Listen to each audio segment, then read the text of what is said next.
So, who would like to do a little bit of recapping, please? Oh, I dropped my pen. Yeah,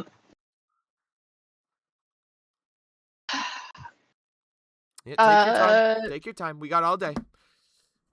No, fucking around. Fuck. Fuck. There's a lot of recording. Fuck you. Fuck you. We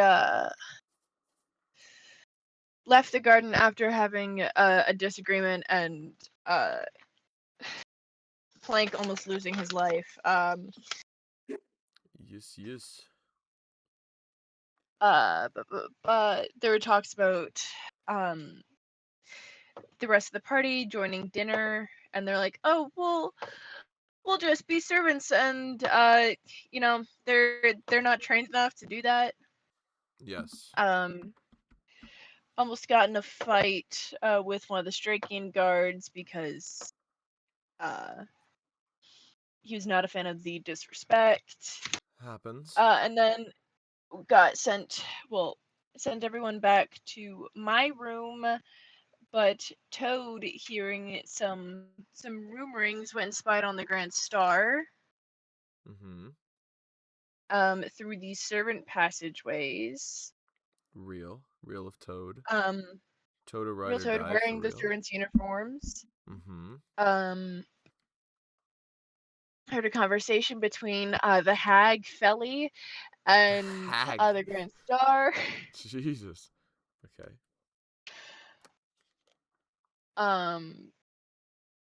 And then we reconvened. Toad sent a letter from Auralye to Lady Mirren and then to the Herald of Stars, which he and Plank overheard a conversation between Felly and her son, the Herald of Stars. Well, I went and talked to my brothers. We ended up going back to Strake. Devising plans A through C of the dinner, from A to Y, not going to the dinner, eloping, Toad and Plank. LARPing. Then collected Lady Mirren and the contracts and brought them back to Strake. True. And after conversing with Lady Mirren, I went and grabbed the Herald of Stars, and he's totally fine. Totally. Yeah. Yep, Nothing he is wrong not with unconscious in one of the many dining rooms of the Shining Citadel, and we are not in my room. No, never. Oh, this is a minor thing. What if it said the Herald Stars to the Herald of Bars, and he was just a rapper? Where would we like to really pick up, I guess? The last that I fully remember is that you guys had been sent to Auralye's room while the your parents had decided, your parents and brothers had decided to have a chat amongst themselves. Okay. Well, Lady Mirren was looking over the contract. Yes. So, you, Auralye, and companions, I'll say for right now, because Auralye would have to lead everybody to her room, are led through the palace, the Shining Citadel as it was. You are shown the many otherworldly, I suppose, sights. The two of you have never been in such a place that has possessed so many fine, precious gems, jewels, and other fineries that just seem to be out in the open. Even things like the walls are constructed of what is fine mineral stone. Things that gleam and sparkle in the light and kind of just gives off this air of strange regality, I would guess the word would be. Kind of gazing around as objects out in the open, like Toad, the chalice that you had stolen from Caspian does not hold a torch to anything inside of this actual place. Sure, it might have been his personal cup, but by God, he could have several replacements on the fly if he really wanted, as gold and silver, gems and otherwise seem to lay the foundations and brickwork of this entire place, before eventually you guys make it to Auralye's room. Auralye, Dao, Mhm. if you'd like to describe your room, please go ahead. Yeah, I sent a very shitty sketch of it yesterday. But it is a fairly large room.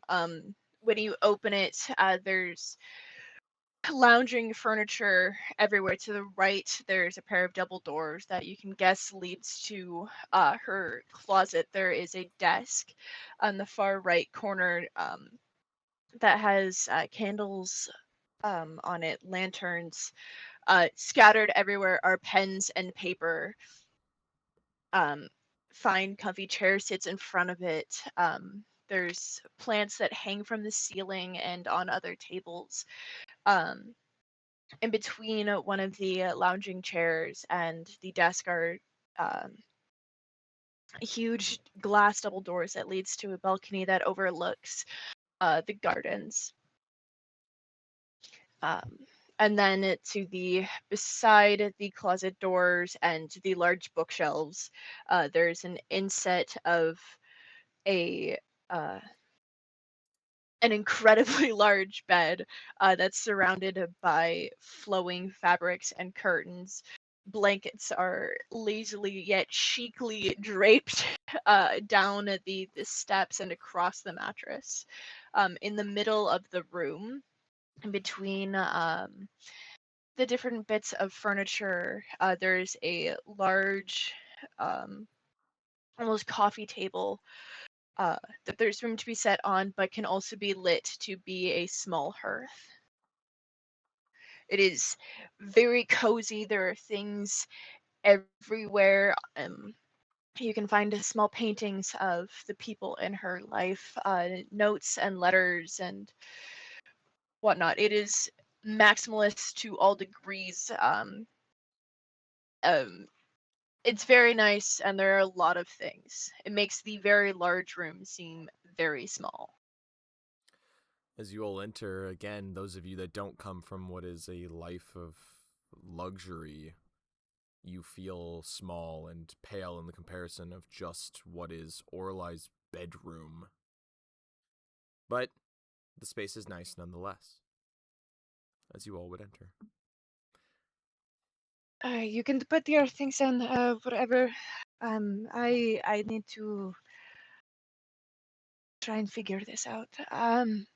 Yeah, she's It's a just going really to. nice house you have. It's a nice home. Yeah, if you gotta take a minute, it's fine. We understand. What? Actually, I don't entirely understand what just happened, but for you. Neither do I. I I have no idea what is going on. This is not supposed to happen. I I don't know why this happened. So this is great. Yeah, things will uh, th- things will be okay. It'll all work out, and if I it doesn't, we'll kill lots of people for revenge. I will just I know my family will not let me there, but I will still do any research I can to find out. Um, I don't know if I have the books here that I would need. Just looking in the one corner of the room where it is floor to ceiling bookshelves stuffed full of books. Mm-hmm. Yep. All right, Plank just looks up. Wow. It's extravagant, to say the least. We may need to go to the library. More books? Is that not the library? No, this is just my personal collection. Oh, What's your book budget? What's your family's book budget for the year? I'm curious. Well, some of these are gifts. I've collected them over the course of my life. Some of them were gifts from other ambassadors or my friends or study. Some of them were gifts from my people. Um, Wow. Hmm. Laura, if you want to head to the library, it's probably good Yes. to. Some of them were also written by Caspian, so they were just. Oh, I should probably avoid those. You know, he isn't just about fucking all the time. He writes other things, I believe you. and I would be kind of concerned, especially some of them he gave me when I was very very young. I believe you, Auralye. Just Anyways, let's go to the library. Lead the way. Yes. It's probably not too far from her own room. Of course. It's one door over. After No, about because there's the wing of the residential of most of the family living there, probably with the exception of Sirius and Zada, but not too far. after about the 5 minutes that you guys spend not even inside of Auralye's room, you guys take off again outside. Walking down the hall, eventually leading to what is a banistered sort of walkway that's up over a lot of that main area. You can hear the far echoes of what is your family debating and talking. But you can very clearly hear what sounds like panicked tone, to say the least. Namely from a handful of voices. The most prominent one has to be Sirius. Seems to be the most panicked in this moment. If you would like to try I'm gonna and start listen running in. to. Yeah, I'm gonna. Yeah, I'll try and listen in. Perception, right? Yes, please. I'm going to say this is going to be at a -3 because you're pretty far. -3. Okay. 18. Can I also listen in? Yes, of course. Same thing applies of -3.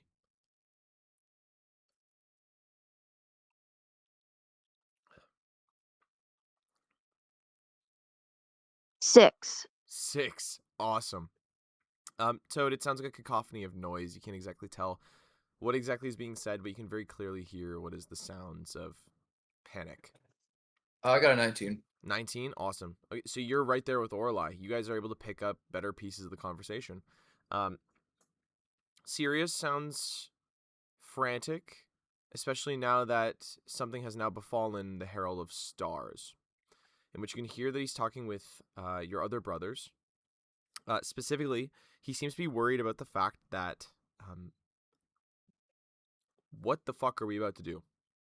He hears, he goes, what are we going to do? Well, Auralye has brought what is a political person into our home, right? And now he is passed out at our table. So, from my view, and I know that the rest of you are viewing it this way, we have now taken a political prisoner, and they have become, ill? Something under our command? This does not look good for us. This does not look good for any of us. That dinner is supposed to still happen. And you hear Karo go, Sirius, as said before, this is all a ruse. They are, the negotiations, they are setting back to plan something. And he goes, that does not put off from the fact that we are still supposed to be meeting at dinner time, yes?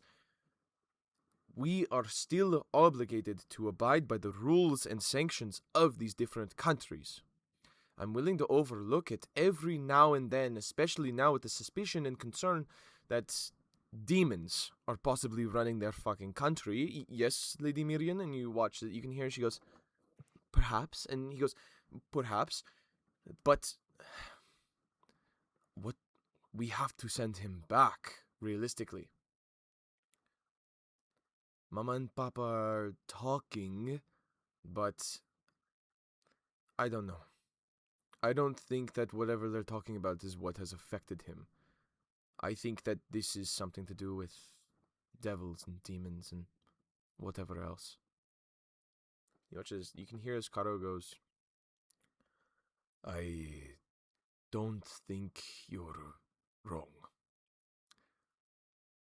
Mama and Papa are pretty old. I don't think that they are thinking in a mindset that is of current ruler, unlike yourself. And you hear like what is like this soft thud, like a clasping of like a hand on a shoulder kind of thing.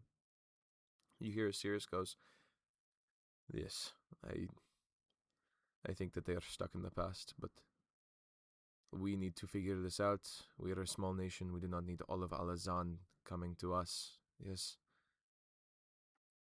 We might need to tell Auralye that this can't go through." As you guys would reach the library by this point. The conversation then sort of seems to flip as a draconic tongue is more taken, as like you can very clearly hear as your other brothers start to chime in, specifically Umbrin as well as Maximilian.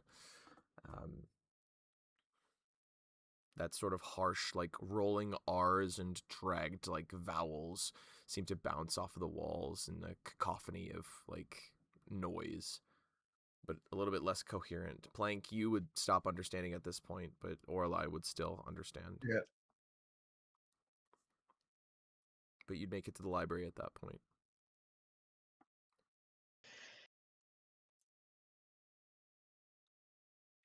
All right, I'm just gonna run into the library and I'm just gonna start looking for a solution. I think the first thing I'll do, I'll try and see. I'll scour what I know of the library to see if I can find something that would fix this. Sure.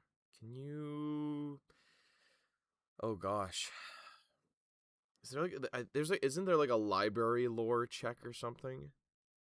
There's like something like silly because Yo, that's crazy. Yeah, That's I'm sorry. actually They're so like personalized. Yeah, I can do lore. I can do that. Here, give me a sec. I'm gonna see because I know that there's something that I'm looking at or I'm thinking of, but it's difficult to say what it is.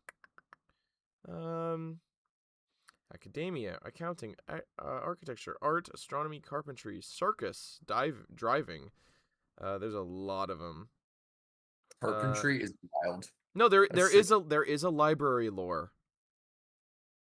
Okay, I don't know which lore specifically I am trained in. Okay. But I'm trained in just lore in general. Okay. So I'll allow you to use your bonus. Okay. 27. 27. What in what way are you looking for anything? Like, are you looking for maybe a spell to wake him up? Are you looking for like a like physical or like holistic remedy of like smelling salts, like a potion perhaps you could make? Are you looking for, with magic being like my thing, I'm probably not thinking of anything outside of magic because that is what I know and it's what I am comfortable with. Okay. Yeah, I'm gonna start looking there. Okay. You are gonna take some time looking for a spell that could possibly wake him up. What are Plank and Toad doing? I will look. Do you want any help with anything?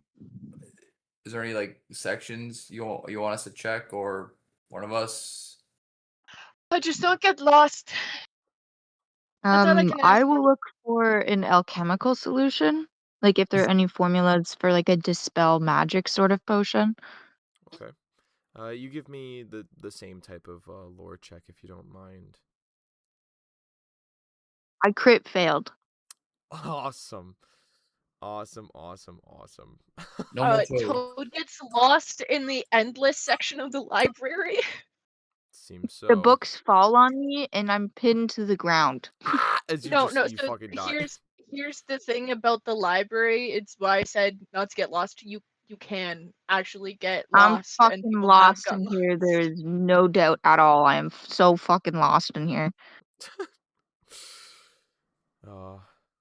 As you disappear into the books, never to be seen again. Fuck.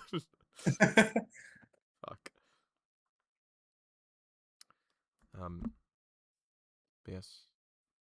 I guess with that, Auralye takes some time to look for books and such, spells.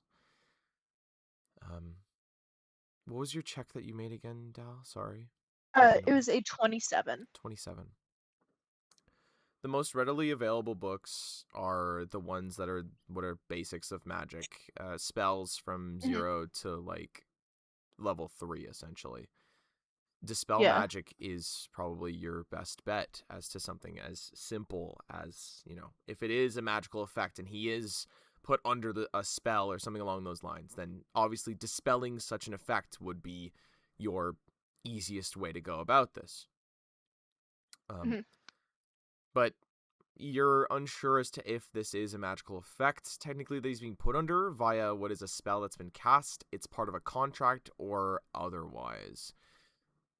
Thus kind of leaving you a little bit high and dry, but with at least a handful of books and scrolls that are... I'll say that you find, at least within this library, you find 2 scrolls of Dispel Magic with a 27. While I'm there and running around, I'll take a penalty to it if you'd like, because it's only while I'm looking for other shit. I want to see if I can find any resources on who his celestial ancestor might be. Okay. Wow. That's... Yeah, I'm going to say it's going to be the same check. Because you are using a library. I'm going to say, though, because of the limited information that you have, I'm going to ask this, actually. Right here, right now, even though we are still fairly new to Pathfinder, of the handful of gods that you know, perhaps, do you have a direction in which you are leaning as to maybe domain or whom it might be that you think is his celestial ancestor?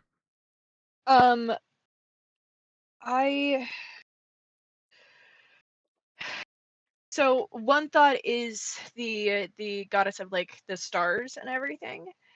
But I'm gonna be looking for the gods associated with probably like blue and white, because that is the sign, like the eyes are the sign of the family, so I'm assuming it's a god that's related to those colors. Okay. Sure. I was going to say that probably the highest negative that you could take to this is probably a -10, depending on if you pick something like Ravagug. With this, though, the colors, the vague idea, I'm going to say that you take probably like a -3 instead. Same thing as last time, at least with like your perception, but this is a -3 circumstance bonus to this check, Okay. I think. I'll take that. Okay. 18. 18. Okay. You find that there's, within those bounds, technically, within Prime Galarian Pantheon, there would be 2 deities. There's one of what is the stars, dreams, luck, and other such, which would be Desna. And then, specifically for the colors of blue and white, though, there is Pharasma.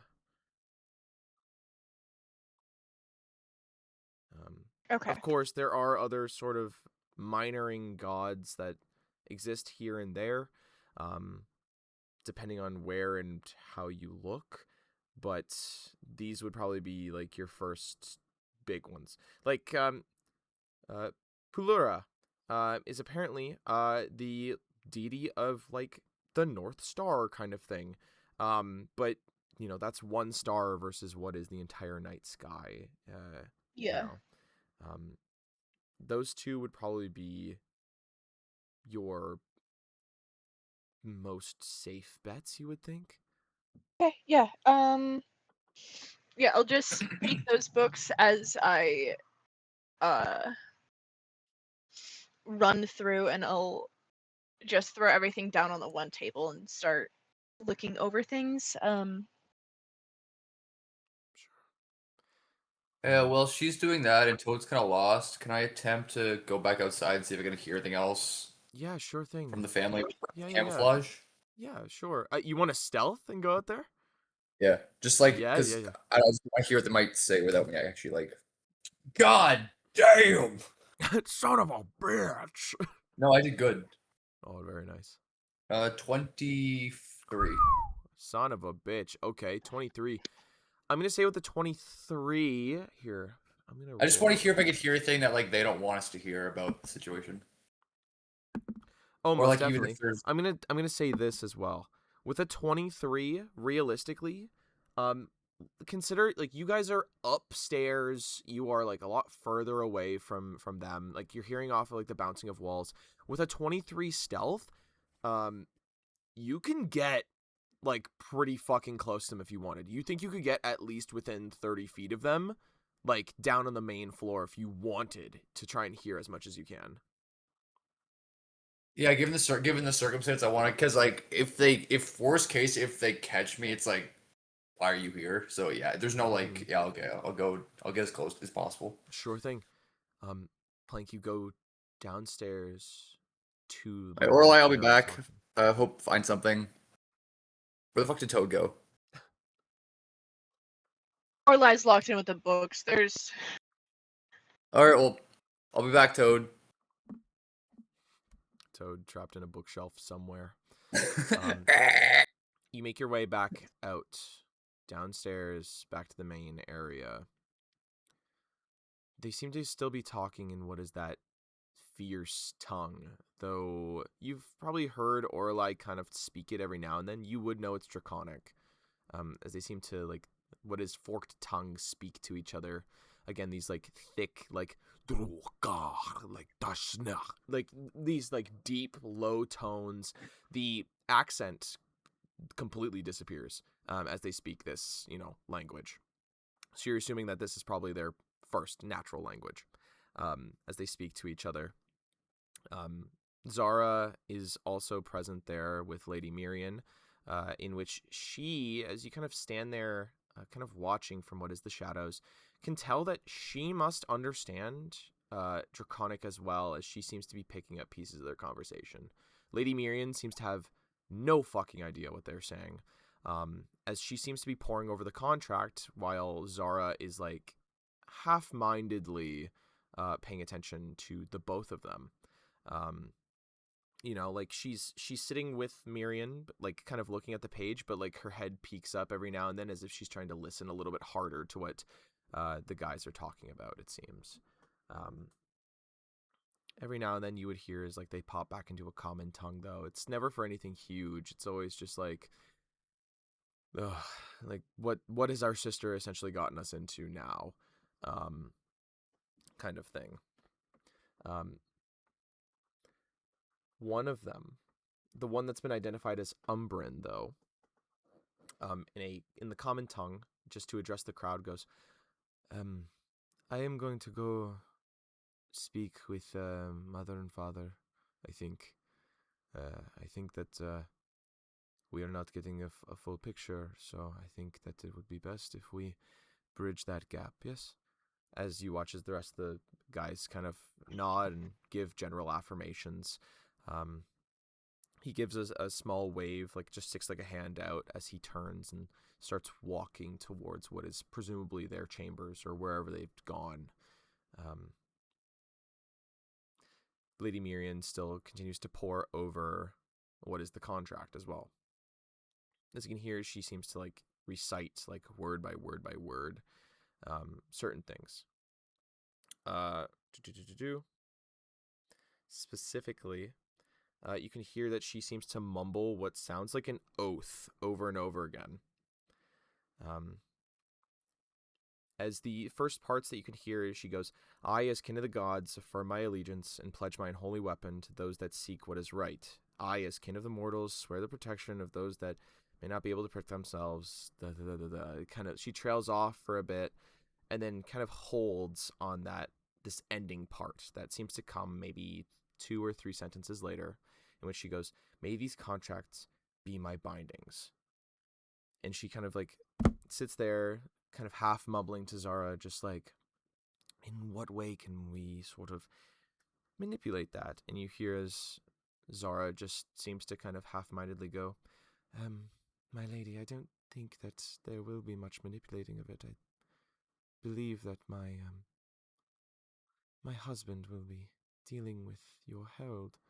She goes, "Well, he can't go back necessarily, yes? I'm not sure what they have him under, but there's no way that this will be good if he is to head back." And Zara just goes, I understand that, but politically, I don't believe we have the rights to hold him.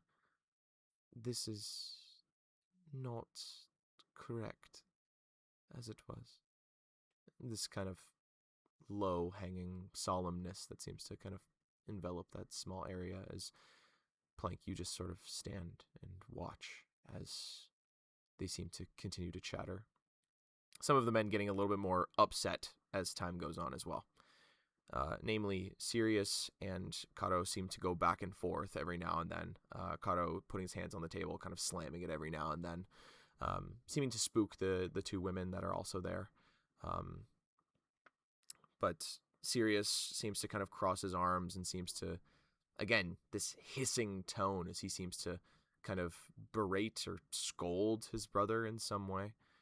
The air here is that of hostility, because what has happened is this is now a very large political endeavor.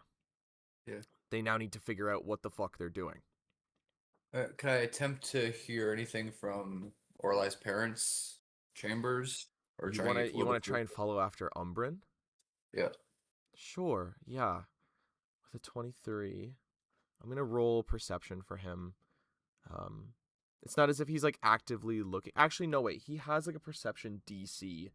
I don't think his DC would beat a 23 though. I don't believe he has a plus 13. No, he doesn't. You would follow just behind him, quietly, as you guys seem to descend into what is the further bowels of the actual palace itself, the Shining Citadel. Down some quiet corridors, these low, like, soft tones that seem to echo from certain chambers, this low-hanging smoke and otherwise seem to descend from a handful of rooms, the smell of incense fully hanging on the air in some places. Before eventually you reach what is a room that very clearly looks like you are not supposed to be here.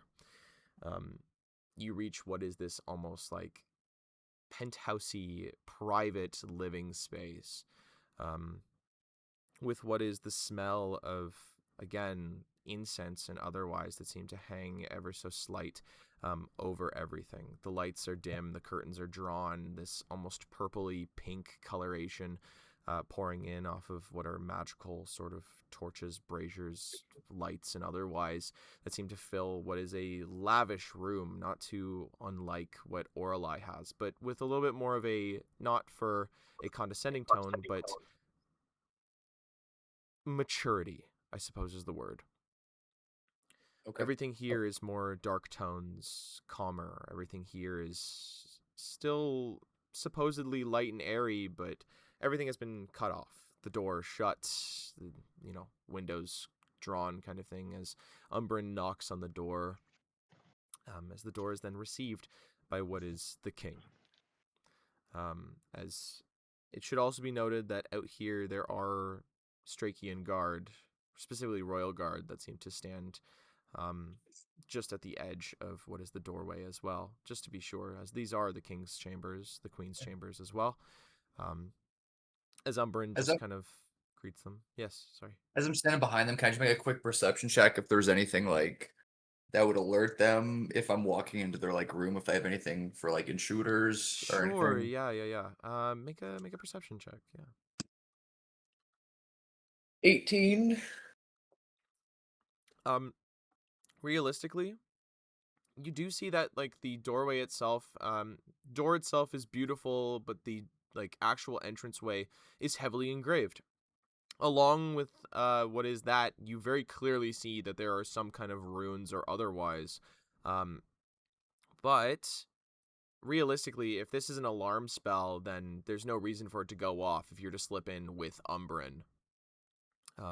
Considering that it's daytime hours, the guardsmen are outside, this isn't exactly like the time that like an alarm spell would need to be like on in a way, Okay. Think of it kind of like a house alarm where like you kind of set it, I guess. Okay. You'd be able to slip in if you wanted, but Umbrin So yes, kind of I continue behind them. Umbrin kind of greets his father, says, "Father," and he goes, Umbrin, my son. What is it that you might need? He goes, well, us boys have been hard at work. I thought that we should get a full picture and properly have what is a talk. You watch as the king kind of strokes at his beard and kind of nods his head as like him like kind of looming in the doorway, like hand up on the top of it, kind of like pulls backwards and goes, come in, as Umbrin is let into their chambers. And you slip in as well, surprisingly. As Did they shut the door? Sorry, did they shut the door like behind? Oh yeah, yes, they Okay. would. The door is shut behind you as you seem to dip into what is a set of thick royal curtains filled with embroidery and other such. Not so much in a gaudy sense, but just kind of giving off, again, that air of regalness. As you hear as Umbrin goes, so, Sirius, Garo, Max, Felix, everybody seems to be arguing out there, and it seems to be a problem. As he sort of like tucks his hands like behind him as he stands, he goes, Sirius wants to give the herald back to Alazan, as politically we are not allowed to keep him, but Karo seems adamant that he is a defector now, and if he is to go back, they will surely kill him. It's been dire out there. We have not perhaps been thinking so much of Auralye's feelings, though, as much as we would like to keep them in our thoughts. This is now becoming a matter of public security, yes? As he looks up at your parents, at Auralye's parents, you can see that Hortense, her mom, has kind of taken up across the room, is sitting at like what seems to be this very fine like vanity, a desk with like a very large mirror, as she seems to kind of sit there with her head like on one of her hands, as you can hear what is that thick tapping of long nails on what is the top of the desk itself, as she just seems to stare at herself, as Soren just kind of seems to nod as he sits there, or stands there, sorry. He goes, yes. We have thought about this, giving him back. But I do not wish to interject. I gave your eldest brother the right to political affairs. It's not fair of me to take that back from him when he has done so much for preparation to be ruler. We have taken the back seat, so if that is his thoughts, then it's where we stand. As Umbrin, kind of cuts him off and goes, Father, I don't mean to ask you about what you think politically, as I don't believe that I have the mind for it, nor do I think that it's my place. I come asking what you think is wrong with this man. Mother seems hung up on something. You all left very quickly especially in the company of others, Auralye as well, who doesn't know yet. So what are you thinking? I am your High Oracle, so you might as well tell me, so that I can be a liaison between you and Sirius. Maybe we could think this out a little bit more. Think of me as your wisdom. He sort of seems to give like this exasperated sigh as he kind of backs up a little bit as Hortense then speaks up and goes, I think that the field around Olive Strake is killing the boy. The one that saved our people is probably killing him. The amount of magic, something along those lines, too much, it's overflooded him. Especially a divine like him. I think he will die within a few hours. Umbrin kind of like goes, oh, are you sure? She goes, I don't see why not. But it shouldn't be working. It hasn't worked in some time, but there is still a lot of residual magic that resides within those crystals. Always has. It's why we are so safe here. I do think it's a problem, though, if all of Alizan will start descending upon us, though, especially with the death of what is there. Chosen? I'm not sure of his title, but if he is of that family, then I only feel for him. And perhaps, in a wicked way, his death will be better than his servitude back home. And you kind of hear Soren goes, oh, my love, do not speak like this. We do not wish death upon this man. Just say that he seems to be living hard. She goes, I did say that he is living hard. And that's why I said that perhaps him passing here would be better than a life back home. As she seems to kind of, like, in the mirror, is, like, looking at Soren, and her eyes kind of flick away as she seems to go back to looking at herself. As Umbrin kind of speaks up first and goes, I do not believe that Sirius or Caro will let this man die. So, I do not think he will be dying here, yes? The most I can give is what is the last few snippets of my memory that I've had in the last 10 minutes since you are leaving. I see what is great magic. I see what is a revealing of secrets. I see what is a grey lord.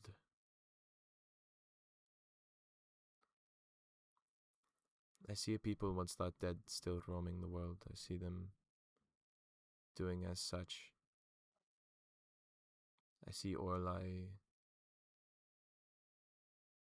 perhaps angry, but I don't know if it's resentment.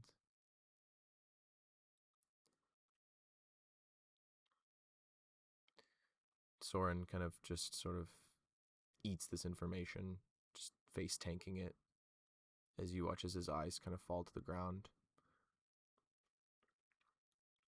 Umbrin goes, but the one thing I do not see is I do not see that man's death, at least not yet, or here, today. But I do see a dinner, and I do see a lot of unhappy people.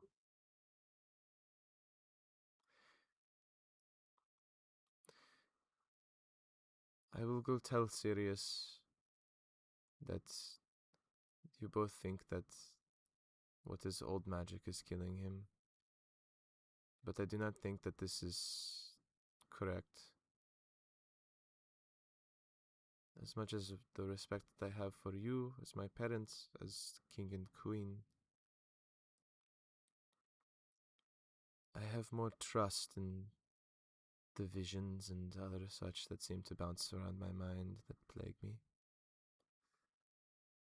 I merely wish to see if perhaps you had more pieces.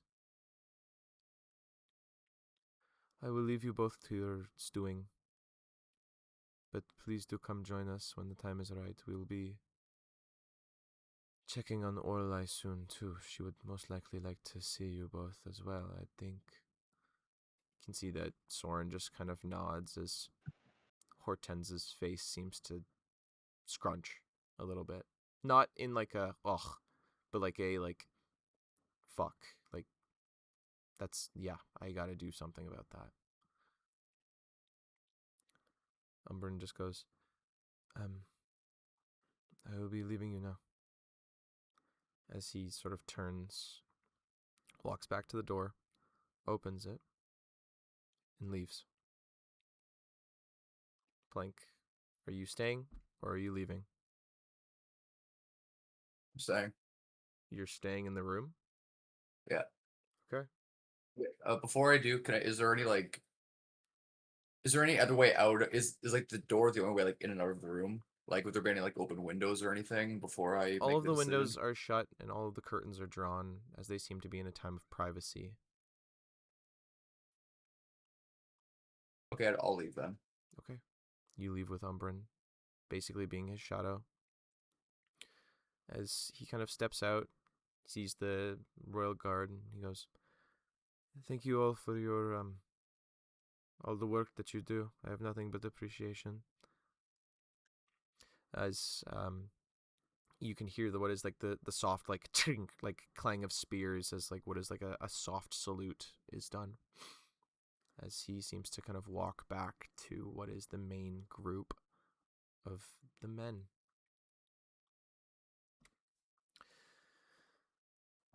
For all intents and purposes, the rest of the conversations that are had out there are all in Draconic, as they have no reason to necessarily speak Common, unless it is to address Lady Mirian, and by proxy, a little bit of Zara.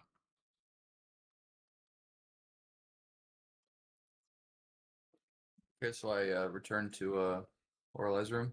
You return back to Auralye's room or the library? I'm sorry, the library, yeah. You're all good. You return to the library. Plank makes his way upstairs. Toad, lost in the shelves. Can you make another library lore check, if you don't mind? Okay, is that just intelligence based? Yeah. It's basically just a lore check, but like Pathfinder's really specific, so technically it'll say like, hey, you have lore in this thing. So Okay, it's pretty base much 19 for a total of 25. very nice. Damn, the duality of Toad. Yeah. You find some pretty old books in this library. Stuff and things that seem to be well beyond your years. Like we're talking like every tome in here has probably only realistically been touched by probably a handful of the family that really care about, books and shit.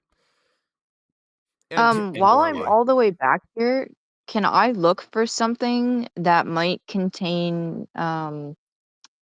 something about what the mom was talking about old bloodlines, like old bloodlines that have like divine magic in them, specifically with the last name?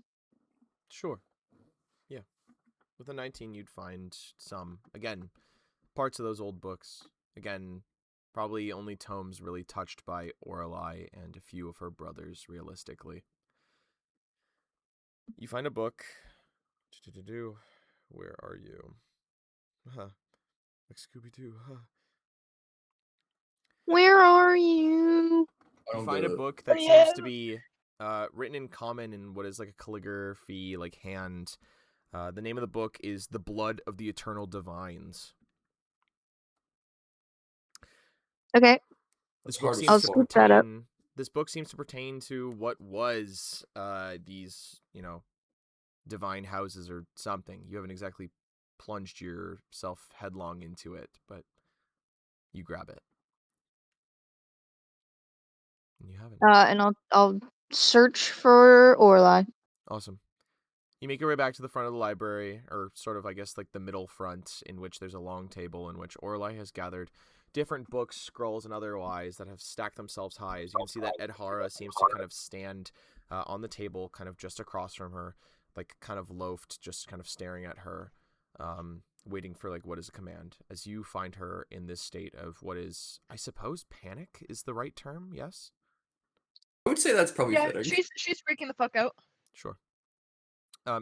Auralye, can you roll perception just to see if you realize that Toad shows up?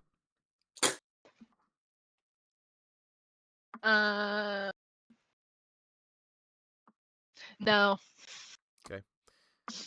Toad, No, that's 9. you're not even acknowledged. As Awesome. Auralye I'm gonna seems, pop beside her and start skimming through the book, seeing if I can find the Herald's last name. Awesome. Star? Star? You fucking idiot. As you start kind of skimming through the book, you do find one page, again, in a calligraphic hand. I want to say calligraphic. It's calligraphy. I don't know why. In a calligraphied hand, you do find what is one page that says Belgrass, in which you see that there is a coat of arms, I suppose, or like a depiction, a picture of what seems like it's like a piece of tall grass that's kind of like the top has wilted or fallen over with this like bell-like flower, closer to a gray-blue in coloration that seems to kind of glow ever so slightly, as it says Belgrass. Does it say anything about the god that pertains to them? Let's see. La-di-da-di-da.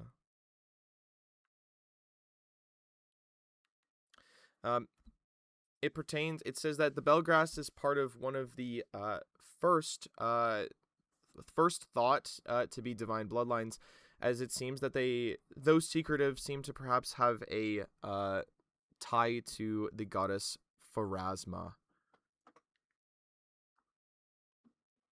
Okay. Do I recognize what the flower is in the coat of arms? It does not look like something that you've probably seen before, but I will allow you to make a nature check with a, again, like -2 at least, if you don't Yeah, mind. okay. 6. 6? That shit looks made up as fuck. That shit not real. Realistically, it looks fake as shit. Could be just because it's Yep, a sounds good to painting, me. but who knows. But yeah, you would find that it's thought that they are part of what is one of the first divine bloodlines, and they are linked to Pharasma in some way, though a lot of them don't seem to talk too much on it. The Belgrass Do I know who bloodline. Pharasma is? Can I make like a religion check? Yeah. Go for it.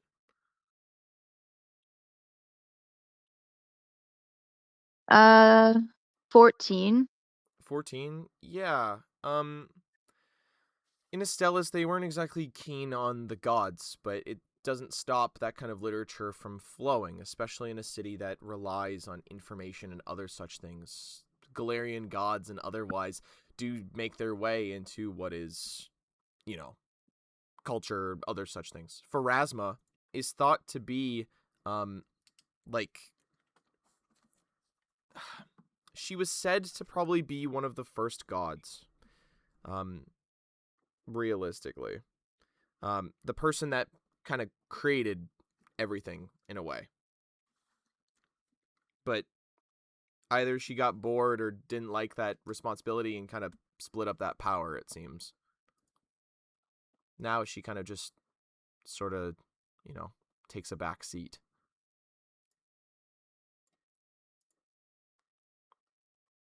So does she use like elemental magic then? Is that what's associated with her? A lot of her domains are that of, like, the grave, life, death, birth. Oh, okay.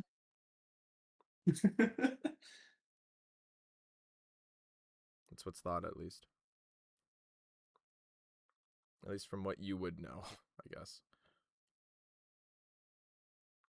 Okay. I don't know what to do with that information, but I'll just slide that book towards Orlai's pile that she's actively reading. Sure. You kind of slide it towards Auralye. Auralye, a new book finds its way in front of you. A new book has entered. A new book has entered your peripheral vision. As you can see that this one seems to be dedicated to the Belgrass family. Was I informed of his last name being Belgrass? I don't know. It doesn't sound familiar. I feel like I would have made fun of him for that. It's technically, I believe only Toad heard that through the wall. Yeah, I think at only the top Toad of knows, so Felly. I don't know if Toad passed that on or not. Okay, well, I'll just point to the book and go, this is him, this is his family. Your mom said. When did you get here? I crawled under the table. Oh, I'm sorry for missing you. Phrasma. I took a book on that. I'll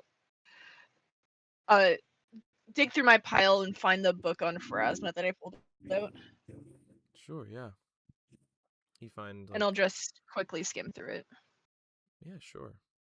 A quick skim reveals that, the Pharasma, the Lady of Graves, Mother of Souls, the Grey Lady, she's essentially, the beginning of everything in a way. She decided that she was like, fuck it, make the world. And that was kind of her doing in a way until, what is nowadays, in which she's taken what is a much bigger step back, kind of splitting that power in a way to, others.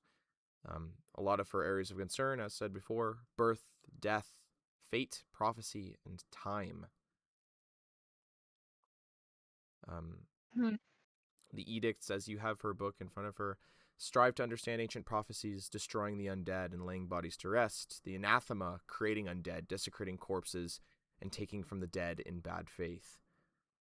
Her domains, as of out of game 2e, death, fate, healing, and knowledge. Alternates, though, are soul, time, and vigil. Her sacred colors are blue and white, and her symbol is a spiraling comet. This could make sense. I don't know what to do with this information right now. I don't know if I should answer any call regarding her descendants.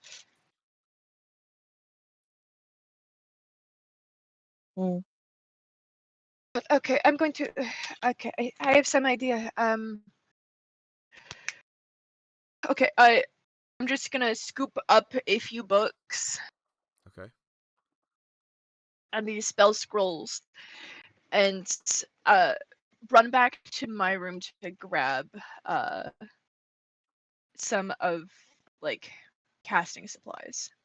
Sure thing. Gathering all the items that you would see fit and dashing out of the door, Plank, you'd probably run into Auralye as she's doing such, as you were making your way back to the library.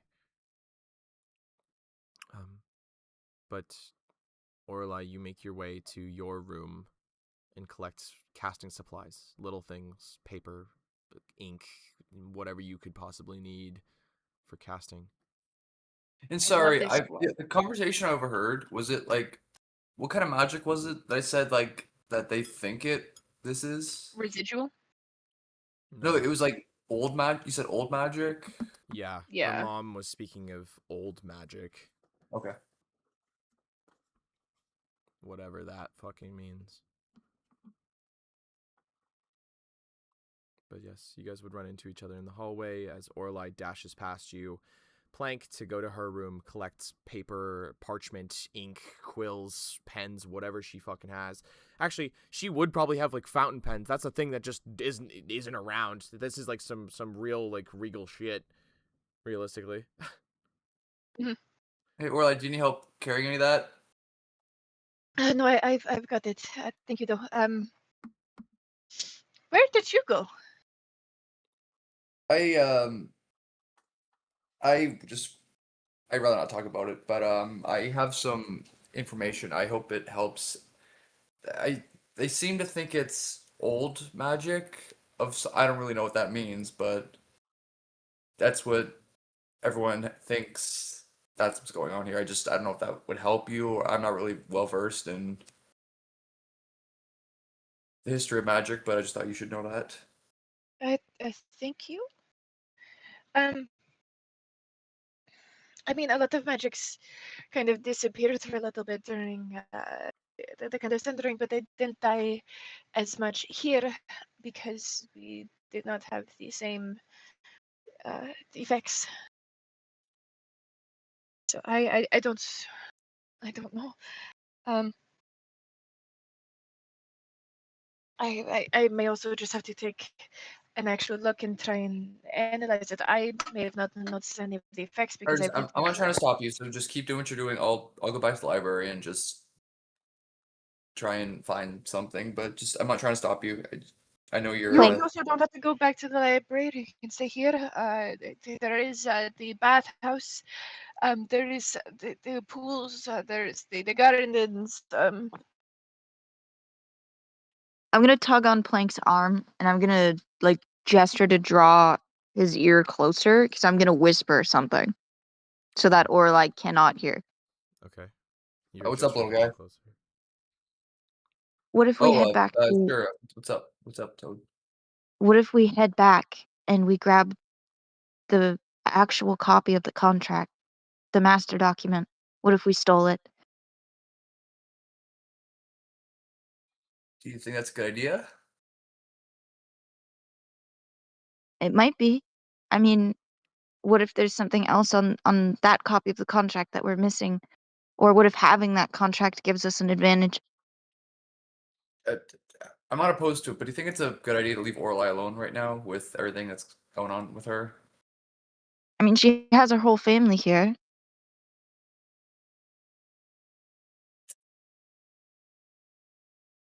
You don't think they would just give it to us? You think we'd have to steal it? I don't think Alazon's gonna give us the master document. If we ask nicely. No, no, I really don't think. I really don't think so. You know what, Plank? I Lady admire Miriam, who it, but owns no. the document, said that. Wait a minute. If we get a letter from Lady Miriam saying that we're allowed to retrieve the document, even if we do so secretly, then technically it's not breaking the law, right? Oh, fuck. I mean, you're the expert on loopholes, Toad. You would know. like, like I'm not an expert on loopholes. I'm just gonna ask Lady Miriam. Alright, I just salute to Toad and just like You hit that soldier salute to Yeah. Toad. Fuck. I'm the gonna double pat salute. Auralye on the elbow, and then I'm gonna run off to go find Lady Miriam. Okay. You run off to go find Lady Miriam as you leave Auralye and Plank. Whew. Okay. Immediately, as you run off from Auralye's room, downstairs and through hallway, you make your way back to like that open space in which you can see that the collection of the brothers are still kind of bickering in amongst themselves as they notice that you show up. Lady Miriam still seems to be poring over the contract. Zara seems to have noticed that you've arrived, though. I'm just gonna run up to Lady Miriam, sort of ignore the gaze of everybody else. Okay. You run Lady up to. Miriam, Yes, yes.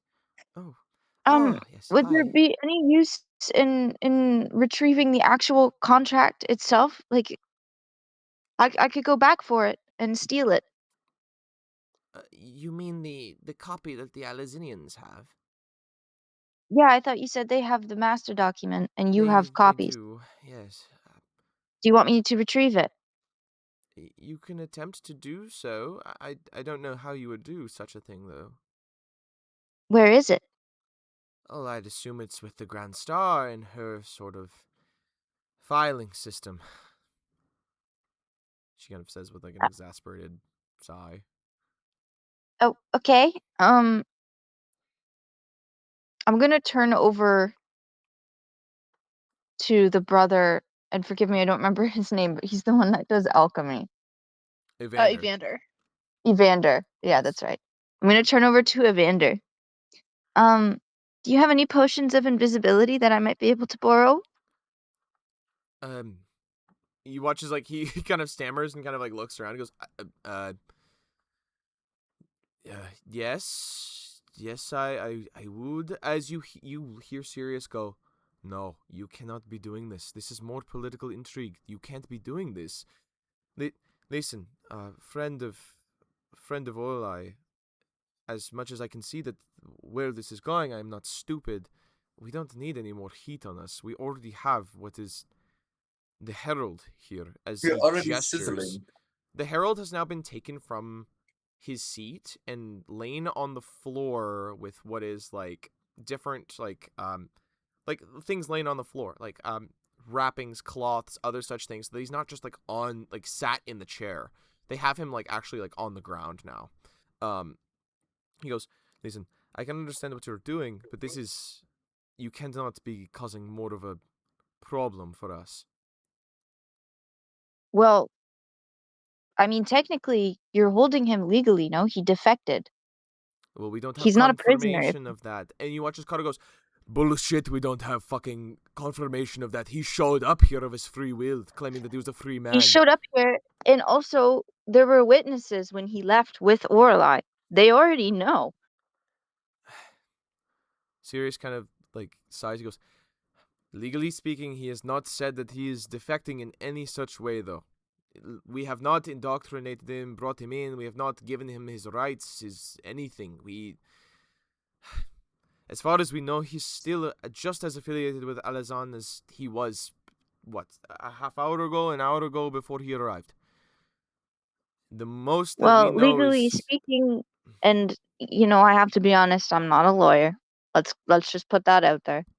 The contract is actually owned by Lady Miriam. It's just being held by the Star.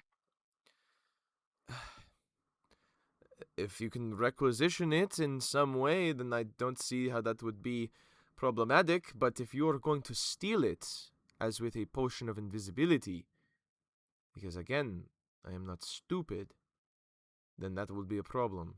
Especially because tonight is supposed to be a night of talking about this, contracts and other such. To steal what is a master document of whatever would be a very large problem, I imagine. So then your plan is to... You watch as he sighs and looks over at Karo and goes, I say we give him back. Legally, and for the sake of the continent, for the sake of not another war, we give him back. I know it is against the wishes of my sister, as well as the few others here in attendance, but it makes the most sense right now. We cannot keep him. I know you can't keep him, but I really can't allow that to happen. So I'm gonna propose a third option. All right. We say that I kidnapped him, and we send me to Retail. You just wish to be away with all of this. He told me that he would rather die than remain there as a prisoner. And as somebody who used to be a prisoner, I can't allow him to go back. It feels wrong. I would rather be pursued by the Alazinians as well as the Estelians. And at least give him a bit of a fighting chance, or a chance for his own freedom, a chance for self-determination. He deserves this. He does have a chance. We just need to do this legally. And you watch as Karo like slams his hand against on the table and goes, "To hell with legality. I'm the master of spies, and all my job is warfare. The things that I do all the time are completely fucking illegal, and now we're drawing the line at what is a possible defector for our country that would do nothing but benefit us? Come now, you can't be this stupid, Sirius. We can't just let him go, and we can't let him go with Auralye's friend here to retail, to run off and disappear into the nothing. This is an upper hand. This is what's right. Think about it. If Alazan is conducting what is these horrible atrocities with demons and otherwise, enslaving of families and otherwise, we can take out a Stellis from its fakeness if we so wished as well. They're completely tied up in this as well. We can do this. As you hear Sirius go, no, but if we mess up, Caro, then it's the entirety of our island. Everybody here will reap the mistakes of what we have done. Everything that we have done will come back on them tenfold. The Alazinians are viewed highly, at least amongst the mainland nations. They are being used as peacekeepers and other such. Everybody has enforced their law of magical licenses and other such. They control Delmazrin and whatever horrors lie within as well. We, on the other hand, while we maintain good relations, we don't have what they have. We have old war stories of the Frost War and good faith as we give them diamonds and jewels and fish. Realistically speaking, we do not have the pull of Alazan. Trade-wise, yes, but honor and utility? That's them. They control magic. You know, just Karo goes, so we take magic from them. We have their fucking herald, Sirius. We have their, head of magic or whatever he is. He's equal in power, from what the kind Lady Miriam has said, to their Grand Star, in terms of seniority and other such. We have the means to dismantle their system. Sirius just kind of maintains this. No. He goes, no. The status quo needs to remain for the sake of everybody right now. We can't have him running off to retail, and we can't have another war starting. Especially one so long distance and one that has so many powerful allies. We are not going to make all of Kalior choose right now, especially when their two superpowers are fighting, and they don't wish to admit that they're fighting. Then don't. Let me take the fall. I don't have any of the affiliations that any of you have. If I take him, there won't be any war started. They'll just go after me. I'm a goblin. I'm gonna live 20 years max, and I'm already 5. It's not gonna be a long time for me. You said that they But saw you leave with him? They saw Auralye leave with him, not me. That is guilty by association, yes. He was last seen with Auralye, and thus we must have done something if he disappears. Sure, Yes. but that's assuming that Auralye is known to know who I actually am. I've signed under a fake name, and she's only referred to me as this fake name. She could very easily claim ignorance. I suppose. But you need to think. The Alizinians are not going to be letting this go so easily. When they cannot find you, they will come for us for answers. Even if Auralye doesn't know, we will pay still. Doesn't matter if it's gold, doesn't matter if it's gems, jewels, people, power. Doesn't matter. We will still pay. Again, this falls on the people tenfold. What we do here right now falls on everybody. So we need to think. It's already been falling on everybody. If you haven't Yes. noticed, and maybe you haven't because you're basically just safe here on an island, everybody who doesn't fall within their system has been tortured generation after generation. Anybody who doesn't have a magic license, even simple farmers who can cast a small cantrip, people have already been suffering under this system. Yes. It's just you haven't felt it. Yes. I'm going to say this, and I don't wish to pull as to who I am. as you hear this, like, now lower rumble that starts to grow in the chest of Sirius. He goes, I am the Crown Prince of Garhun Strake. This land is ours. Sure, the mainland has felt what is the crushing iron hand of Alazan for perhaps the last few decades, but I care about my people. If I am to fuck over my people by taking what is not mine, then I better have damn good reason, and it better win us something in return. This wins us nothing right now, other than the ire of the entire continent. I cannot let you go. You are an Estellan goblin. For all I know, you have ties just as much as he does. This could be a ploy. My sister, as much as I love her, and for all of her shortcomings, has made my life what is difficult for the last handful of months. I love her with all of my heart, just as much as I love my family, and I will try to get her what she wants, as per what my mama, my papa, my grandparents, my ancestors, the people before me have wanted for us. But this, I cannot let go.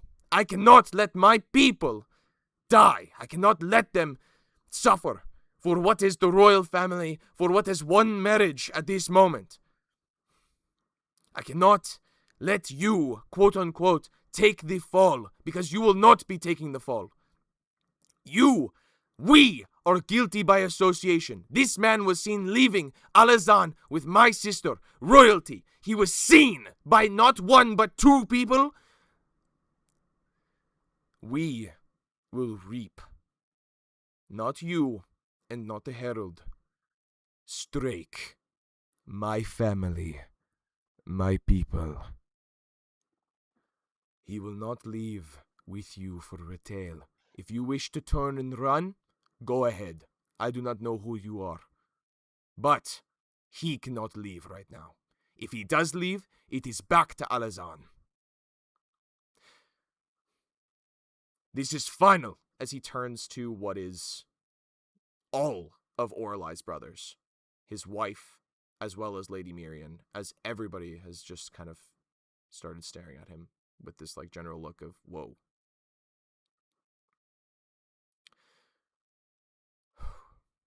Takes a hand, runs it over his head. He goes, we have to give him back. If we don't give him back, we will pay. If he was still awake and still conscious, to tell us fully that this was his choice, that he had an actual will to defect, and not that just he was here on a trip or some kind of getaway, then maybe we'd have a better chance of having him here, right now, permanently. But right now, he's fallen ill in our lands, and we can't help him from the looks of it.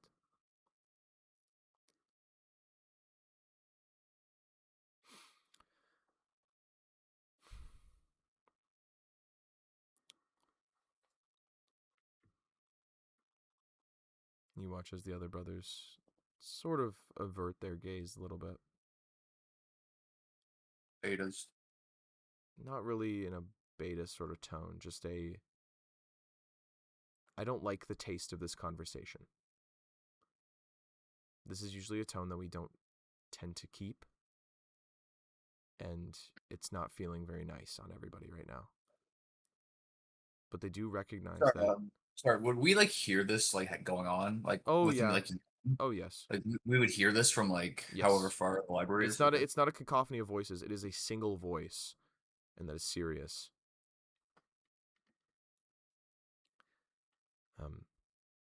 But yeah, the two of you, Auralye and Plank, would hear as Sirius seems to be rather upset outside. Hey, Auralye, I'm gonna go check on Toad outside. He seems to be No, causing a ruckus.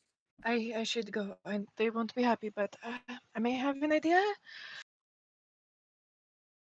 All right, what are you thinking? Magic. What a surprise. there's not much else I can do. There's not much else I am good at. I understand. But We'll do what we can for him. let's go. Okay. You guys leave and enter what is the main hall, as everybody has gone quiet. As you can see that Sirius seems to be standing there, Kato with his hands on the table, just kind of staring into it. As you watch as your brothers that, have been avoiding the gaze of Sirius kind of look over to you, Auralye. You kind of watch as they seem to see you, and there's like that sort of half smile upon a lot of their faces as they see you. She'll return the little half smile and then just make her way over to the herald and Sure. can I just do a quick arcana check to try and decipher what is going on? Sure. Make an arcana check. Also, you can see that Okay. Toad is here, by the way. Um, 25. 25. Yeah. Whatever seems to bind him, again, does not seem like an actively cast spell, as if someone is trying to keep a concentration on it. It seems that it is more like a side effect of something. Okay. I'm gonna. With that arcana, can I get an idea, or I can also do another arcana to see if dispel magic would help? It only lasts for 10 minutes, Sure. but just see if it would, like, if I can decipher if it would cause more issues or not. Sure, yeah. 21. It wouldn't hurt, but you don't think that it will cure him. Okay, yeah, I'm not looking to cure. I'm just Yeah. okay. You think So I'm that gonna it take one might of the lessen some of the effects, but yeah. I'll take out the spell, like one of the spell scrolls out of dispel magic, and cast it on him. okay. You take a little bit of time and cast that spell, as he does not wake and he does not rouse. He still lies there, quietly, dormantly. Okay. Sirius pipes up. He goes, Auralye. Hmm. I know that you have proposed this man, and whatever happens outside of the Citadel is your own business. But we cannot keep him here any longer. Let me try and fix this. Just give me a little bit of time. How are you going to fix this? I don't know yet, but I need to at least try. I didn't. Auralye, I brought him here. I need to fix this. if he dies here, then It's it bad. is I know. our problem. Everybody's I- problem. I know. I need to at least try a little bit because this is my fault and I need to fix it. Auralye, I do not think that there is any fixing this, at least right now, or from being here. I think he needs to go home. Maybe he gets better. Maybe it frees him of whatever this is.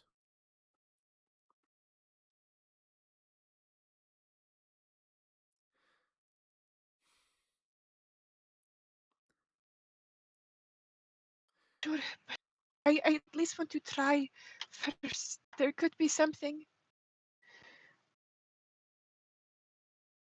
This is magic is the one thing I'm good at. At least let me try. I know. I know this. But, sister, you are dealing with a nation of people whose I know. entire bloodlines and ancestries have been nothing but the study of magic. The magic that, if it is affecting him, is probably so tightly interwoven with his being that you will not get rid of it this way.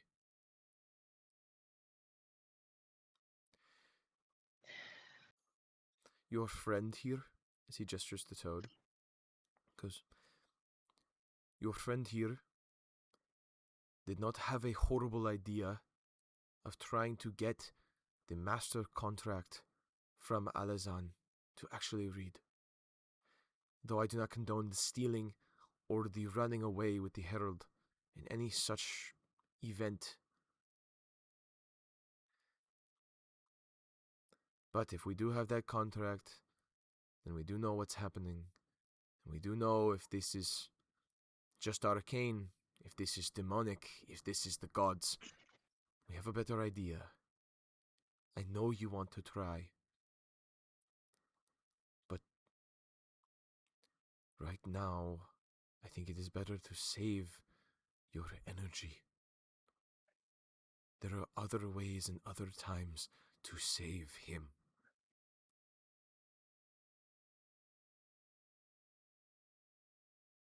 Yes? Yes, but no. But no. I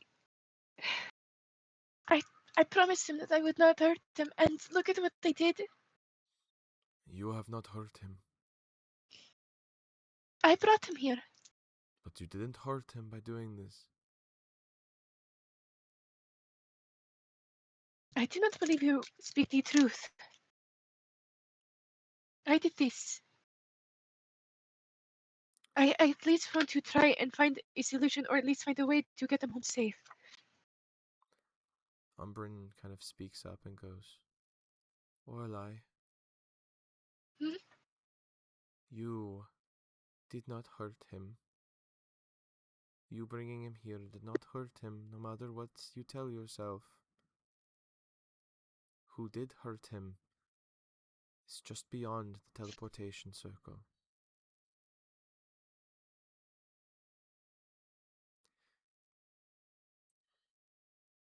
I'm And going to kill his. you hear as Karo goes, fuck. So he's just kind of like head down. As Sirius goes, Not maybe we right don't away. Just kill anybody. emotionally. Maybe we Just don't. Maybe we don't. no, I have an idea to at least get him home without arousing too much suspicion, to make it look like he is the one walking through the doors. Caspian, as you watch as Sirius looks up at Caspian, Caspian goes, I could bring him home. Act like we had a few drinks or something, and he could not hold his liquor. That could be. But I was Listen, more so no, no, thinking. no. What did I? Little Hmm. one, listen. You are stressing. You're going to get worry lines. We don't want that. That is mean. Why would you say that to me? No. You're the one who is old. I know. And that's why I'm saying we do not want you prematurely aging yourself. Listen, there is wisdom in your older brothers. Even though I am not exactly the most wise, I am really good with my words. Yes?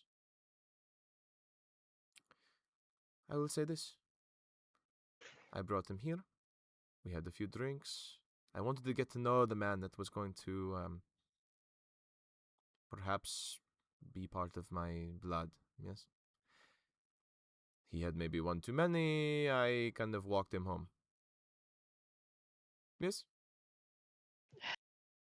I guess that is true. We maintain all sort of regency. Life goes on, it's all merry. And we have dinner tonight.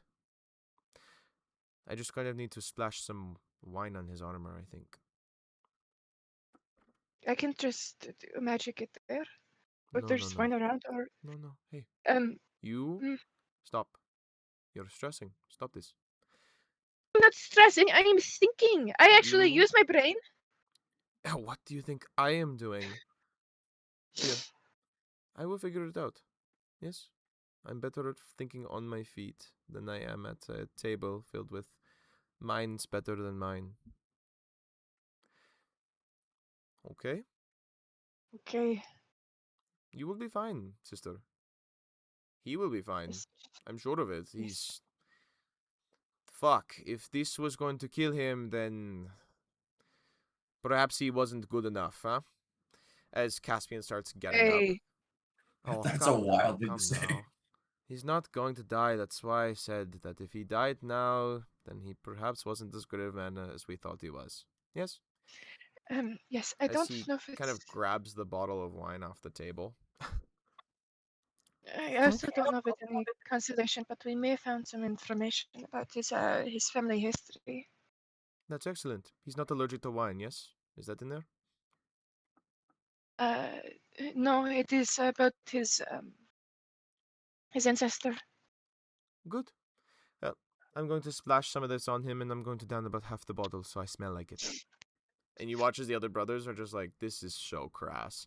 Like, this has got to be the stupidest thing. And Karo just kind of like looks over. He goes, should have been a spy, essentially. Like, as he's like thinking about Caspian. As Caspian takes like dabs on his finger, like some of the wine, and kind of starts smearing it, kind of just on him, and kind of starts downing some of it. You watch as Felix speaks up and goes, Hmm. "Are you stupid?" Caspian goes, "What?" He goes, "He's wearing a fucking mask." He goes, "Okay, so I just say he took the mask off." And you watch He as, cannot. yeah, you watch as they just go, "He can't." He goes, "Oh, well, here." As he kind of takes the bottle, takes his right hand, makes sure his mouth is shut, same with his nose, as best he can, and makes an imprint with the wine bottle, like this, like ring on his face mask that makes it look like he was trying to drink through the mask. He goes, "There, perfect." Ye-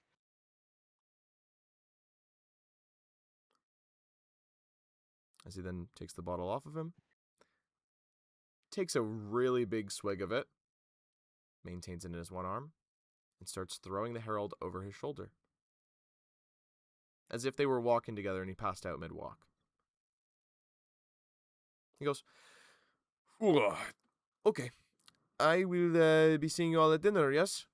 No more of this serious energy. I hate this. I hate it when we get all like family drama stuff. Fuck. I don't like it when Sirius uses his serious voice. Oh, let's keep it light and airy, just like our country, yes?" As he starts walking towards the teleportation circle.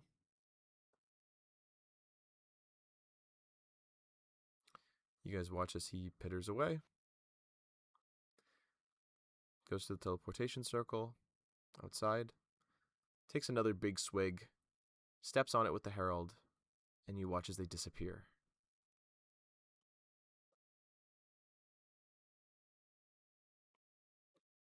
This better go well. Sirius looks at Karo, and Karo goes, "Yeah, good work. I don't see why it wouldn't. It keeps enough of the illusion that we're not trying to take him away. We could say that it is some sort of, like, tradition. After all, we are very family-based people. Mhm. If he's going to be family, then I don't see why Caspian wouldn't invite him here for a few drinks. Right?" As he kind of looks around at the table. You watch as the rest of your brothers just kind of nod. Zara looks at Sirius and goes, "Sirius, can we have a talk somewhere?" He goes, "Of course, love." As she gets up from the table from Lady Miriam, kind of politely excusing herself as they walk away,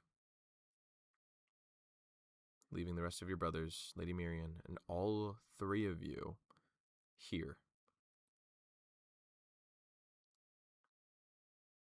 If there's anything that you guys would like to do, now's the time. I'll just kind of look at Auralye, and I'm just gonna softly speak in kind of a low tone. Auralye, I'm not going to be attending the dinner. That is okay. Are you going to Alizon with us, or would you like to stay here? I'll be on Alizon in case anything goes wrong. But I just can't bring myself to be in a room with those people. That is understandable. They are not easy to be in the room with.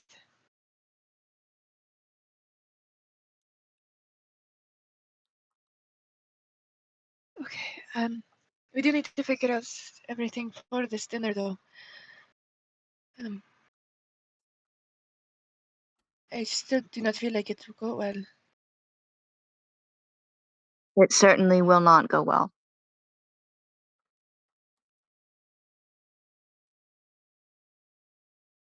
So if anyone has any ideas,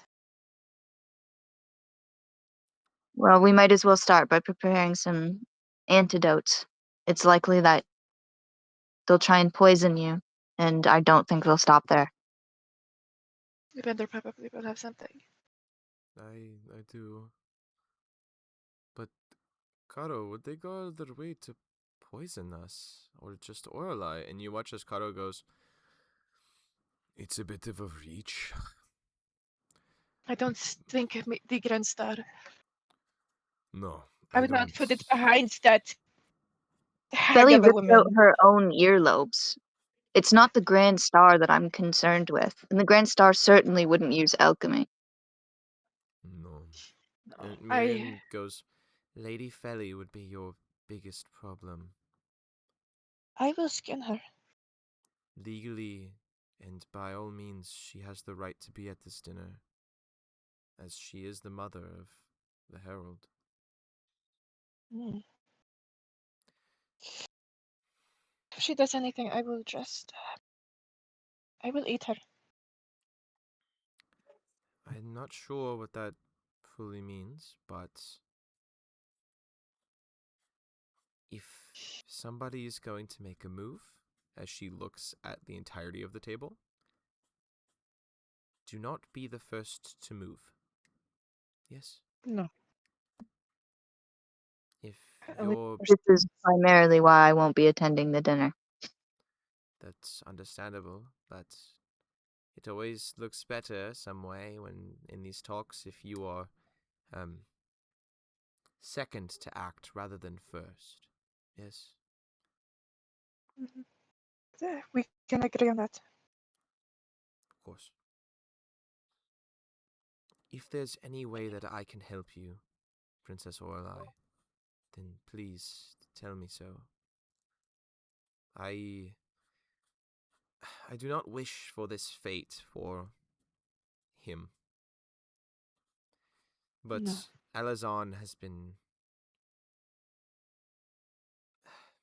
abusing their privilege of the contract itself, I believe. I believe they've been abusing all of their privileges, especially from what the Herald has said. To my knowledge, it wasn't always this way. It was a lot simpler. Especially when there were proper uses for such a thing. Now I'm not sure what they're properly using him for. He's probably this well of knowledge, where I thought they were properly using him for war and the defense. They're using him to fight demons. I think they're using him for more than just fighting demons, love. I think they're using him for the contractual summoning and communication of demons. Yes, from what he at least told me, he believes that there's an ancient temple underneath Alizon. That demons are nearby, possibly from what we found in the ruins. most likely to keep a greater evil at bay. But he said that he believes that hubris mages of old covered the temple with the dirt and stone, and that is now where the sun lies.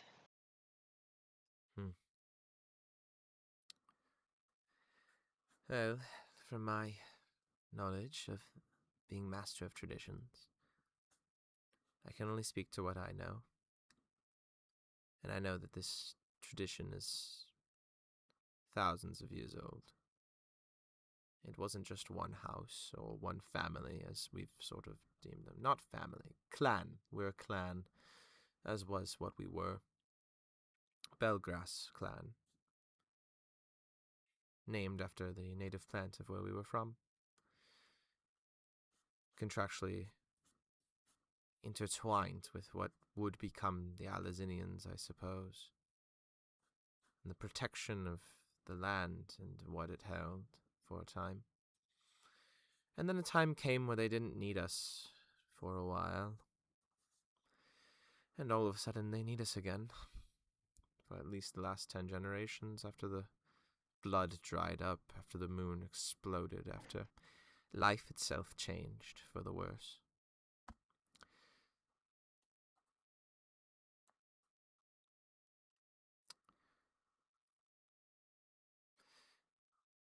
If you've any questions, I can attempt to answer or perhaps give you what you need, but I'm not sure how much help I'll be going into this dinner. Would you mind if I read over the contract? The contract. Mm. Would If you possible, I like don't know. to read it? Yes, if you don't mind. Sure.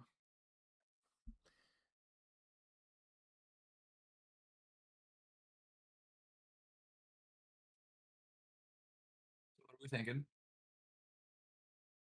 I'm still reading. Oh, okay, sorry.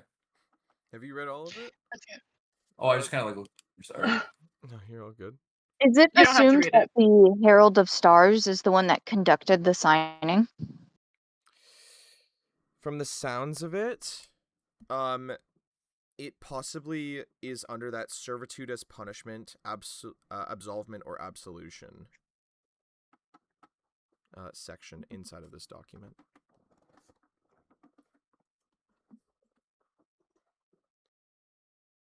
But Mirian is considered an equal to the Grand Star, so technically he would just need Mirian's position because Mirian's not a criminal. I don't believe Mirian is stated as being an equal. But she signed the contract, and it says that people who sign the contract are regarded as equals. No? Between the sworn and the signee. Yeah, So she's the just person who mentioned in it. initiated and the She's person not. so the sworn is regarded as the person of the divine blood. The signee is the person basically enacting it. There's two people that are in this contract together. Then they have their small support. Named supports of those contractually obligated and those obligated. Belgrass Clan Master of Traditions, Lady Mirian Elsie Belgrass, Greater Star / Master, Elazinian Upholder of Values, and Duelist Hesven. So those two people, regard them as like the support system. They are like their seconds in a way. When it comes to like the legal function, the two people that maintain the same higher rank is between the Grand Star and the Herald of Stars. They have the equal rank.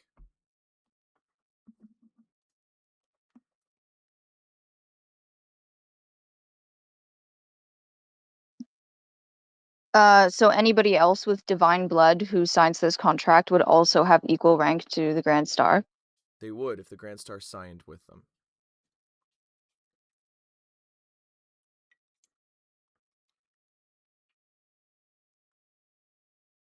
He mentioned that one of his contracts, the first one, he signed it as a teenager. Mm-hmm. He said he signed his divine writ.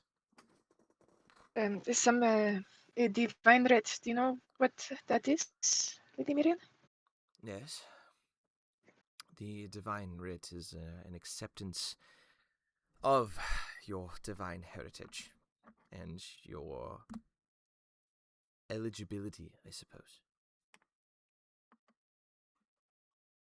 He said that his papa forced him to sign it when he was a teenager. Yes, he did. Yes, he did. Can it even still stand? He was not of age.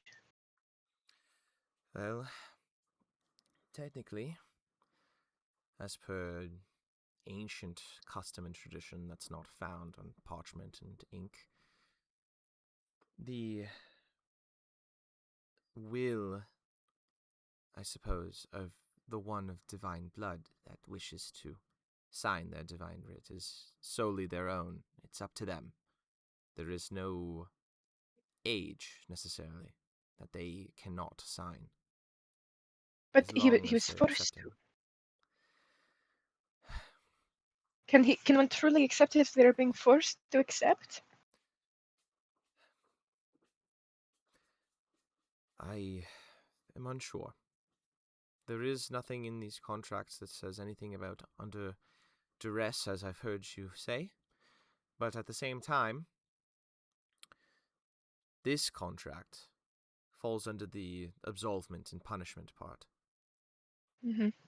A lot of what happened with him, at least this part of his contract, was signed before his sentencing to Delmazarin, as he had a choice, serving his time in Delmazarin or out here for the people.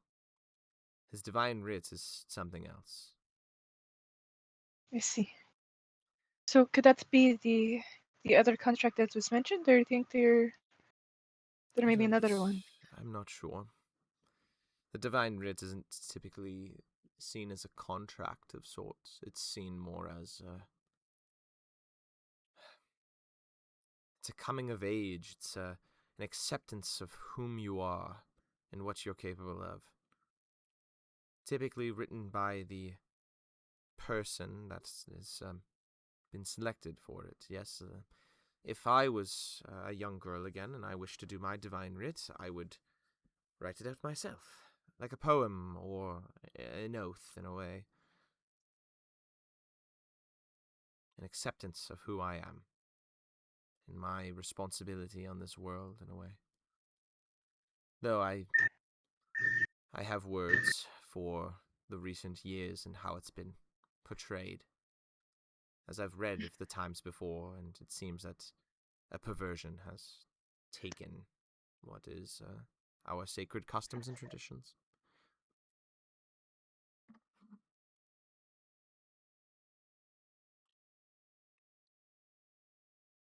The Herald, at least he believes, at least with the Grand Star, they were taught how to do things a specific way, not taught the reason why.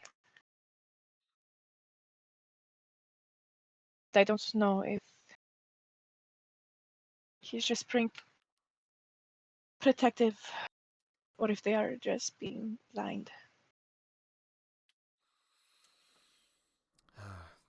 Of what in particular, Princess?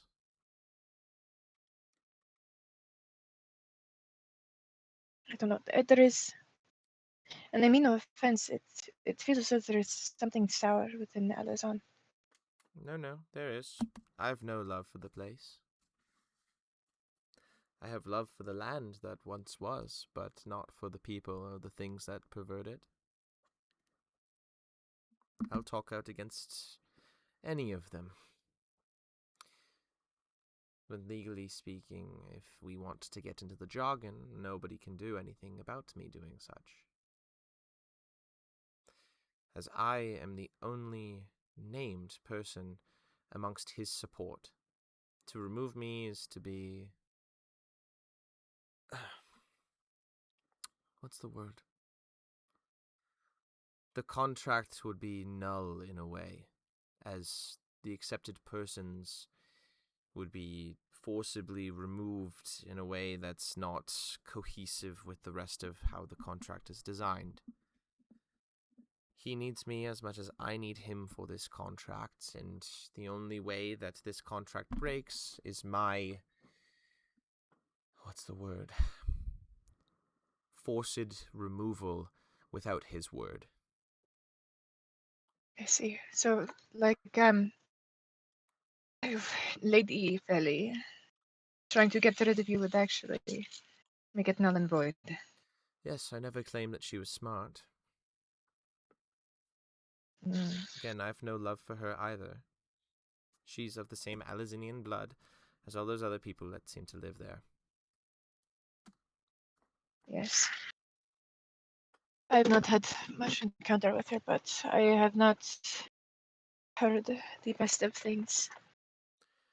I would think not. She's spiteful and petty and lacking in what is critical thinking, I think. And heart and soul. She has heart, but I wouldn't say she has a soul. As she has the will to do things, but doesn't see the greater picture of them.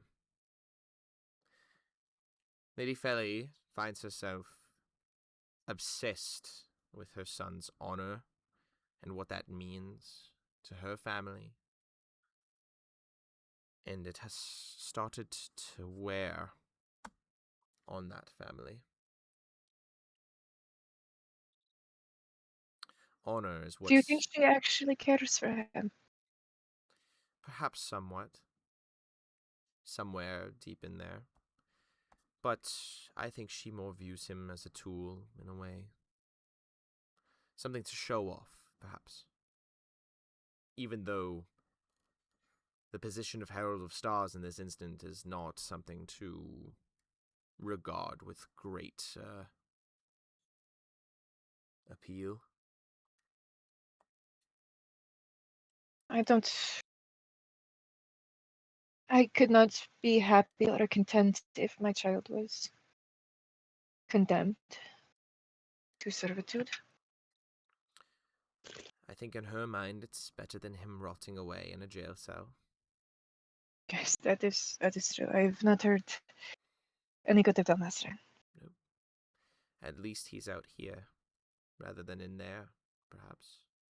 As they say, death over Delmazran. Over Dalmastra.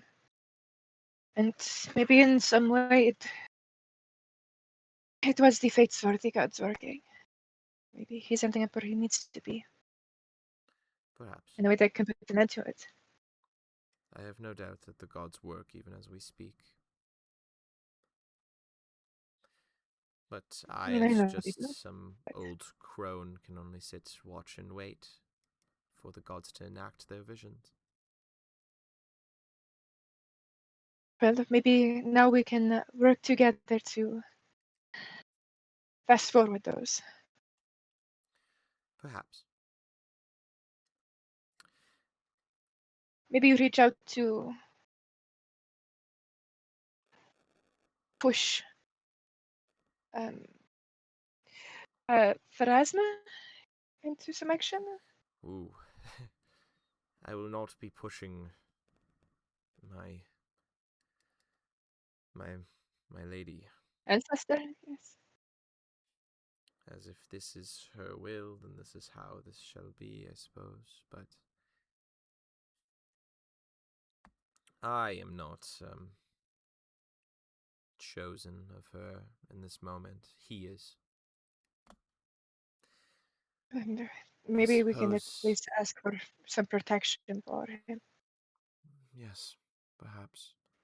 I suppose it's all on the table, so there's no need to dance around who he is and what our god is and other such. It does make sense. He said he could kind of talk to the ghost of sorts. And I don't know. No doubt a gift from her.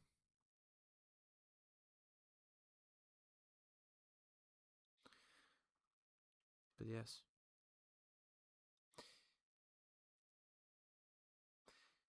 Okay, now this dinner. Yes, what to do about the dinner. I believe we should all be getting ready for such a thing, save for your friend here, as she gestures Yes. to Toad. Caspian was going to get clothes ready for you, Plank. But I'm sure we can find something somewhere. That's very good to hear. I am excited, but it's unfortunate everything that's going on. Yes, I will Yes, it probably is. still work with my family to figure out an actual plan for things. Just so we are not surprised. Once again, I'm getting annoyed of this. I would say that you could raid my closet, but I don't believe we would share the same style. Princess, Yes. I know you speak of dinner right now, but in the time that I've spent with your friend here, Toad, having spoken to me, I think I know what they're afraid of with this contract. What would that be? Besides his chosen words of contracts being his bindings, I believe that within the terms of marriage, that is what they're scared of. Not, what's the word? That he will be married, but whom he's married to. All these ancient pieces of parchment from a time long past by a man that I haven't heard the name of in some time. Warrior of They're the just afraid of outer. losing him. No. I think they lose more than just him. The bloodline? No.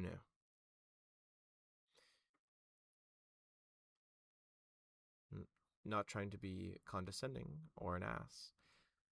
Delia, Mm. in the contract, can you go down to the portion that is numbered and read out the full portion that says marriage? Yeah. Including the parentheses portion. Yeah. Marriage. The signees may not marry between themselves and solemnly swear no such things may happen. If a signee is married or is approached with the prospect of marriage, the signee may be released from their contract as the ceremony of marriage is considered a holy act that must be upheld. I hate tiny text. Many portions of the document regarding this topic seem to be written over a multitude of years. Political marriages seem to be iffy but nonetheless acceptable. An account by one Braithwaite Holder states that the time-honored tradition of marriage of the warrior of the outer claims that they will have the right to... Oh, so we would be ruling over the land. Perhaps. That's perhaps what has them scared. At least according to Lady Miriam. So you believe, Lady Marian, that they think that we would want their land? Well, I don't see why they would be in such a fuss. Otherwise, yes. If they wanted just his blood, then they should have demanded that Feli bear another child. Yes, But you did instead- mention that there is only one of him. Yes. But she only had the one. And now we're here. I don't think they're afraid of necessarily losing him. I think they're afraid of the fact of what marriage might bring for them. And I believe that marriage will bring the fall of Alazan and instead the rebuilding of what was Clan Belgrass.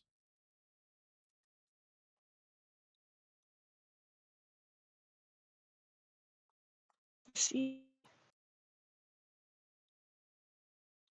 Well, that is at least good to know. Yes. Are my brothers still in the room? Yes, they are. I'll just look over at them slightly and just like, are you kind of with the look on my face of like, are you hearing this shit? Yeah.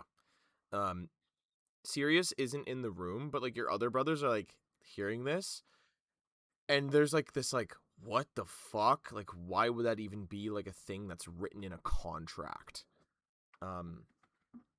As Karo just goes, Lady Miriam, can I get a copy of this, or just read it a little bit? And she goes, no, Yeah, by Karo, all come means, here. by all means. As he starts reading through it as well. Do you want me to go get Mama and Papa? No.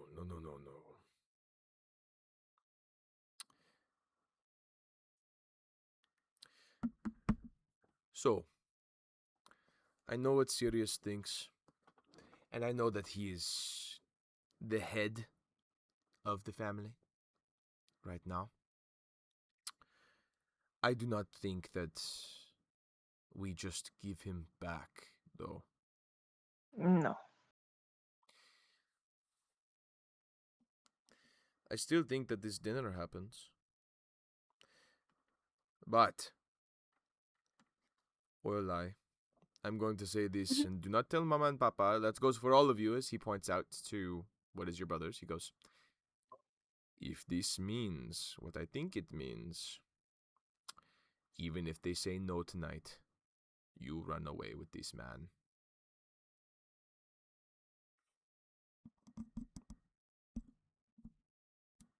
Orlai is gonna salute Kyle.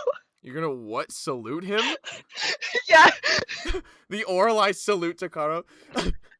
Marry that man. Yes, sir, yes, sir. But when I do it, But when I Okay. salute, Mean it's it as a problem. joke to my brother. I think even if they say no on that side, I believe that you elope with this man. He is beyond I was already powerful. planning on doing that. I have no doubt. I'm just giving you what is a general command now, I suppose. But by all means, if you don't cannot love him, command then me. don't do it. Yeah, I know. But if you don't love him, then don't do it. But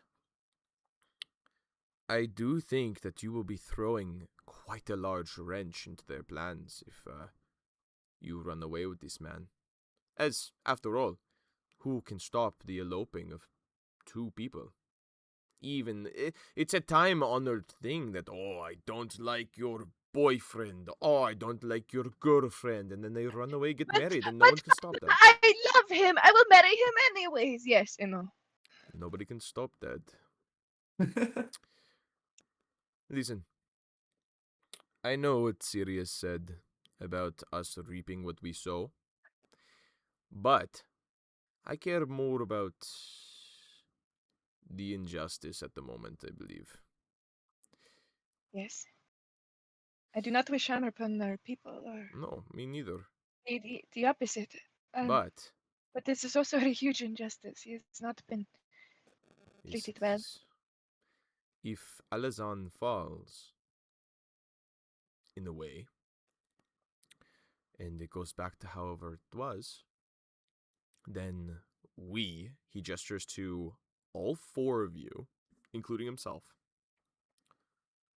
we have a way in with the Stellis. Yes? Hmm. And that wicked place falls next. Perhaps. Anyway, do not listen to me. I am just your silly brother. I'm going to go get ready for dinner, Yes. as should we all, save for Mr. Toad. Though, if you are able to hold your baser impulses, Mr. Toad, I think that my sister would mayhaps feel better if you were there in some sense. Comfort, support. But I will not push you. I'll be around, but to be entirely honest, I'm not confident in my ability to hold my impulses. If a certain face shows up, I will try and tear it off. I see. Yeah. That's okay. Mr. Plank, we will get you the servant's garb. Yes? Is this what you are looking for? Absolutely. We Excellent. were also saying that he could just sit at dinner because it will be a lot easier for him to learn table manners than to actually serve. Oh, if you'd rather do that, then by all means, you'll be getting dressed with us. Come, let us go get ready for dinner, yes? As he gestures to everybody as they all start nodding and getting ready. Lady Miriam kind of turns and goes, I have to head back then, if I'm to get ready. But, I wish you all luck, yes? Oh, yes, Lady Miriam. One moment. Yes, yes. Just wait here for 1 minute. Can you do that? Of course, yes. Okay, I will return momentarily. Orlai's gonna just run off to her room and then run back. Okay, you run off to your room, take about a few minutes, and then you come back.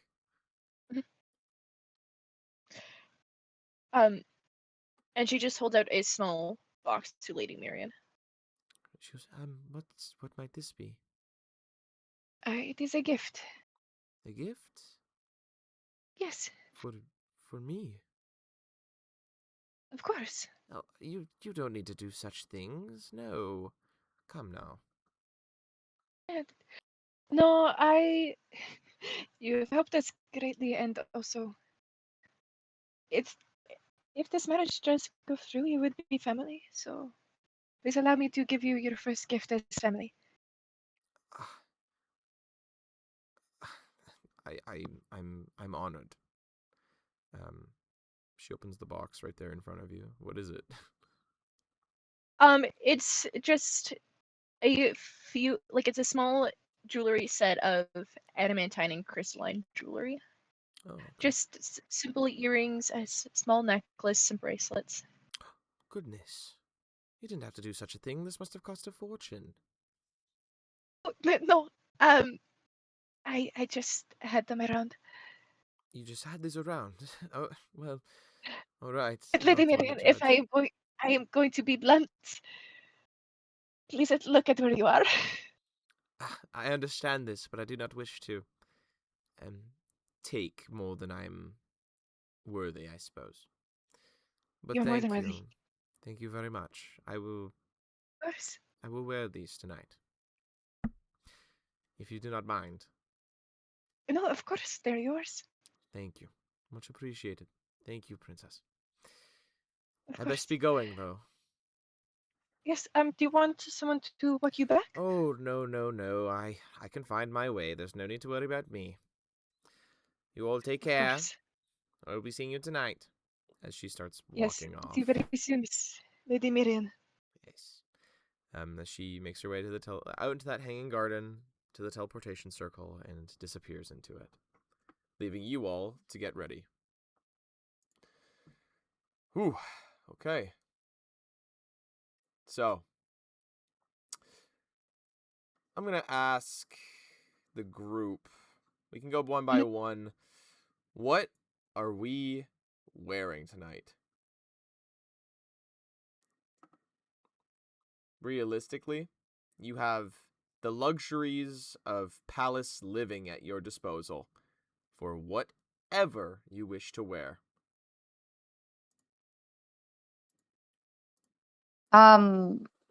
For Toad, who's of humble upbringing, we'll say, although that's reductive, he's just gonna wear the dark servant's clothing because it's at least cohesive, and he's not gonna be sitting in at the dinner. And he doesn't feel like it's appropriate for his sort of belief system to dress in a super extravagant way. Although he does want to celebrate Auralye, so he is going to tuck a rose into like his pocket to form like a sort of makeshift brooch. Gotcha. Dang, Gotcha. that's hard. That's hard. Very nice. Plank. Blake is doing a complete 180 and going all out. Okay. A lot of the The strength finest, guys the are finest robes the palace has to offer. A top hat. top hat. Why a top hat? Top hats are so out of fashion and Strake, buddy. I don't care. Conjure me up a top hat. I don't care. You Plank is going all out. He's never got the chance to do this before. He is going all out. He's God. draped in the fine fabrics and jewels of Strake, and then a top hat. He requires the finest cane to look pimpin'. To look pimpin'. Jesus. Oh god. Sure. So the cane sword, Yeah, you that guys I have a have, cane sword. What color is it? it's wood. It's like a deep brown with Okay, wooden that would like work with the, metal pieces. Okay. All right. Sure. The Strake Perhaps. brothers, or the Carr brothers, seem to kind of, they dress themselves in like what are these like wrapping robes and other such. The only ones that kind of seem to vary a little bit more seem to be Sirius's, as well as Umbran's, which Umbran seems to be more cloaked in a way, kind of giving him this more like wise look, whereas Sirius's is a lot more regal, forthcoming as it was. Kato's is a lot of like reds and blacks of these like draping material that seems to kind of drag, giving this like long sort of, what's the word, look about him. The other brothers also dress pretty similarly. The same sort of like robe over robe, wrap over wrap. This very like luxurious feel. It doesn't matter if it's piercings, it doesn't matter if it's rings or jewelry. It's all adorned and worn. Auralye, you and Zara would technically be getting ready together, as well as your mother would be present. Yeah, Oh, it's sorry. By the way, would a monocle be appropriate? Sure, brother. Or he's also Plank is also has a monocle on his right eye. Alrighty, sure, buddy. The monocle over the right eye. Sure. Yep. Okay. He's gonna look awesome. He's gotta look spiffy. Sure. But yes, Auralye, what do you wear? Orlai is she's draped in very fine fabrics that have like the dual like shifts, so it she looks very elegant, but she her dress is like loose fitting. She has cuff sleeves that start halfway in her bicep and just drape it down. She has like a partial cape, but she's covered in chains of like pearls and gold, and she has rings, bracelets. Her earrings are in. Her glasses have been long ditched. She put her She doesn't need contacts them. in. She doesn't need them to see. She just kind of wears them to like read for long durations. Mm-hmm. Okay. Wizard hat gone. A much more elegant tiara is in her hair with pearls and other small like crystals and gems, as her hair is no longer braided for the most part. It's kind of tied back partially, but it just hangs Gotcha. Okay. as it kind of almost acts like a cape itself. Okay. As it trails behind, as her hair trails behind her. Jesus. Okay. Very nice. Zara kind of dressed in not as flashy of a way, but still one deserving of who is basically going to be queen consort. Whites and golds seem to adorn all of her bangles and wrapping sort of gold pieces that seem to coat the arms and fingers as she seems to kind of help you. Your mother, same sort of thing, but it's a lot less of, I believe, gold and more crystal blue and sort of that sort of like cooler tones along with the white. She wears I like believe. so many mixed metals. If it's precious in any sort, she probably wears it. Oh yeah, just like Emma Frosting it kind of thing. Just fucking annoying amounts of like cloth and like other such like jewelry and other junk, I guess is the word. But you all look pretty good. Okay. So, dinner time. I'm really nervous. A few commands are given out to what is the guards of Strake as Kato starts commanding them, handful of them to watch over the citadel, more of them to follow you guys to Alazan. As you guys descend into the maw once more of Alazan. The minute that you guys enter, there is a vibe of regality, of this is an extremely important moment. All of the Alazanian knights greeting you all with gestured salutes and poses as extended sword comes out and over, creating archways, guiding you all about your path. As the first people to meet you would be the Grand Star, as well as her second, which would be Hesven. She sees you lot, goes, welcome once again, Carr family. Lovely once again to see you all. You as well, Princess Auralye, as tonight is about you. How are you feeling? I am quite well. How are you? I've been better. Butterflies and other such in my stomach, I suppose. Tonight is meaningful, to say the least. Yes, I'm quite excited. Yes. Well, I don't wish to delay us any longer. Thank you all for coming back to my home. And thank you all for bearing with us. But here, let me lead you all to our grand dining room, yes, truly fit for kings, queens, and ruling nobility, yes?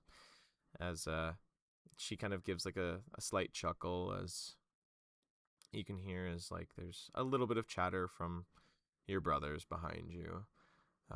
As the king and queen of Strake are sort of tailing behind towards the back, which is strange, as Sirius and you seem to lead, followed soon after by Plank and Toad, your other brothers, and then your parents, it seems.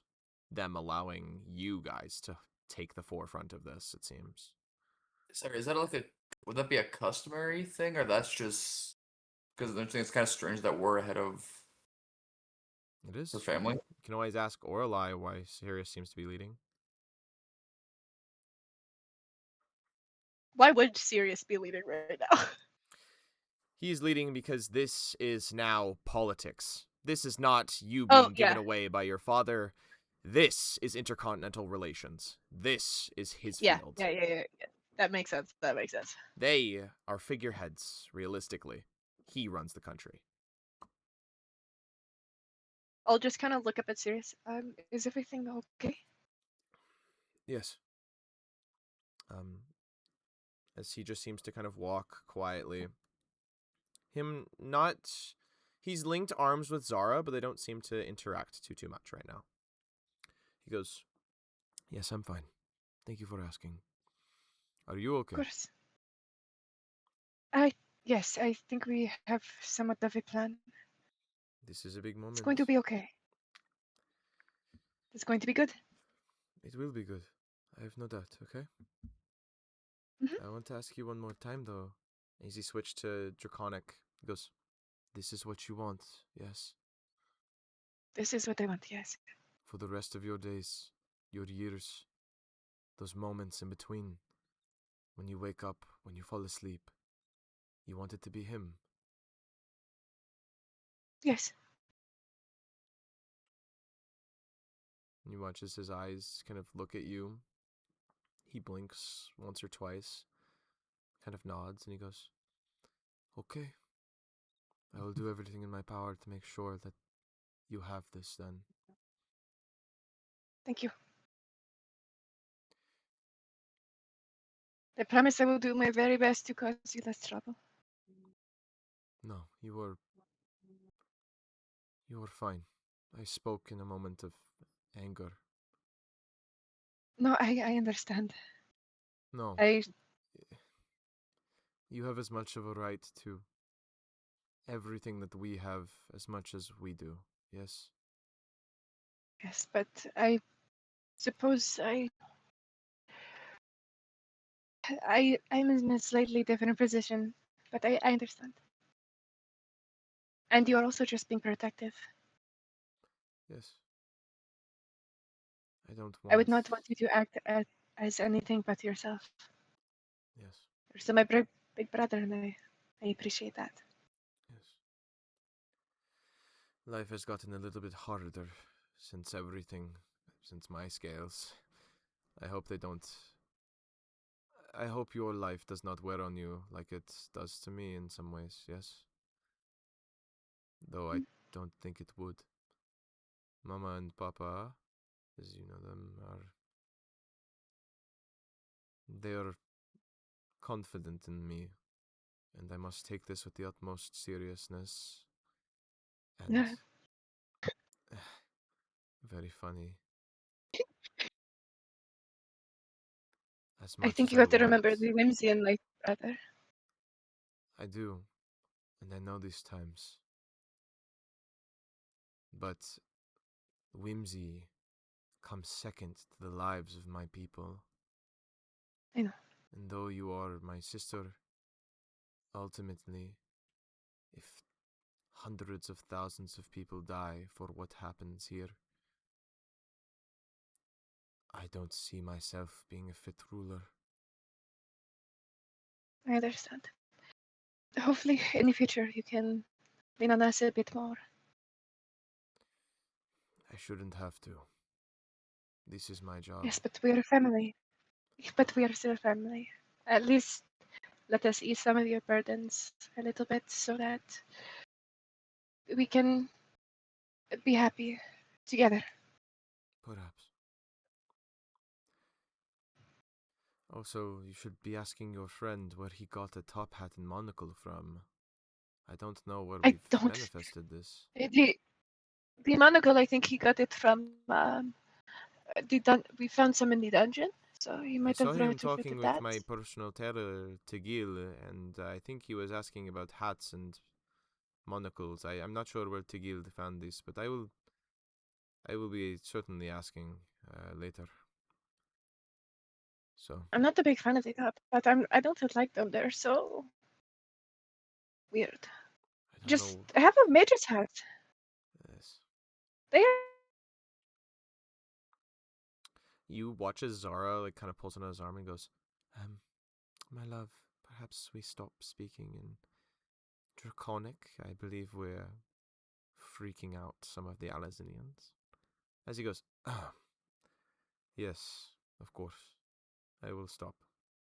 Apologies.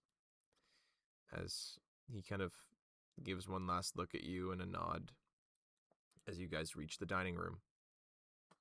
As what is a massive set of double doors is opened into a really, really large space in which you guys had seen previous. About that 200-foot long sort of space, a table that's at least 150 feet sort of situation, enough to fit comfortably at least 100 people. As you can see that there's already a small collection of people here, namely some of the greater stars, the Herald, Feli, and now you all. I'll sit just outside the doors, Sure sort thing. of crisscross, listening in. Sure thing. You sit outside, crisscross, just making sure everything's okay. You all enter this room, at which you guys are all announced, as it was. As there's a servant, which seems to be the Grand Star's personal servant, the one that asked about Madjan when you initialized what was this called? Proposal? Who seems to announce each of you by rank, title, and name. Plank, you are referred to as Sir, for all intents and purposes. Oh, that's gonna go right to his head. Sir. As all of the Kind of like others, perks up, like all of the me? others that were sitting, which was everybody, stand up when you guys walk in. As you guys find your seats on the right side of the table. The left side seeming to be where the Herald and Feli are currently. Auralye, you are situated just across from the Herald of Stars himself, in which you can see that he kind of looks up at you, sees you. And you kind of realize that Caspian has been kind of lurking in this room, as he seems to have cleaned up in some way somehow, but he looks like he's ready for this dinner. As Probably magic. he kind of swoops in behind you and goes, "See, everything is fine." As he sort of takes off closer to like Kato and Felix, as he kind of finds his way in there. As there's like the late announcement of, and Prince Caspian, yes, songbird and poet extraordinaire. As you watch as Caspian kind of is like, yes, thank you, as he sits down at the table as well. Of course, the king and queen enter pretty much by themselves. The kids being introduced first, and then the king and queen. In which you watch as, there's even more of that sort of regency thing going on. What is like the entirety of like their guardsmen and such saluting, making sure that everything is good, as Hortense and Soren make their way into the room, taking their respective places as head of their country. It's pretty much, the ends of where you guys are. As you can see that the Herald has also cleaned up somewhat as well as Feli. The Herald, instead of wearing armor, seems to wear what is more akin to like this, like, I think the word is like a doublet, basically, with like these nicer like cape and cloths kind of thing. His face still covered from the looks of it. As for some reason, even though in that contract you did not find anything, he still maintains what is like this privacy about himself. He was also, sorry, in that letter I had sent him earlier in the day, there was like light striking jewels for him. Just like Gotcha. basically a small like necklace and the like. Of course. Yes. He does seem to be wearing it, from the looks of it. Oh, sorry. Lady Mirian would also be here with you lot, as she also seems to be adorned in the Strakian jewelry that's been gifted to her, ever so kindly. As you kind of watch as the Grand Star finds her place, along with Hesvan, she goes, "Oh, fantastic. A proper meeting of houses and families. One with the prospective marriage applicants, I suppose we'll call them. Is that the right word, Hesven?" As Hesven looks over and goes, as you watch as Caspian goes, "Lovebirds?" As she goes, "I wouldn't go so far, but thank you, Prince Caspian. Yes, the lovebirds. Thank you so much. Please be seated, everybody. Let us take in some of tonight. Tonight is nothing more than what is talking and revelry. A greater binding between our two houses, our nations, making sure that everything here is checked, accounted for, our I's dotted, our T's crossed. As well as just to get to know what the fate of our realm will be with this now happening. As to identify myself, I myself, again, the Grand Star Winsa Dagria. Wonderful to meet you all, even though we've met. My second here, Hesvin, Andulus Hesvin. I'm sure that he is just pleased to see you all as well. The Herald of Stars, and his family, though this seems, sadly, to be just the young Lady Felly. As Lady Felly seems to... This is the first time that she has actually met you guys. And it Yeah. hasn't been through what is whispers and murmurs and otherwise. As she seems to look over at you guys and goes, "Charmed. Thank you so much for choosing my son." It is truly a pleasure to meet you. You have a wonderful son. Thank you. I like to think that I raised him well. As you watch, she looks over at him, and you watch as, like, he just has those fucking eyes. You know, like, shut up. Just shut up right now, please. As she just kind of seems to... She has, like, this, like, so pleased, like, look to her face. As she seems to be, like, smile ear to ear. At the words of, "I think I raised him well." He watches the Grand Star goes, "I believe that we are anticipating a handful of others. They should be joining us in but a half hour, maybe an hour at most. Travel and other such things being a weighing factor, yes? But that doesn't mean that we cannot start with festivities now.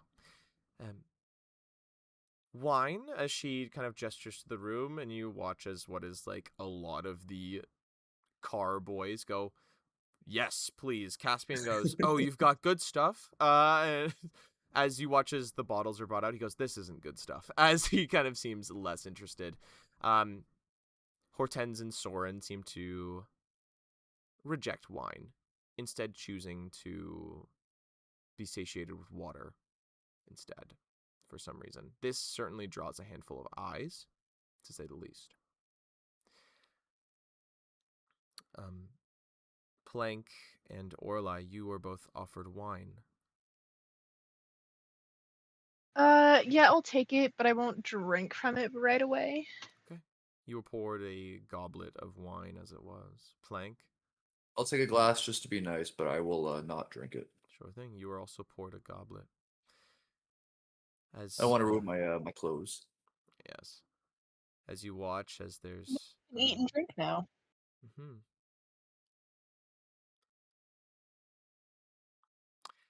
You watch as there from Lady Felly, she speaks up first, as like kind of the greater stars seem to kind of have this little small idle chatter with what is the Grand Star, as well as kind of picking up a little bit of conversation in and along the same lines of work that like some of your brothers have. Specifically, one of them seems to find purchase talking with Felix about what is like magic implements and other such things, as this greater Mhm. star seems a little bit more interested in that stuff than most others. As Lady Felly goes, "So, how did you meet my son?" We met on the barge into Alizan. "Ah, I see, the barge." As she looks over at the herald, and he goes, "Yes, the barge, mother." She goes, "Didn't fly?" He goes, "No, tired from work." She goes, "I see. Can you fly, princess?" And not at the moment, no. I see. As she I have looks. not taken as much time as I would have liked to study higher magics. I have mostly stuck to learning history and Oh, a history buff. uh yes, that is part of my education. I mostly specialize in archaeology and the Ah, like. excellent. Tell me something interesting about that. Which thing would you like to know? This woman Whatever- what is area? so insufferable. Oh my god. Whatever is your most favorite part of whatever you do. You watch as the herald think- kind of looks over at her. My favorite part is I love learning the history of the people, the way they lived, the small things. Society? Like anthropology? Yes, I see. that as well. Well, The history behind it, figuring out where we came from, seeing how people lived. I still love to do that, even with our modern days, seeing how other peoples live, I see. even those without as much magic as us. Hmm. It shows us the magic of the everyday, the magic of life. Magic of life. She kind of like gives like a chuckle as you watch as Magic is in all. her looks more at her. Well, yes, magic is in all, as you would say, but there is no magic of life. Come now. Magic is life. It is in us all. We Magic is live a and we breathe. portion of life. To some. But No, that's just fact. Magic is but a portion of life. It's not life itself. Think. If magic were life, then everybody would be magical. Yes?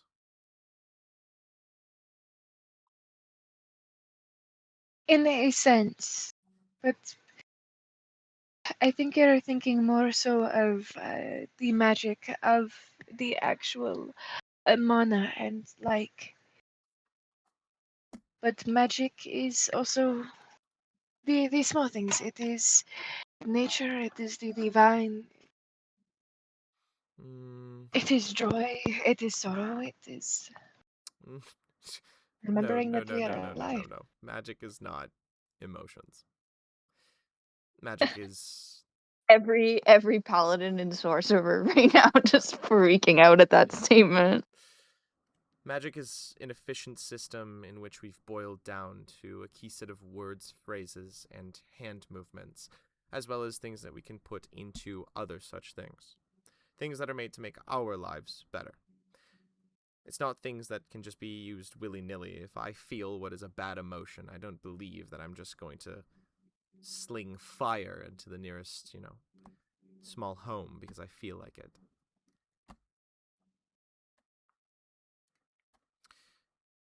It's You rather will have to agree to childish. disagree. Sure, if that's the stance you'd like to take. She kind of just smiles.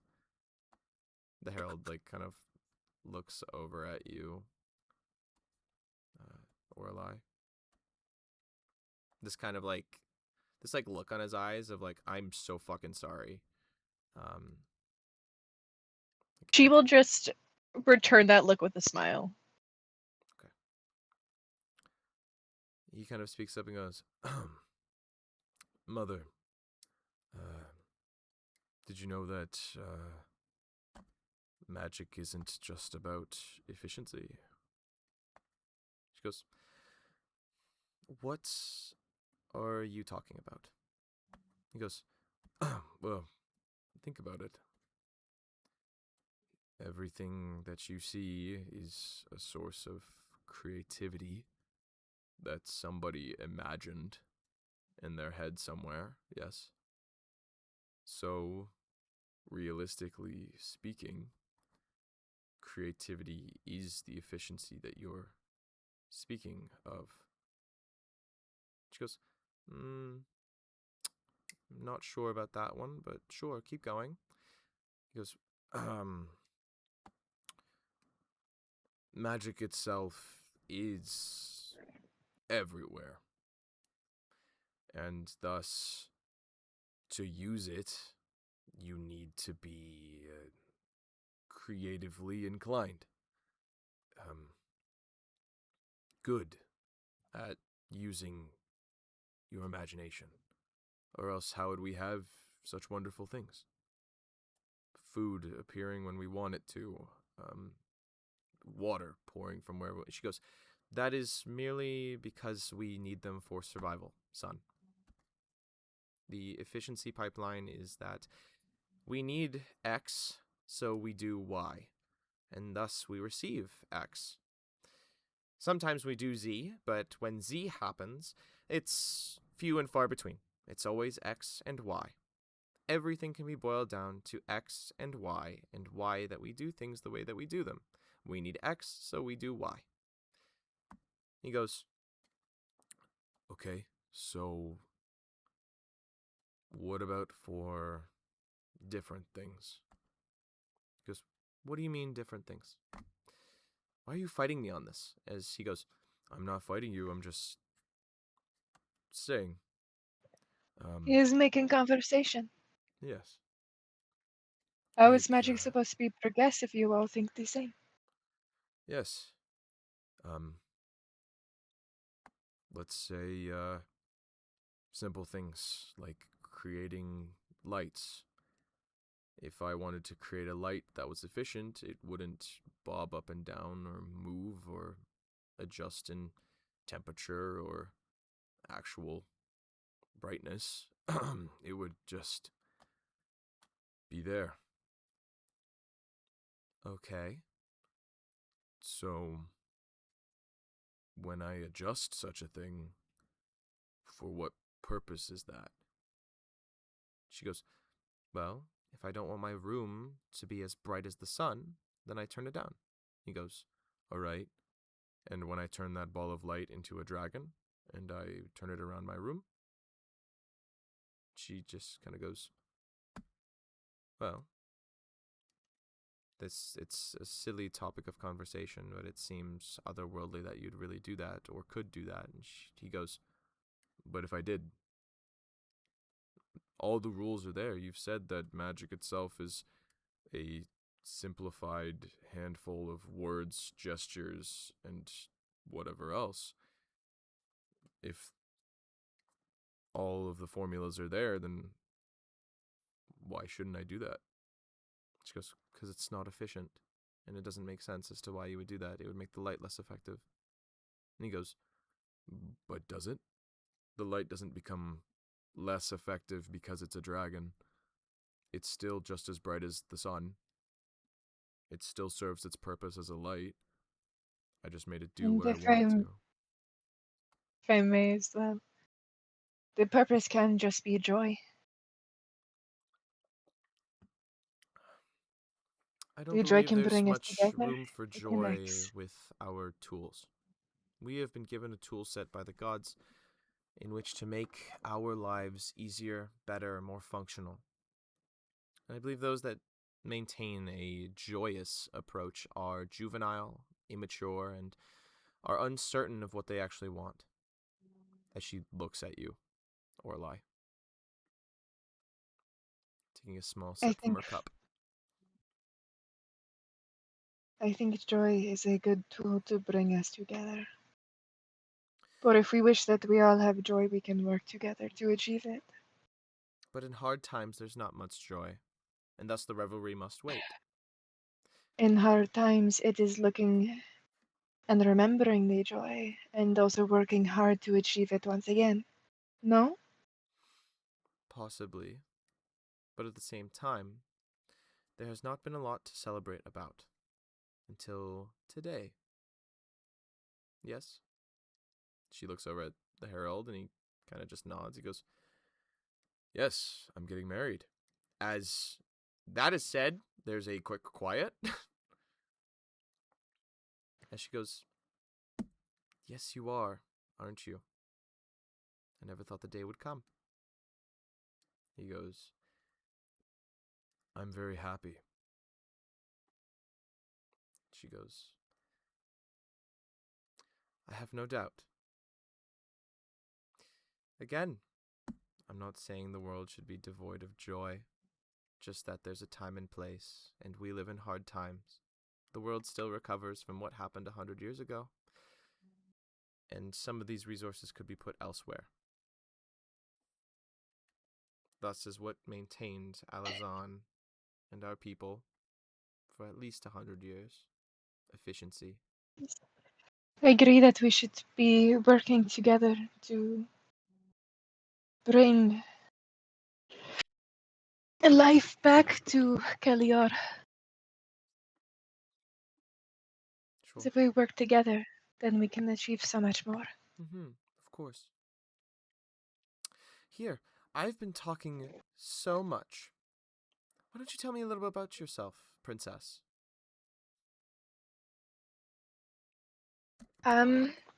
Other than just your views on magic. Magic is one facet of life, yes? Yes, though magic does take up a lot of mine, it is something that I love very much. But I also love my family, my people. I see. I love seeing the world. Are you in line to rule? Mm. I am eighth in line.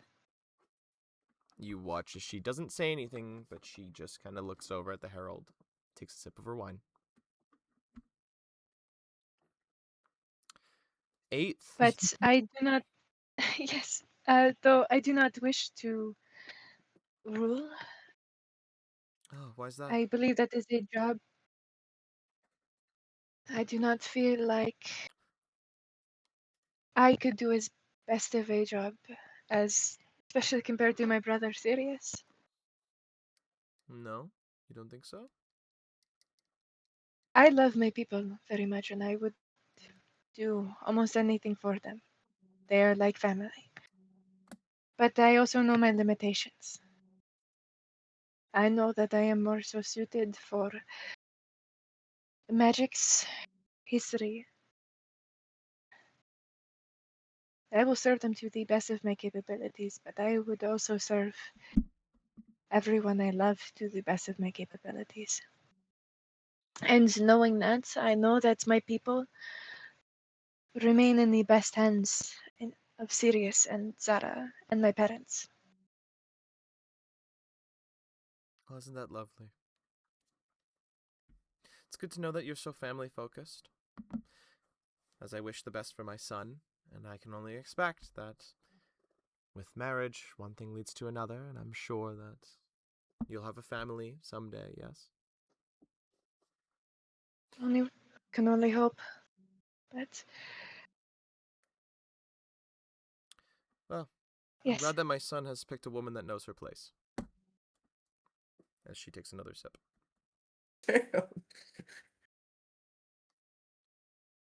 we all have our place in this world. I was born to recognize mine. I know I am the princess. But I also know that I am a daughter, I am a sister, I am a friend. Perhaps mother one day, yes? We will see. You can see that the herald's just like, what the fuck is happening? He keeps looking at her. And it's not like a ma, stop. It's like a, can you shut the hell up? Like it is, he's shooting daggers like at her, like stop. And she does not seem But to care. the discussion of children would have to be something that we discuss together as Oh, come children now. There's are. always got to be another one, right? Of Belgrass blood, as she kind of like touches her son's shoulder. As Lady I think it Miriam is. also peeks up at that.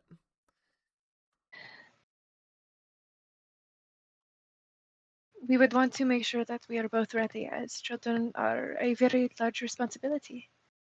Well, of We'd want to make course, sure that but we are able to provide. it's always the responsibility to the people that there should be another, yes? Yes, but we also owe a responsibility to that child. But the people. Yes, and I recognize that. But we owe it to ourselves as well as that child. We would not want to bring a child into a situation where we are not ready as people, as parents. And if you had to? Add to what? if you had to. It's an expectation. It has to happen.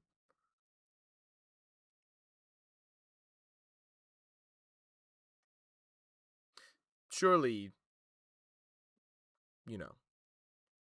it would happen. After all, considering everything that's happened here, everything with your father, as she looks over at the Herald again,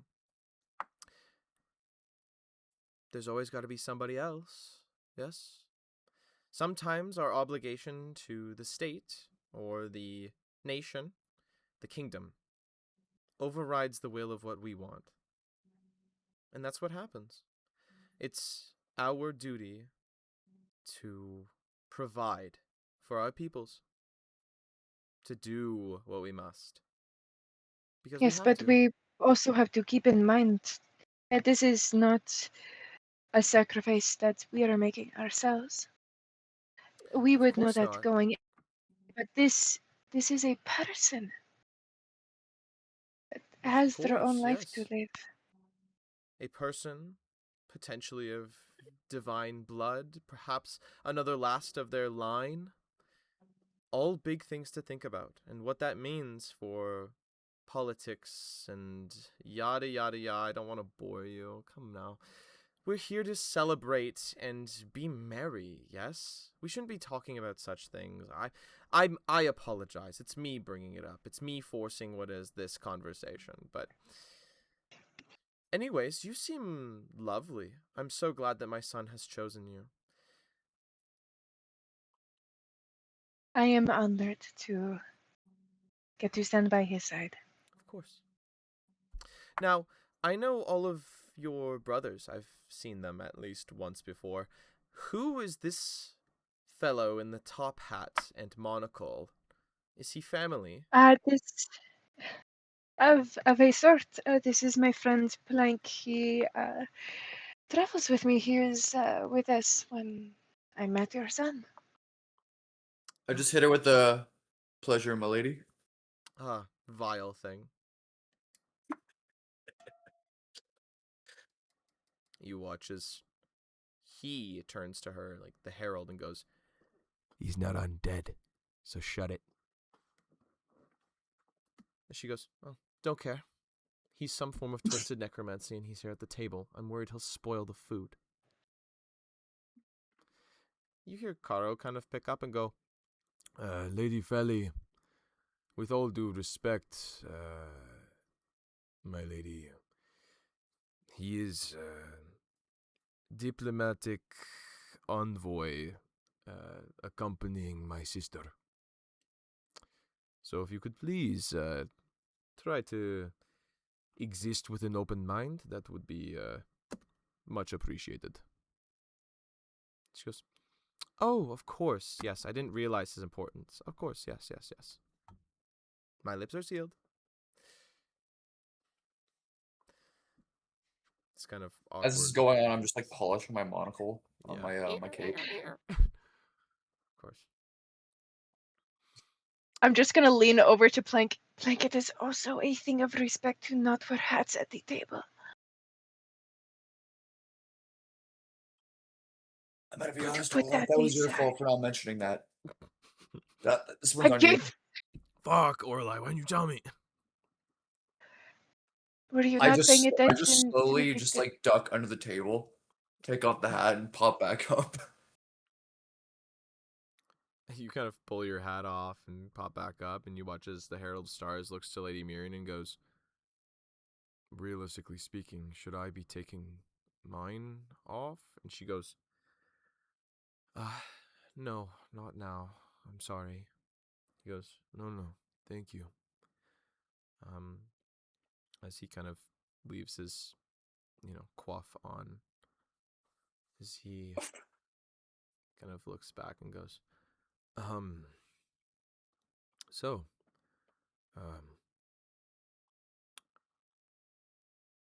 I'm not exactly sure what to talk about. I'm never included in a lot of these political talks, and I don't exactly have a lot to say politics-wise.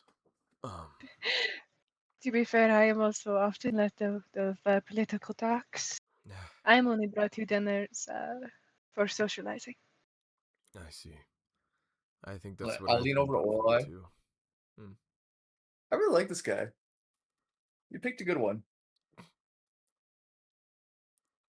Thank you, Blank. So, I've been thinking.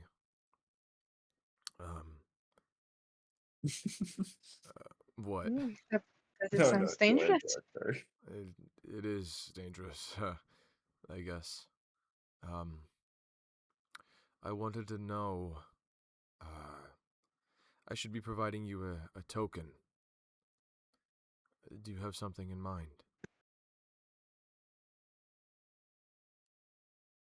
No. It is. If you would like to give me something, it It should be can something that. be. It's as he kind of like straightens himself out, he goes, as it's been explained to me by Lady Mirian, it's a time-honored clan tradition, and it simplifies who we are to each other. Mm. I wished to provide you something that would be adequate, but I'm unsure what to give the woman that seems to have all the material things. Yeah, Not in a that is. bad way. No, no, I understand. That is often the trouble that we run into at celebrations. But all that it really comes down to is something from the heart. I see. You could give me a piece of paper or a leaf from a foreland, No, and as long as no, it no, is from the heart, that is all that matters to me. no. I will get you something worthy of you keeping. Again, As he's like kind of speaking, any gift Toad. from you is worth keeping. Yes, Toad. Outside, as you're kind of sat, as like the royal guardsmen and other such kind of stack up on the room, making sure that everything is going smoothly. There's the sound of commotion. The sound of like what is frantic talking and chattering. That seems to be coming from up the way.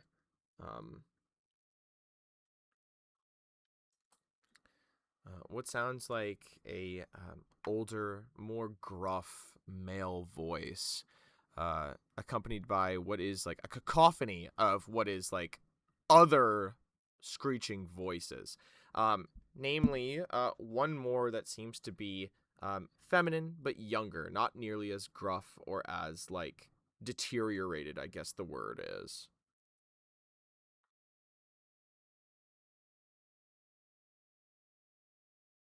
Okay. I'll look over at the guard next to me or the one closest to me, and I'll just kind of give a soft nod and go, I hope that's Mr. Madgen. You watch as the guard kind of looks over and goes, perhaps so. He is known to be somewhat boisterous, is the word I would use.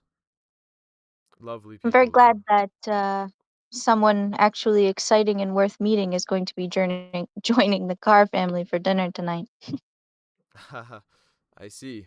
As the knight is just kind of like, aha, I don't know how to respond to that. Um, as he's like, aha, all right.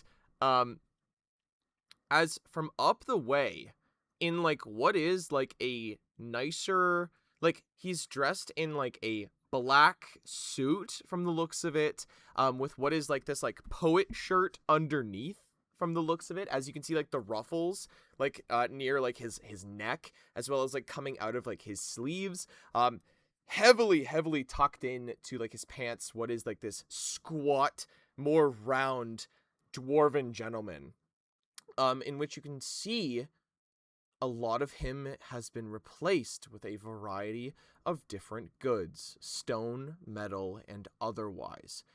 as he seems to be chatting with a Strixie woman that seems to be kind of like accompanying him, kind of like half like flying, half running beside him, trying to keep up as he walks at a weird pace. This woman herself, you can see that the top of her head is like completely shaved, save for what is like one almost like kind of very long like mohawk that's been done up and braided, in which she also seems to don like the same type of suit, just without the jacket. She has like the same kind of like poet's shirt, as she seems to kind of like half like kind of leap along behind him.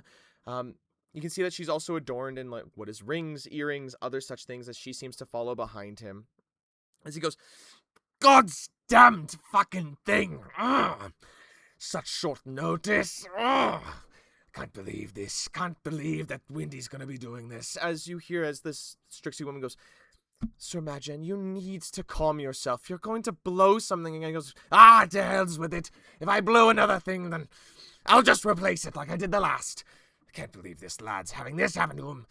I can't take it anymore." As you watch as he finally like rounds the corner, as he's like, this guy is like trying to fit like his feet into what is like proper, like they're like these tall boots that would go up to probably about like the knee kind of thing, as he's trying his damnedest. As he finally rounds that corner to like what is like the doors, as he kind of sees you, as he goes, "Oh, look at the help. Look at this." As he goes, "Fucking Stellan goblins now? What are we taking, slaves? God damn it, Windy." As he's like kind of trying to make sure he's like all good, as you hear the Strixie woman go, "Surely, sir, there's no possible way that they are actually employing slaves nowadays. Come now." As you get a closer look at her, you can see that a good portion of her as well has been replaced with pieces of stuff. You can see that namely, both of her wings seem to be made of metal, as well as her one arm from about like the mid forearm down to her hands seems to be stone, as she seems to like kind of like look around. They'll see me kind of look up at them with like glowing eyes and just utter fascination before I just say, "Fascinating," and pull out a little book and start drawing a picture of their augmented limbs and body parts. "What'd you say, boy?" As he kind of like looks over at you, like he's like trying to put like his gut like into like his pants kind of thing, as he's like pulling his like belt and like belt loops outwards to try and get it over his stomach. Well, Toad will just kind of stand up and take a few steps forward and kind of. You said one of his arms or something is replaced as well? Oh, most of him is replaced. For Yeah, okay. her left arm from like the forearm down seems to be replaced with stone, and both of her wings seem to be made of metal. I'm gonna just take the quill of my pen and just ever so gently tap her arm and just look at him and go, "Oh, I was just saying that this is fascinating. Is it of arcane make or alchemical?" Bit of both, I guess. It really depends on what you're doing. I don't know. Delightful. Realistically, as he like kind of like like you watch as like what seems like the remnants of hair that is like coming out of like his hairline where his forehead is, he slicks it back over what is just solid stone on his like from like again what is like where like barely the beginning of your scalp like starts back, like all of him has been replaced with like different stuff. As he slicks back what is like these few fraying pieces of like a white gray like strands of hair, as he goes, "All of this is it all starts with magic. All of it. From the beginning to now. We all, as people, as mortals, have a signature within us.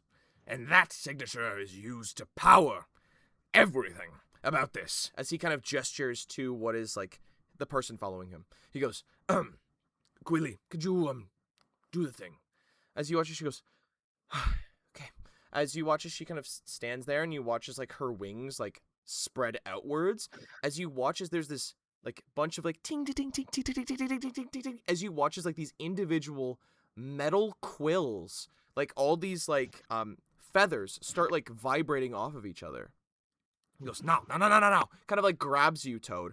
Has you like in like this like almost like side hug. Sticks his hand out in front of you and goes, you see this? All of this. You see how it all sort of vibrates and it flows together. Yes? Sorry. He has an accent. I can't fucking do it though. Yeah. Yes. Yep. All of Yep. this it starts with the very essence of what you are. From the beginning to the end. From what you are at birth to what you end up as worm food as. The beginning and the end. All of it.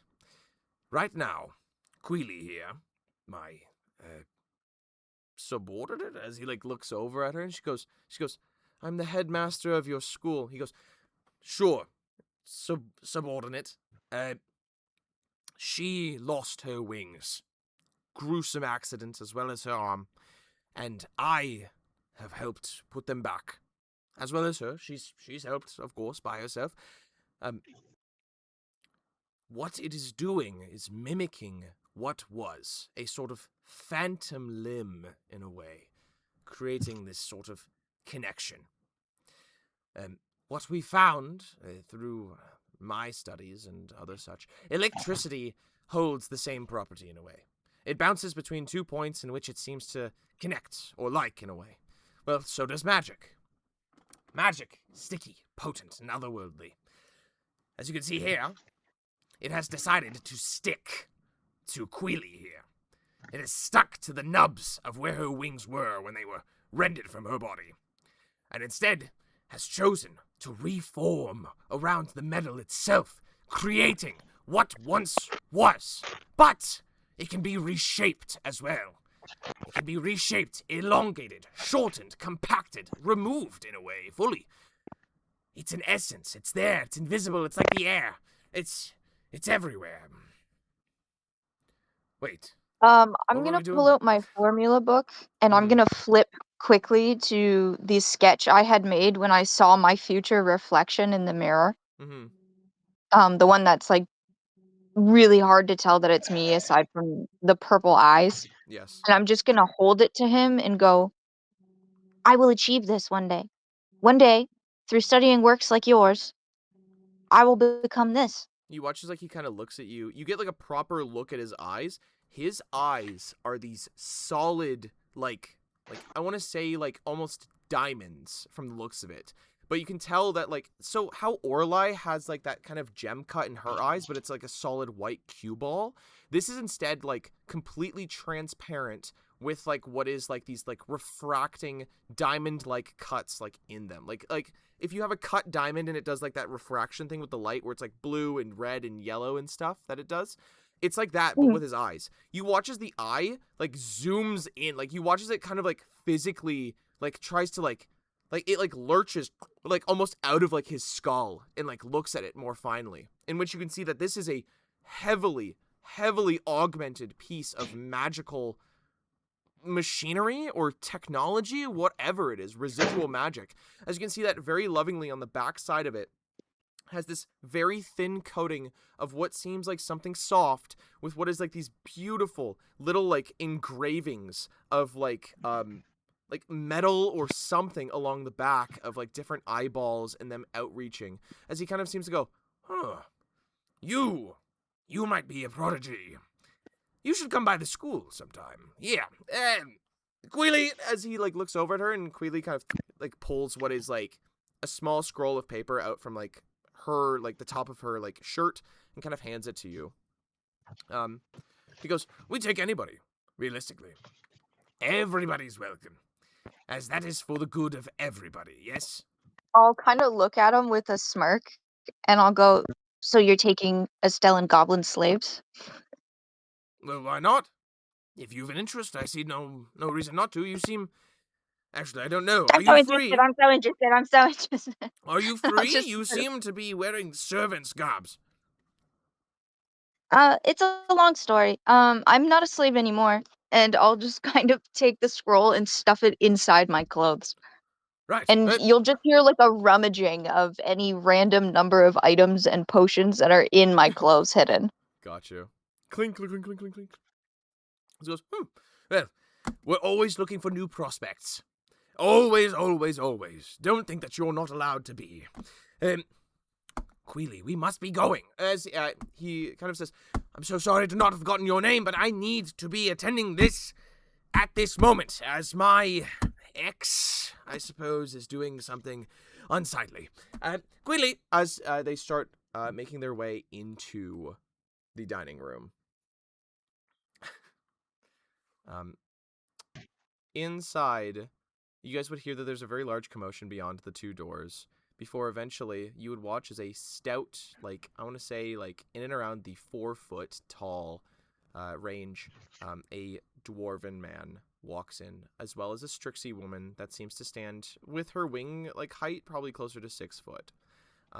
These people are heavily augmented from the looks of it. The dwarven man seems to be mostly stone. From the top of his head to his neck to what is presumably, like, he has this very thick, white, like, gray beard as well, but you're pretty sure that under it it's also stone. Or at least, like, where his jowls, like, his, like, double chin would be, it's all stone. His hands, his arms, everything. As for the Strixie woman, her her left arm and her wings seem to be augmented as they seem to walk in. As you immediately hear Winsa go, oh, for fuck's sake. Madgen, get out! As he goes, no, I don't think I will. I have the right to be here just as much as you. Yes, we are still, for all intents and purposes, together. And she goes, no, we're not, Madgen. Who told you to come? And he goes, well, I'm on the witness paper, so Hespen. She goes, Hespen? As she turns, and Hespen goes, he is on the paper, Grand Star. She goes, for fuck's sakes. Madgen, you should not be here in this moment. You're not allowed on these grounds. We've been over this. As he goes, well, that doesn't apply to what is the fate of our new world of Calior. That does not apply at all.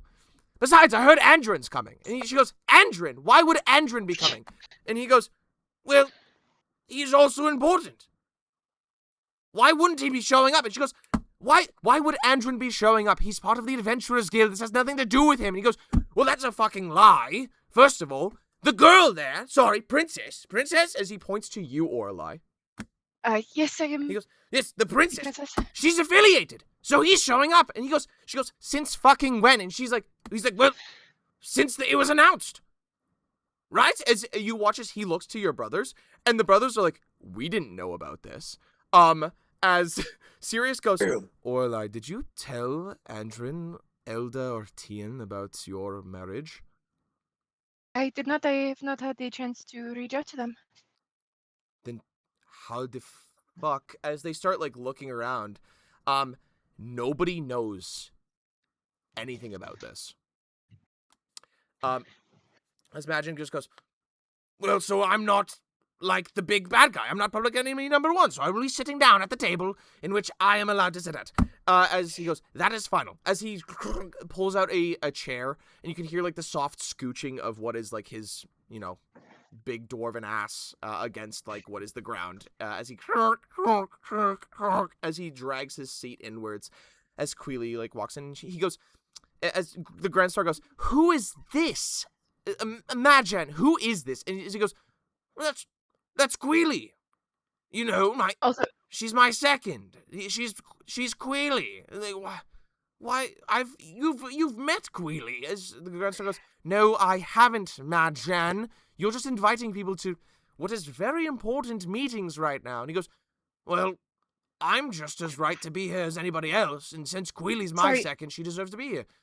Madgen stops, like, basically interacting with Winston and goes, oh, good to see you, boys, as he, like, looks over at what is, like, your brothers, and they go, hey, much obliged, good to see you, as he goes, might I say, Mr. Sir with the top hat, look at you, dapper young fucker, as he, like, sees you, and you hear his Winston goes, Madgen, not at the table, as he goes, hey, where did you get such fine garb, boy? As he looks over at you, Plank. I give him like thank you, sir. I give him like a top of the morning, like top of the moment.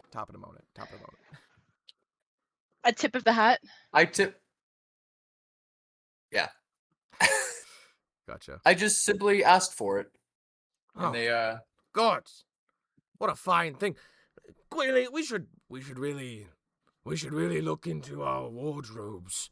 And she goes, we don't share a wardrobe, sir. And he goes, well, you're right, but we should really look into something like that. That's... Oh, I want one. Damn. Anyways, as the talking seems to continue, this now throws off the vibe of a good portion of the Alizinians, as they weren't expecting Majan to show up. And now, the introduction that maybe Andrin is showing up, that's even more worrying.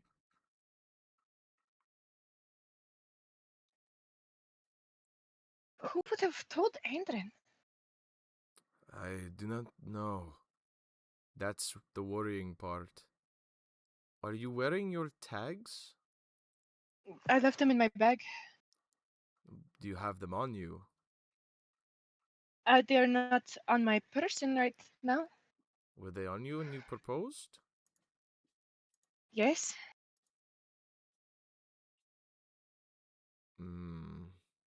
He kind of looks over at Karo, and in Draconic, there's now like the talk of, do you think Andrin was spying? And you hear Karo go, it's not outside of the realm of possibility, considering his relationship with the Alizinians. But he watches, Sirius goes, but this seems like a violation to use our sister's tags if he is listening. Unless he just knew. And you watch as, Karo goes, but how would he just know? He's not an oracle.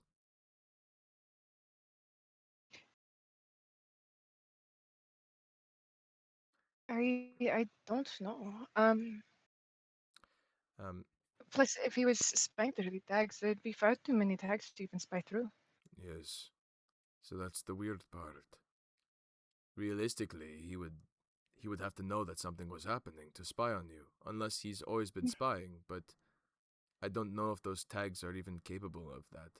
I know they have tracking on them, but it's for the purposes of knowing if you are alive or deceased.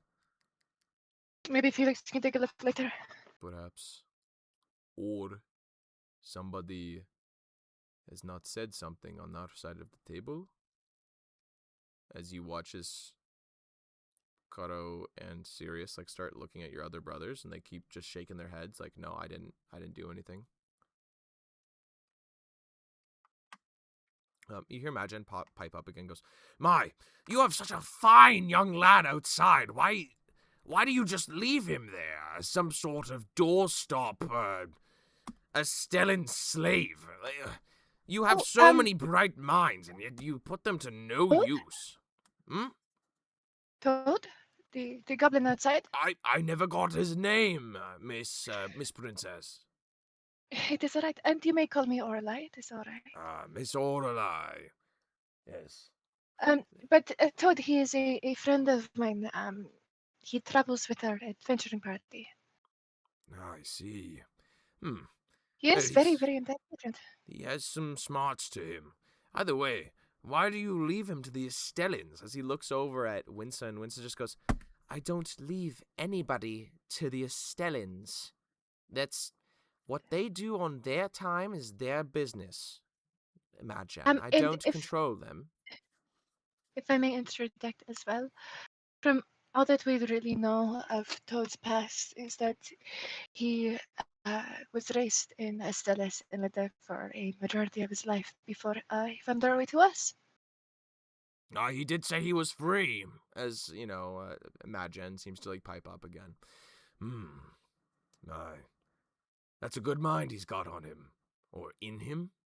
Somewhere in and around his being. Either way. I would have to agree. He has been very useful to us. Very important part of the party. Yes. As things quiet down for another 2 minutes before Toad, there's more commotion in the hall. A quiet commotion, not like the commotion that Majan had caused. Instead, Toad, you watch as I believe 3 individuals. Yes. You watch as 3 individuals seem to walk up the way to you guys. All of them seem to have this purple taint upon them in What? some way. Oh no. I'm gonna look over at one of the guards and go, "Excuse me, I need to run to the washroom. Can you point me in the direction?" Oh yeah, over there. As they point you to the washroom. Down I'm the gonna hall. head to the washroom, but I'm going to listen carefully for the names that are read out upon their arrival. Sure thing. As you do so, you listen in. No roll really required, as you're purposefully just listening, and it's being said loud as fuck. The 3 people that are introduced to you lot are as follows. Firstly, Noble Blood Vima Jasoa. Noble Derek Ironvale. And then Noble Grethic War. There's also a 4th name, but it seems that as they go to say it, they stop, saying that this person has not been in the company of them today. It's hard to spell. As they all walk in.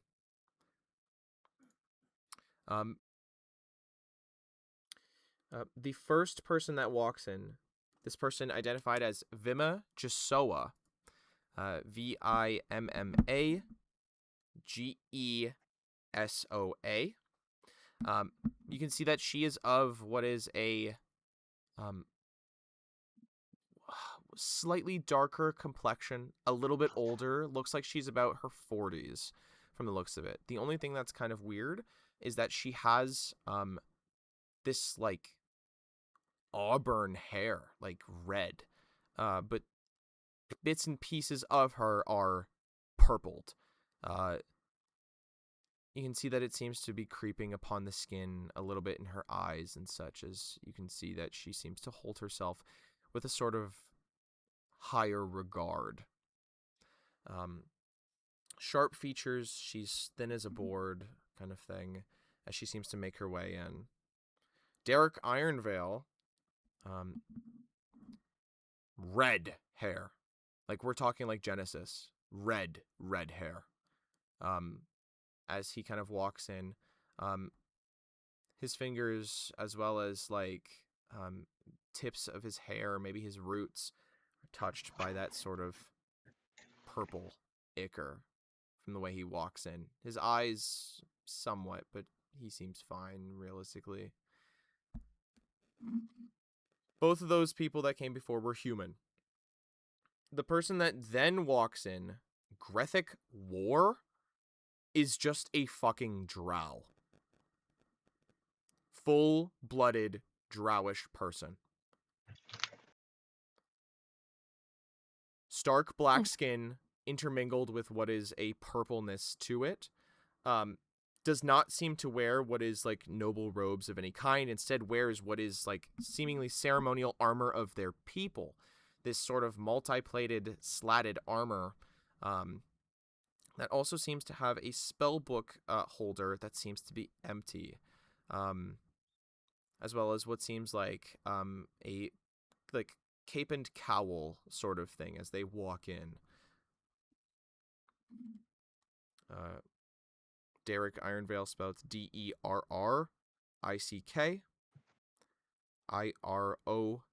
IRONVEIL Grethic War GRETHIK WAR.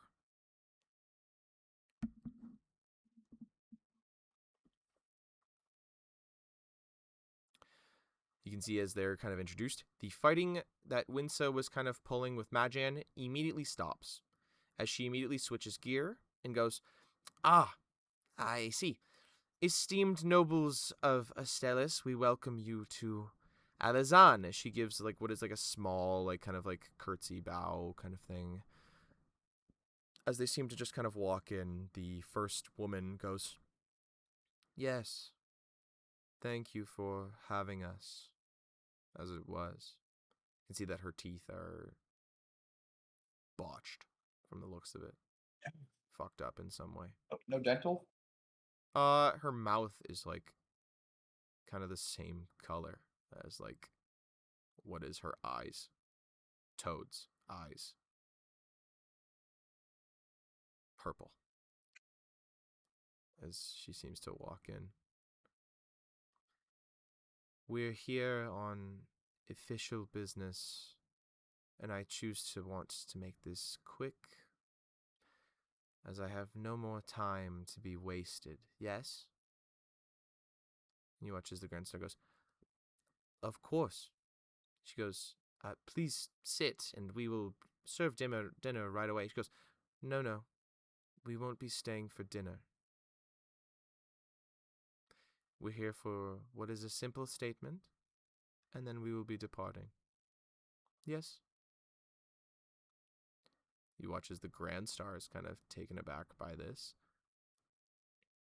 She goes,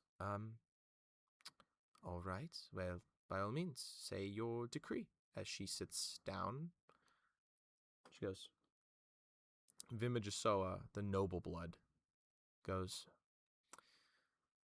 by the order of the Magic Maker and all those that fall under him, for all intents and purposes, this marriage is not to happen. Not now, not ever, and certainly not now. The Magic Maker will see to this, and if anybody wishes to argue this, he himself will pull what is enough strings to get as much as he needs to make sure that this marriage does not fly. The conjoining of these houses shall never happen, and they will never meet, for if they do, it will be catastrophic to everybody and everything.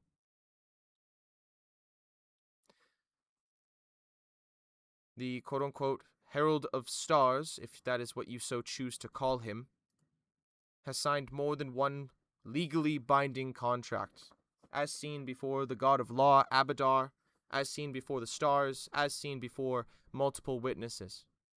These contracts are binding, and his shackles, his bindings, will not be broken today, nor tomorrow, nor in 6 months via any sort of marriage or any sort. The Magic Maker affirms that this is for the greatness of both of these houses. For if they were to come together, the fall of either would be inevitable, and life itself would probably stop. I'm just gonna look down at my brothers. I just mostly serious and just give them a look of the fuck. What's the fuck? You can see that Sirius is extremely confused by this, as well as most of your other brothers, except for Umbrin. Umbrin seems to be kind of like intently listening.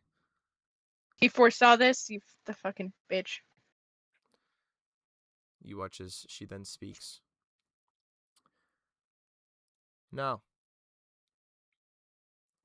if there were any other questions or queries, please state them now, as I will not be staying for any longer than I need to. Again, to reiterate, the Magic Maker of Astellis will not allow this marriage to happen. Thus, this is an opposition, thus, this is an objection to this marriage and all that it is. For all intents and purposes, as per contractual law before Abadar, this shall not happen, as the Herald of Stars, before his time in Delmazrin, has signed away every right and power that he technically has, and everything is instead a gift through what is Grand Star Winsa Dagria of Alizan. Winsa Dagria holds every right to what this marriage is and if it happens,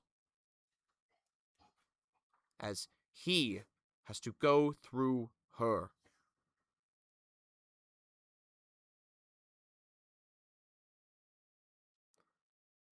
You watch as Majan pipes up and goes, "So, we're just gonna take the word of your magic maker?" You watch as Vima goes, "I did not stutter, as his word is final." And you watch as Majan goes, "But he doesn't rule these houses. So, how can he object? It's not his business." As you watch as Majan looks around to the rest of you. You watch as Vima goes, I'm just gonna look down at my parents and my brothers and just look at them of, what do we do? Umbrin still maintains that same kind of like composure of just listening. Your other brothers just are like, what the fuck is happening? Your parents seem heavily confused because this is such a weird interjection that's happening. They're not exactly sure what to do either.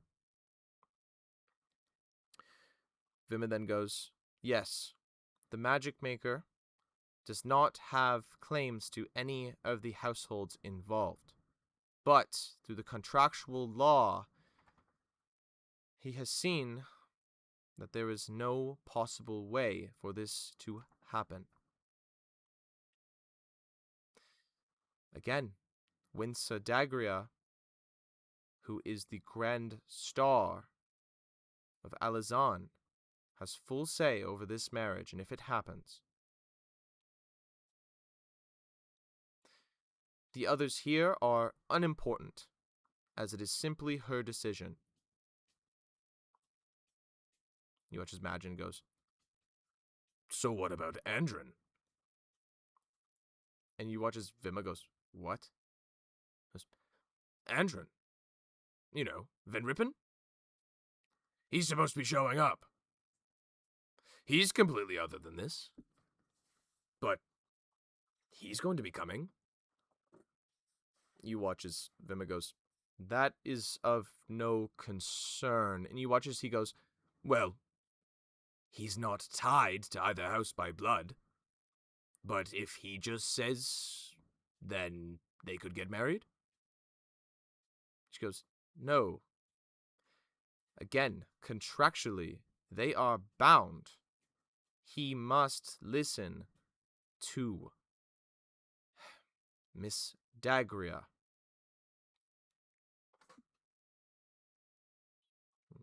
A silence befalls kind of everything.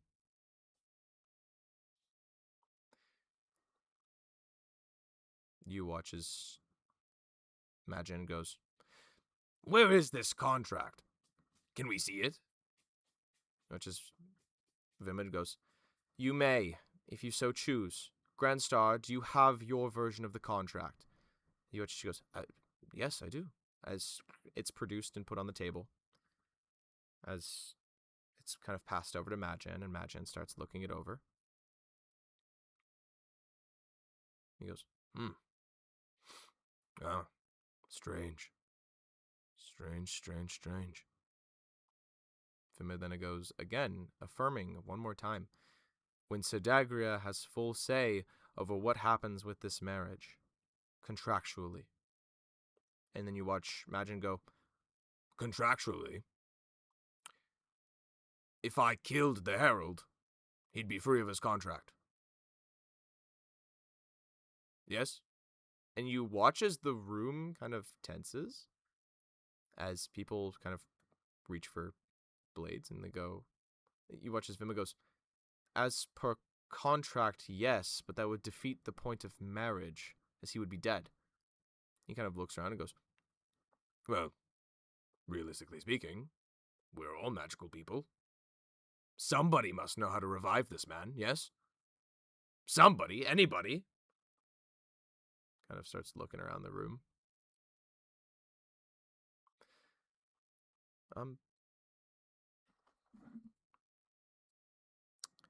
Realistically, I don't think anybody sticks a hand up.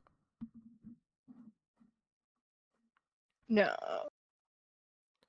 I mean, I don't. I'm a Mhm. wizard. You watch as the herald looks over at Magin and goes, sir, are you planning on killing me? He goes, no, just saying it's a way around it. Yes? And Vima just goes, yes, I suppose so. But at the same time, you're not going to kill him. Because why would you? Nobody in this room has claimed to be a cleric strong enough to actually revive this man and not create him as an undead. Yes? Everyone kind of looks at each other. She goes, there you have it. You can't kill him. This marriage doesn't happen. Nothing happens because of it. You watch as Sirius then speaks up and goes, with all due respect, Miss Josoa, this is between two houses. My house, his clan, I suppose Alezan by proxy. I do not see what the Magic Maker has as interest in this. And she goes, as stated before, the destruction of both of your houses lie if this happens. So it should not happen. You watch as Umbrin goes, how do you know this? She goes, it's been foreseen several times. By who? By our oracles. Simple as. Okay, You watch By as me. Umbrin goes, I don't. I haven't seen the destruction of either house. At all. I think you're lying, as he kind of leans into his chair, staring at her. She goes, I have no room to lie. Why would I? And Umbrin just goes, well, you just said you do not want this marriage to go off, or your magic maker god guy. So, you have all the reason in the world not to want this to happen. Especially such a large marriage. Something contractually binding, yes, but also could, lead to whatever else. Karo then speaks up and goes, it sounds like if the Herald of Stars here gets married, then he might have some claim to something, perhaps more tangible. Surely there has to be some more to this. It looks like most of what we've seen from Lady Miriam's been redacted or expunged, yes? You watch as Vima just goes, I know nothing of the sort. I'm merely relaying a message. My message is this, is that it should not happen, and that it will not happen, for the safety of both houses, for the safety of Kalior. Hmm.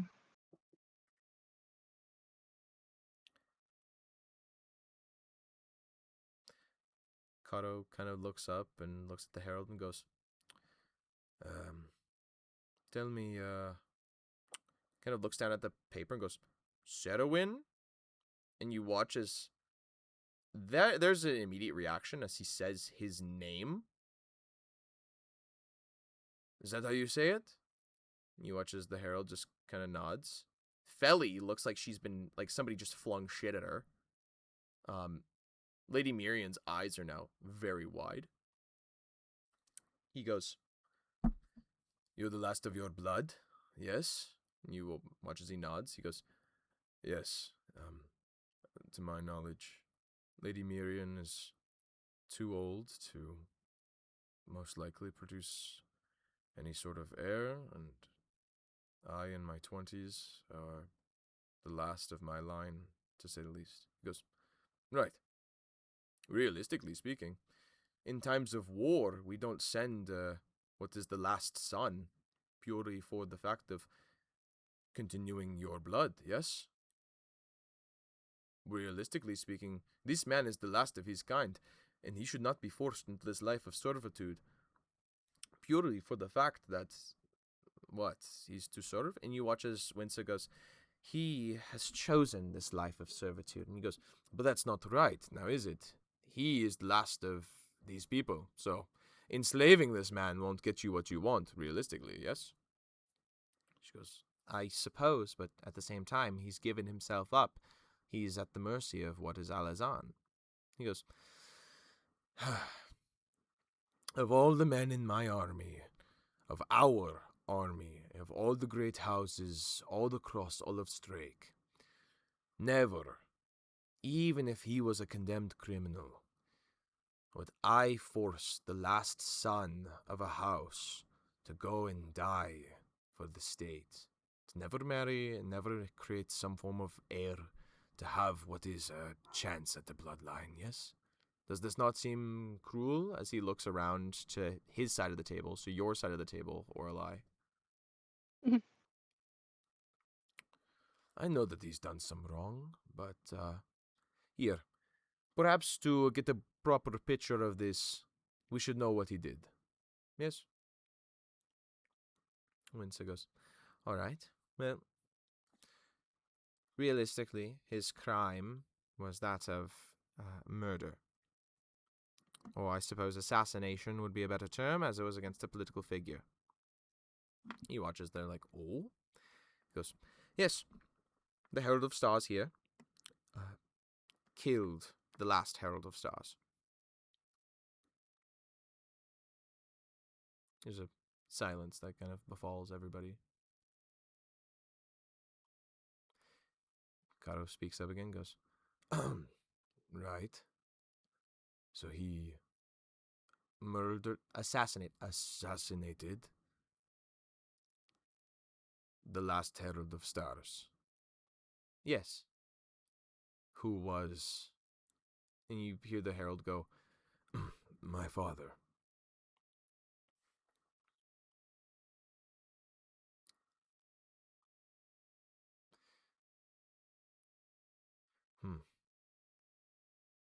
Karo kind of just gives like a, huh. Well, how many years has he served for his crime? What, murder is 20 to 25 years at minimum, yes? Winsa kind of nods and she goes, his sentence should be done in at least another, what, 20 years, perhaps?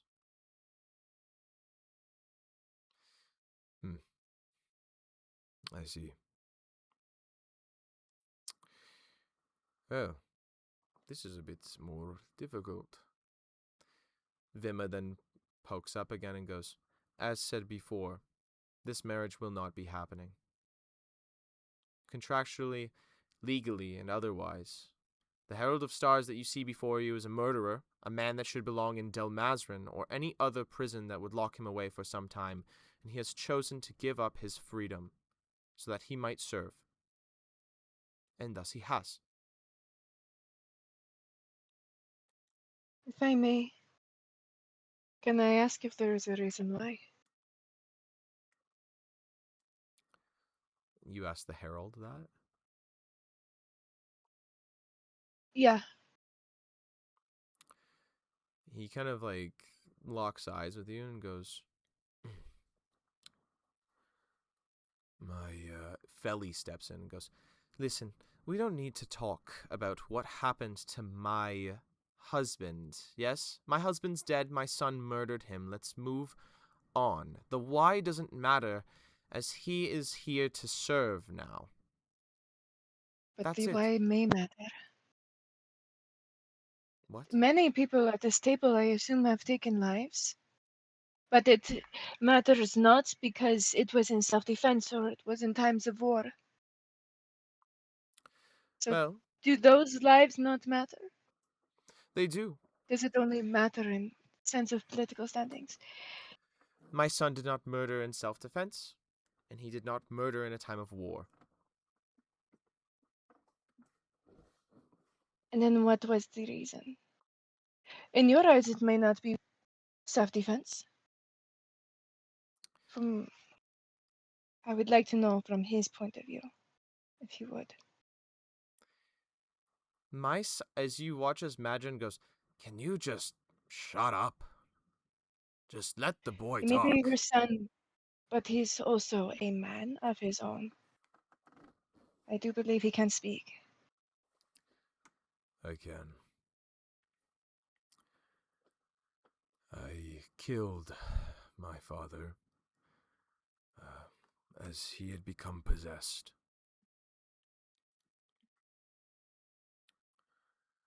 I killed him, I suppose, in cold blood, as was dictated by the legal system.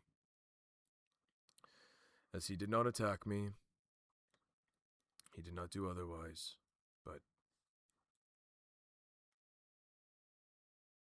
I killed him.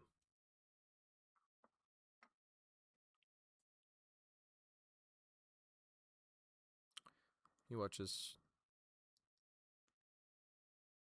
There's a silence before you hear Sirius go. He was possessed, like a ghost, a demon. Like he was taken by otherworldly force. You watch as the Herald kind of like does like a half like head shake, like he's not sure. He goes, The man I killed no longer resembled the father I knew. I have my suspicions and theories that I do not believe I should be airing here at this table, but if it would add to my case, then I will.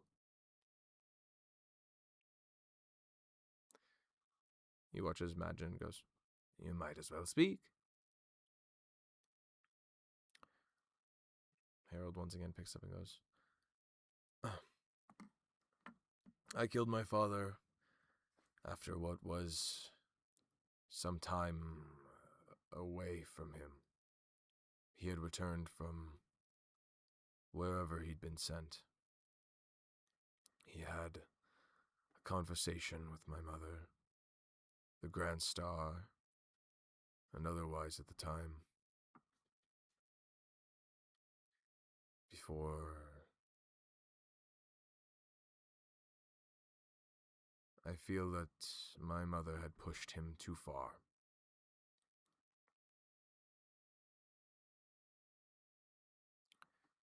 I remember those final days. His armor, the slats between it, were always bloody, as if he was bleeding all the time. His eyes were bloodshot. He would ramble to himself in the dark.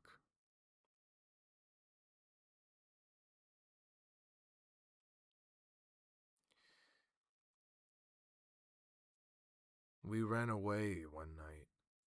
He took me away to the north, towards the ice sheets.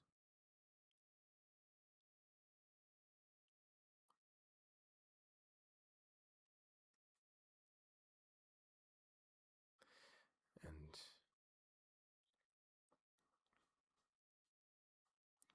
he kept talking about my mother. But she'd done something to him, I think. He was out of his mind. He kept claiming that we needed to go north, we needed to go. That salvation was there, the rest of the clan, something was there.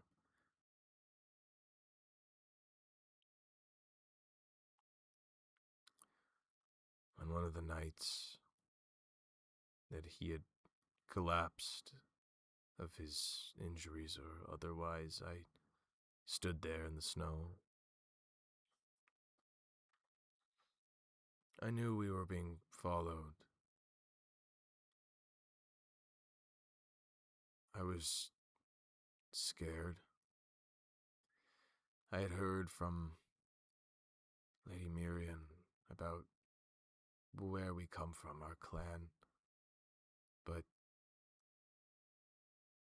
there was nothing out there, just ice in the cold. And as he slumbered,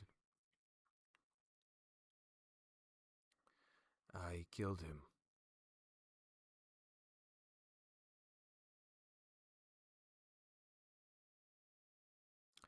I killed him for the madness that my mother had given him.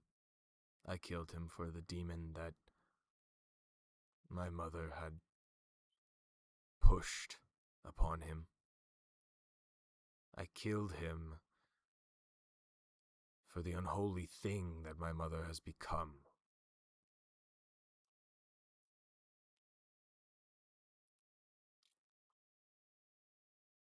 I'll just look down at Sirius as he knows law things. Yep. She just kind of turns to But you and also, goes, Yeah. could be a mercy killing, but it's still murder. And draconic to you. Yes. But then, could we not also make the point that his mother should have been charged all this time as well? Yes. Because he would not have been put into that situation if it were not for her in the first place, no? Yes, but she did not command him to kill. He did that of his own will, if he's telling the truth right now. Yes. This is a big thing to be admitting, But- especially with continental majors at the table. What else does he have to lose? Everything. His He's life. already a You, now. If he wants you that badly.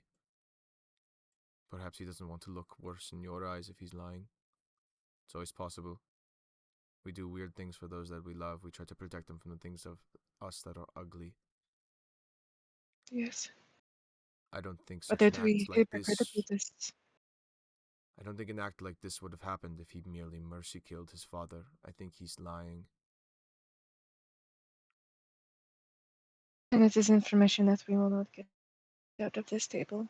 It would have to be elsewhere. It would be.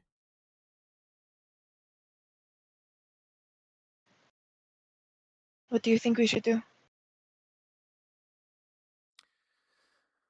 I don't know, sister. This is a tight spot. Hmm.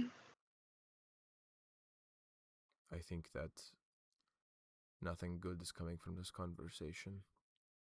No, they had planned this. But we knew that they were planning. Yes. Was this the whole plan?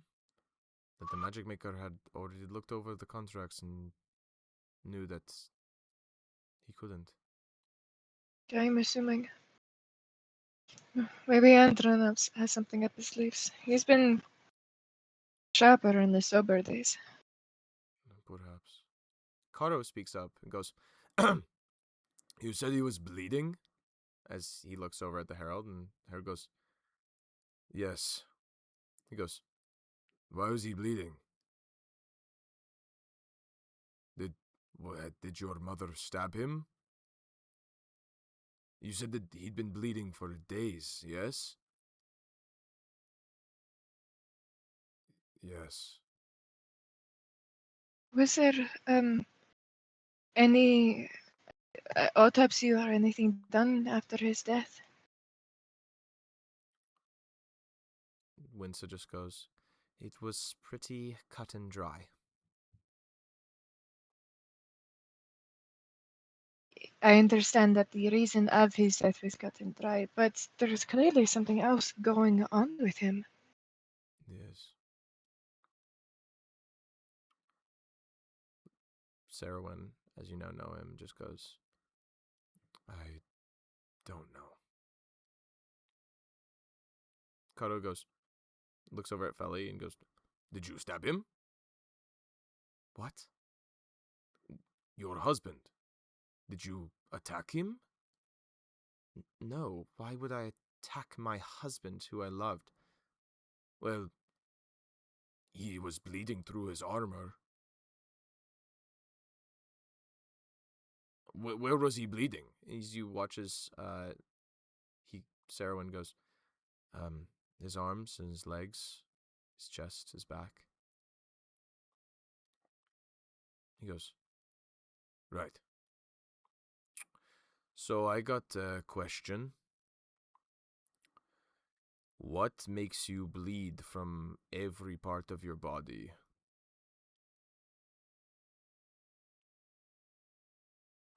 Because I know a sword would if you were slashed and stabbed. But it doesn't sound like he was. At least not to the extent of fighting. See, after reading all this junk over, as Karo throws like the contract onto the table, why do you wear all that shit? What? The armor. Why do you fucking wear it? There's nothing saying that you have to, yeah? You watch as he goes, it's tradition. He goes, is it? It says here that you did a divine writ when you were 15 or whatever. Yes. Okay, did it say that you have to be head to toe in fucking chainmail every day all your life? No, it's different than that. He goes, well, okay, so what or who told you that you have to wear full armor?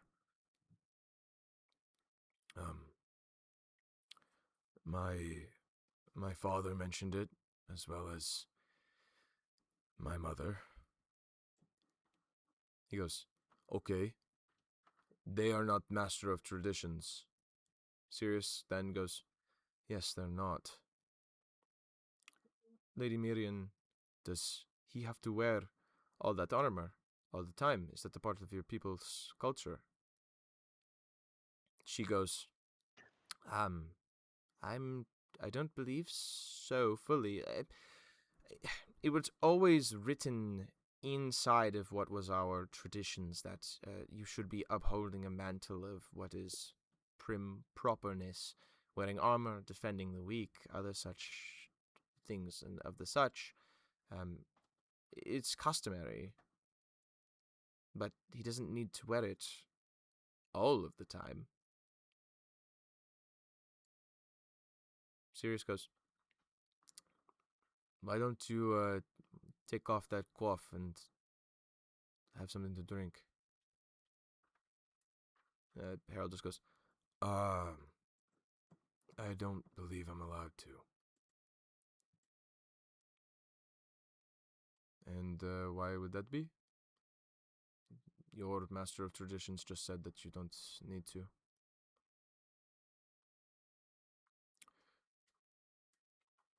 He kind of just pauses again and goes, I'm not allowed to. Not because I don't want to. By what decree? By the decree of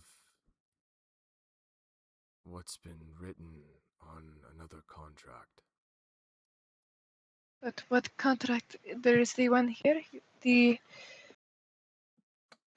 your other one. It wasn't the divine writ. No, it's not the divine writ. A different one. The one binding you as the Herald of Stars, or No. then which contract? He kind of pauses and he looks up at you, Auralye. With these like big, like, please don't make me say it, kind of like eyes. I will not force you to answer any question that you do not wish.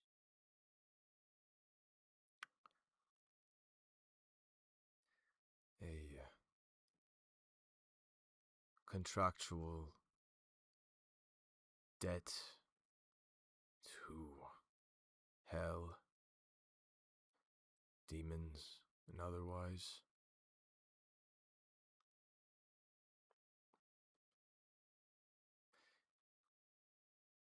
As well as a promise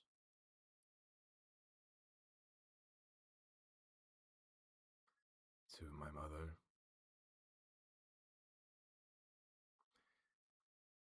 And I'm sorry, Lady Miriam, that I've tampered with your documents.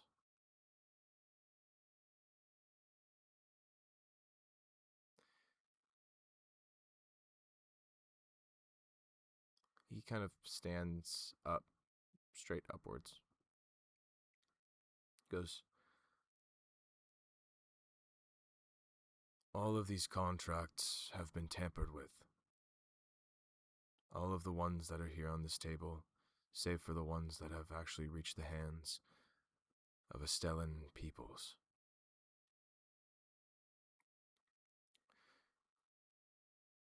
As my duty of Herald of Stars, I was made to uphold the values of Alazan and in just the Astellans for their cooperation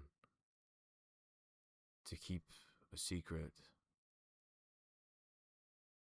that Astellas and Alazan have been cooperating with Hell.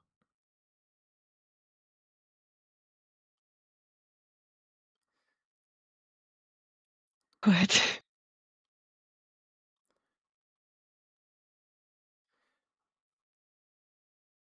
The contract does not say that I can't remove my armor. My promise to my mother is that. My contract was that of being a blood bag,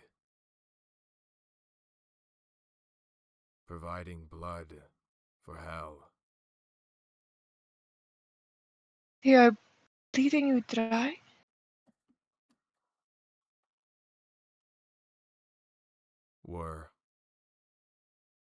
They were. My promise to Lady Felly, my mother, is to not take my armor off as to expose the scars in which I have sustained.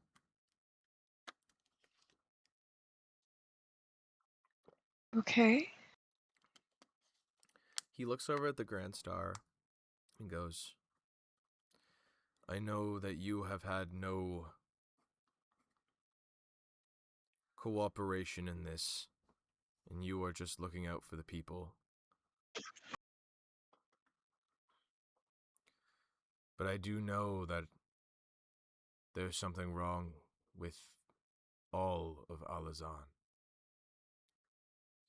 This place harbors a great secret, a secret that has been perpetuated from Grand Star to Grand Star, from sworn to sworn,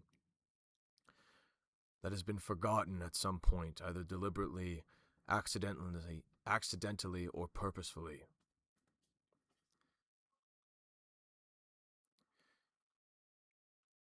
Alazan harbors demons to keep a greater evil at bay beneath its crust. As I've said to my betrothed, hundreds of thousands of pounds of dirt and otherwise have been used to seal what I believe is a temple hundreds, if not thousands of feet below this place, well below the waterline. A place created by Master Averin in the time when our people had met. A final command was issued from his people after his passing that has obscured the truth of all of the people involved.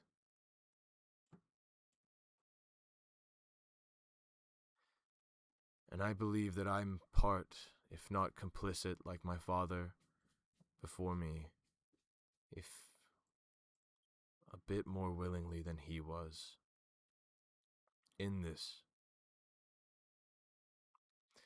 As I have bled to keep the forces of Hell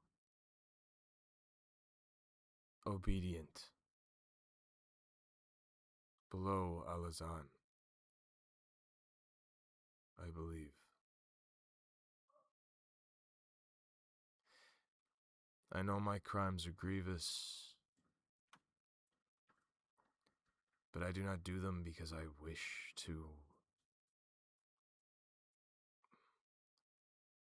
cooperate with demonkind before the greater risk of what could be.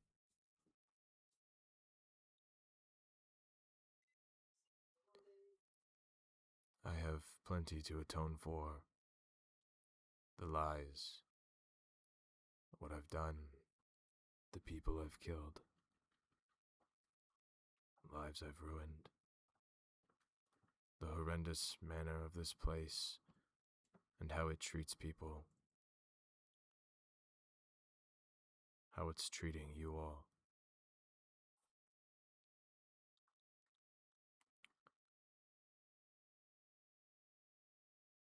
If I can interject, Sure. I would like to thank you for telling us and apologize for what you've gone through throughout your life. That must have not been easy.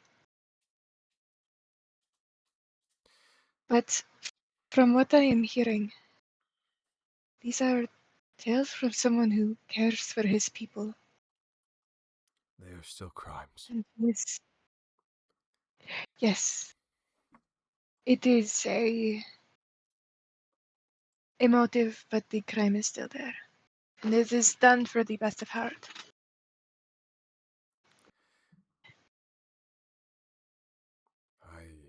But we can always atone. I don't believe the Estellans are here just to thwart this marriage, or betrothal, courtship, whatever this is, as I have no room or want in my heart to sign contracts to deal with paperwork ever again. I believe that these three have shown up purely to cause chaos, and if not murder this room, if something were to happen. For Estellas has more crimes and more secrets than all of this place. A secret puppeteer to keep this place quiet in some capacity for what they are doing.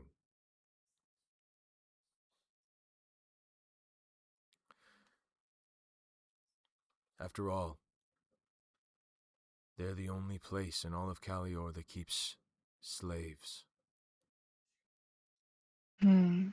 Yes. So what's just enslaving the entire world? Or at least the fraction of it that we know.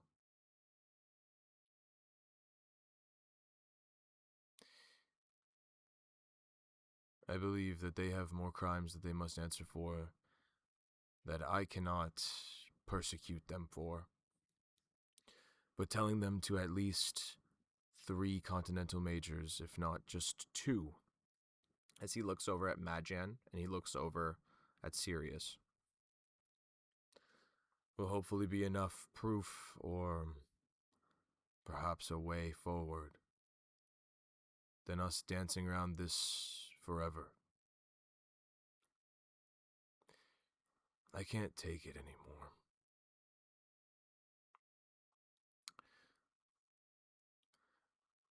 He looks over at the Estellans and goes, "You do not need to stay long, as you said, and I'm not going to keep you any longer. You say this marriage won't happen, but I think it will be happening. Oh, If I agree. you will still have me." Oh, you could not get rid of me if you tried.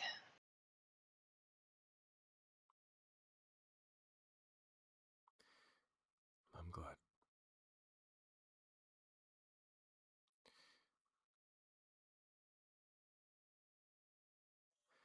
So,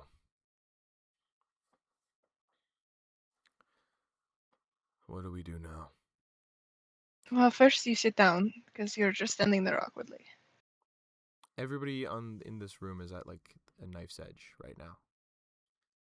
There are several forces at work, as all of the Strake brothers feel like they are about to jump out of their seat. The Alizinians are not sure of what to do because, as said before, the Grand Star as well as the Greater Stars do not seem to know about any of this. Mhm. Lady Miriam seems somewhat surprised, but not exactly shocked. Felly definitely knows what's going on. Madjan's Yeah. just kind of like aghast. Same thing with Queely. And all of the knights in the room are standing, waiting for what side to say what. All of the Estellans as well seem to stand there in their little group of 3, watching and waiting.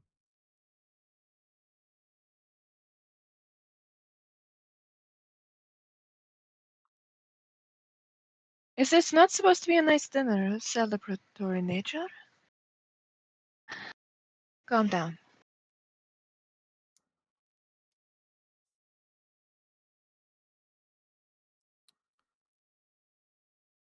Are you accusing my people? This is the Estellan. No.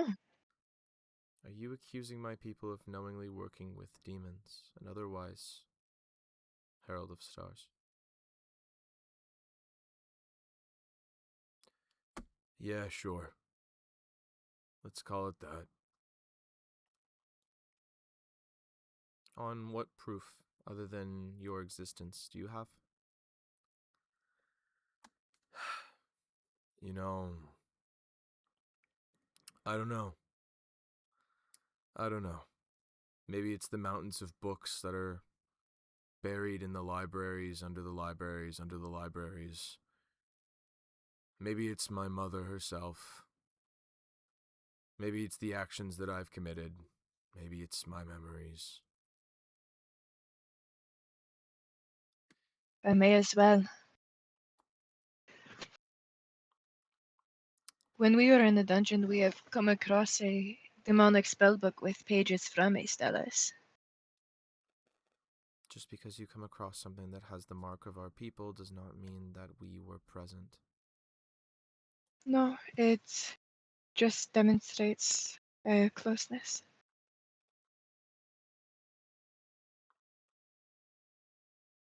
If it is by itself, I would say it is just a conspiracy.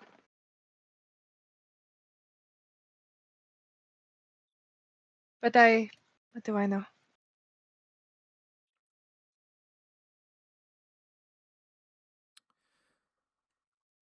For this crime, I'm sure the magic maker would want you eviscerated, Herald of Stars, as you are of a lesser nature than he is, and what you speak is falsities upon falsities. No matter what you claim, you are a liar through and through. You're also a criminal.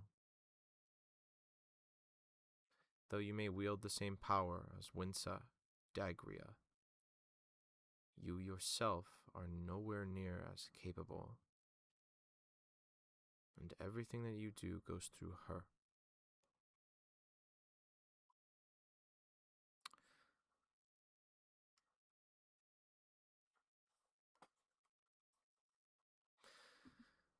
So,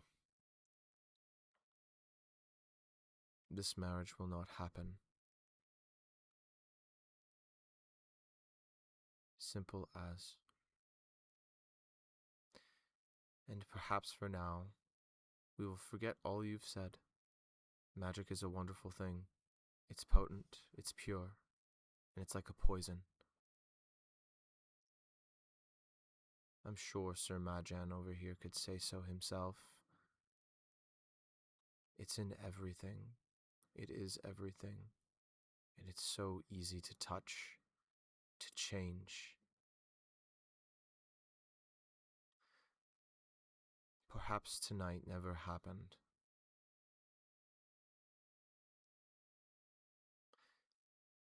But if these words escape this room, assuming that this night did happen,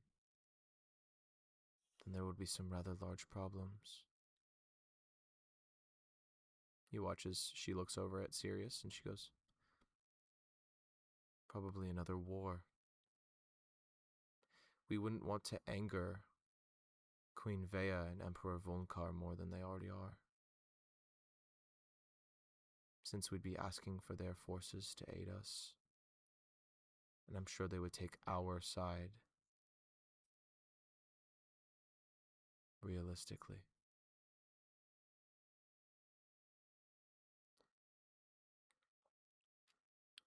Grand Star starts to speak. She goes, no, I don't think there will be a war. I don't think there should be any fighting going on.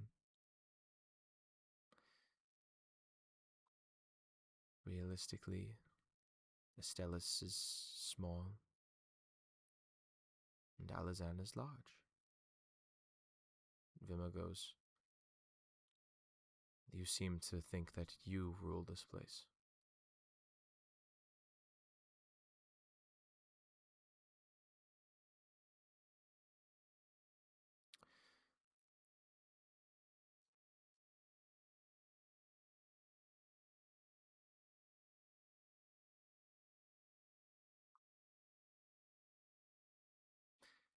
Tension again fills the room. Silence and otherwise. You're all not sure if a fight's about to start, a new war, or a lot of noble people are about to tear each other's throats out in this room. Can I just hear what everybody is thinking internally? Like a monologue, I guess. If you don't mind. That thing I said pretty much sums up how Blank's feeling about all this. The surprise Pikachu face? Yeah. To what part? But just like, what the fuck? And like 10%, 10%'s kind of like mad he didn't get to enjoy like his dinner, but like the rest, it's like, what the fuck, man? Like, this is not how this evening was supposed to go. Like, No, it's not. please don't red wedding, everybody. Toad is not at all surprised. A lot of this we had already started to uncover, so seeing it spill out, he's not at all surprised by. He already has a thorough distrust of a lot of states and knows they harbor many secrets. So, if anything, he's just been further considering his obligations and what destroying Astellas might actually mean or do for the continent. And it has been solidified to him why it's so important. Gotcha. And now he has a lead and wants to study probably at the school that he's just been told about to figure out how to become stronger so that he can actually do something like this. Real. Very nice. How's everyone like? How's all like the family? Is it like everyone's got the same like everyone's like super on edge and everyone's like, what's gonna happen next? The car boys look like they're about to fucking flip the table and start killing people. Like, we're talking like we are right there kind of thing. Realistically speaking, they do not know how to feel about the Herald at the moment because they're like, you are a victim, but at the same time, like, this is fucking crazy. Yeah. Yeah, I don't want to interrupt while you're doing that, but yeah, that surprise Pikachu was like my reaction during all this. Real. I don't want to interrupt the you guys are getting pretty serious. It's like I don't want to Oh, interrupt this. there's also like a B plot conspiracy going through Toad's head where is it Delmazrin is the prison? Yep. Yeah. He suspects that it's not just the Herald of Stars that has been having his blood drawn. He suspects that they're likely collecting a lot of mages or people of old bloodlines and extracting it at this prison because he knows that the other contract that the Herald signed is either with the prison or the prison is heavily implicated. Mm-hmm. So this is also a target for Toad. He also wants to destroy this prison. It's likely. It's possible.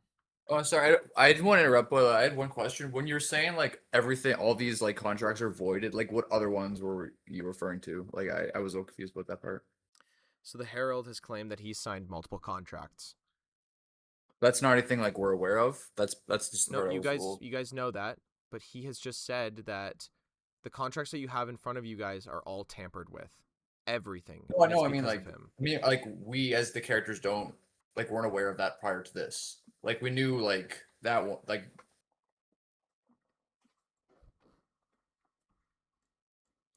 You guys knew that at least one of them was different, or that he had signed a different contract that allegedly okay. Alazan had, I believe. Yeah. Okay. Mm-hmm. But now he's claiming that everything has been tampered with because he's been basically made to as per his duties. As per Okay. this other alleged contract that is possibly demonic, as he said that it's a contract with hell.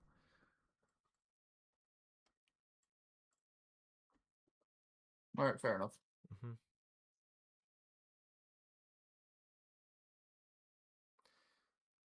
Apologies.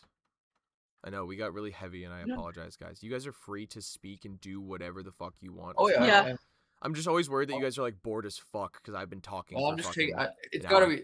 I'm just taking it in, man. It's fine. No real. No, I'm loving listening because also one, I kind of know my place and I really should not talk and fuck things up even more. Mhm.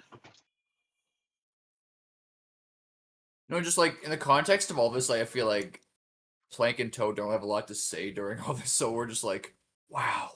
Hey man, you want Well, to there's shout really not some? much I can say because if I threaten the wrong person or if I say the wrong thing, I Yeah, that's lose what I mean. out on my entire party and possibly my life. The I'm just saying. heralds So, just flung probably the biggest like thing with like being like you guys are working with Hal, and that's what like they're kind of saying right now. They're like, hey, either we all leave here and that's just alleged and that didn't happen, but if I fucking hear about it, there might be another war. You know, like right. We already we. knew that they were probably working with Hell, and we're trying to find evidence because, you know, Mhm. we wanted to free the Herald, and this was a possible avenue to do it. Mhm. It doesn't surprise me that he was knowledgeable of this. Mhm. Um, so if anything, right now I'm just gathering information, and that's basically all I can do. Gotcha. How is Auralye feeling? You know, she feels so like almost sorry. Mm. Like she wishes that they Sarwin or whatever the fuck his name is didn't Mhm. have to go through this. Mhm. Um uh is extremely pissed off because not only is she having to sit through an Elizinian dinner, but now Estellis is here and she hates them fucking both so much. Real. Um and then also after having to talk with Feli, someone that she has just met but hates so fucking much. But also does not want to cause any more issues for her brothers Mhm. or her fiance, for that matter. Mhm. Um, but is very lost on what she should do. She does like wants to do something, wants to say something, but doesn't know what exactly to say or do. So is just sitting there looking pretty and is trying to calm everybody the fuck down. Gotcha. Because she probably knows very well how close her brothers are to flipping the fucking table. Mhm. And then if Andrew comes in at the wrong time, Yep. the table will be flipped. Mhm.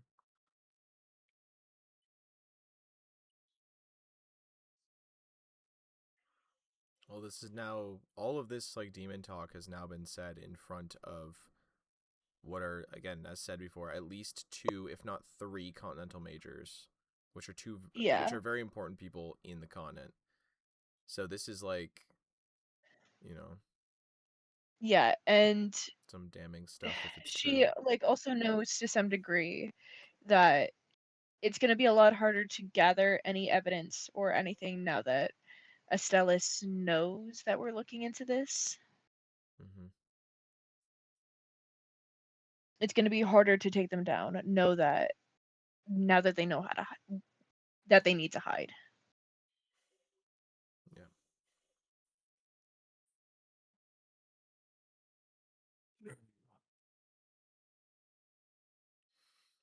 And is also considering turning Feli into a blood bag as well. There's also that thought. You watch as the herald stands there, and you watch as that gaze hits the Estellans like this empty stare as he goes, I think this will get out. I think you will hear about it.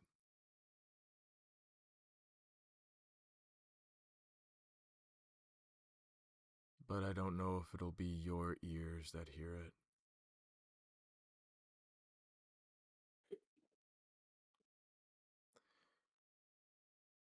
and watch as Vima goes, and what is that supposed to mean?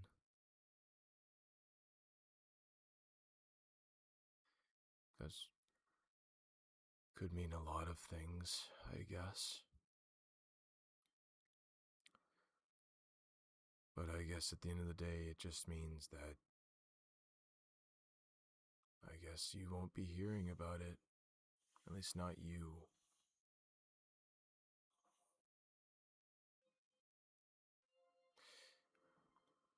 I don't think anybody here needs to be injured or hurt or die.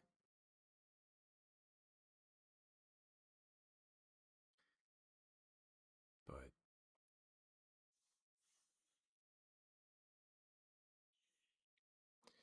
I guess that's up to you guys. as he looks over at the Estellans.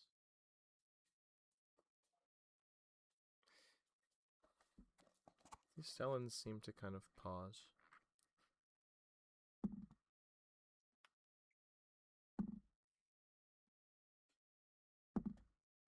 Okay. The drow seems to try and act, but the other two stop them. Derek and Vima. As again, she just kind of reaffirms, she goes, I will not be hearing about this. If I wanted to make sure, then you would not be here right now anymore. As I've stated, the Magic Maker would have you eviscerated. I am much more one for practical means. But combat is not meant for this room. This room is meant for dining. And I think you will be doing such. That's why you're having dinner, yes? Not for fighting, not for anything. You're celebrating what should have been the love between you two. So, I say you take the rest of this today and celebrate what could have been. Because it will not be happening. She looks over at the Grand Star and goes, if it does happen in any capacity, you will be saying goodbye to Alazan.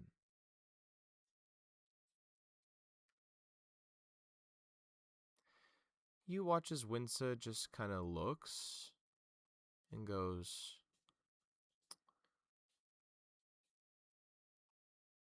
why? Why what? Why? Why all of this, then? This smoke and mirrors and subterfuge, espionage. For what purpose?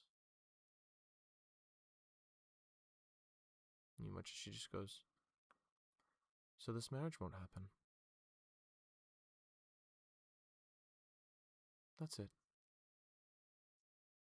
The answer that Can I I make give an you insight is check? good enough. Yeah, sure, go for it. Yeah.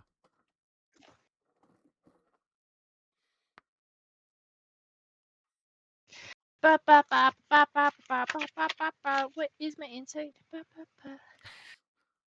19. 19. There's definitely something there.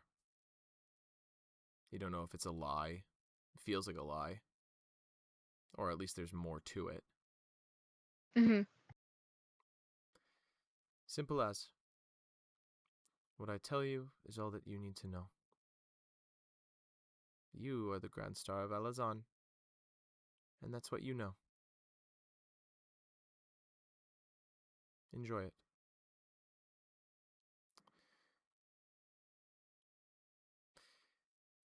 Now, I believe I've spent more than my time here. Me and my compatriots must be leaving again. So,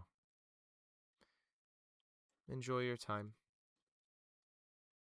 I pray that the food is good. Please make merry with each other, as she turns with the other Stellans, and they go and leave. As they walk out and leave the dining room, as the door is shut behind them.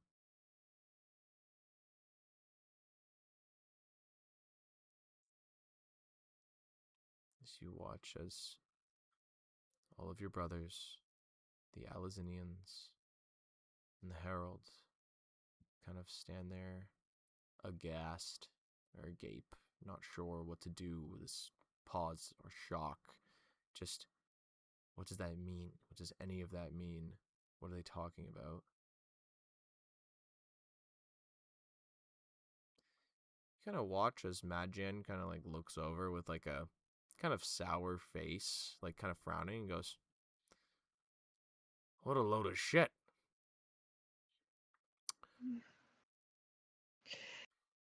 That is definitely one way of putting it, Mr. Majan. No, please, just Madjan. Windy, Of course. As he looks over at Winsa, and you kind of see that she is in like this shock. As she kind of looks up and he goes, "You can do what you want, but I think you know what should happen, yeah?"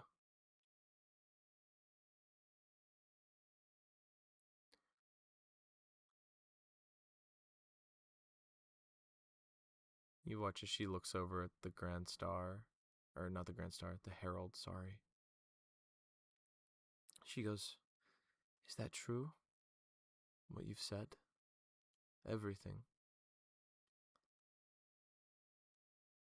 He looks up at her and just goes, "I lied one time." She goes, "What did you lie about?" He goes, "I lied about my father. It wasn't mercy." "What was it then, Sarowin?" He just goes, "It's how I signed that contract." You watch as her eyes just kind of go big. She looks to you, Auralye, and goes, "I am sorry. I'm sorry for what I've Why are said you? or what I've done. I will not condone dirty magics, lesser magics. Something that I would have defined as something else, maybe a half hour ago. Now, this contractual hell, killings, sacrifices. I'm sorry for everything that I've thought or said about you, Princess Auralye.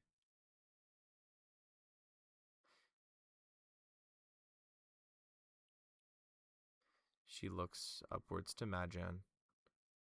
He kind of makes eye contact with her. She looks over at Kato and goes, "Well, we can't let them leave, can we?" And Kato goes, "No, I don't think we can."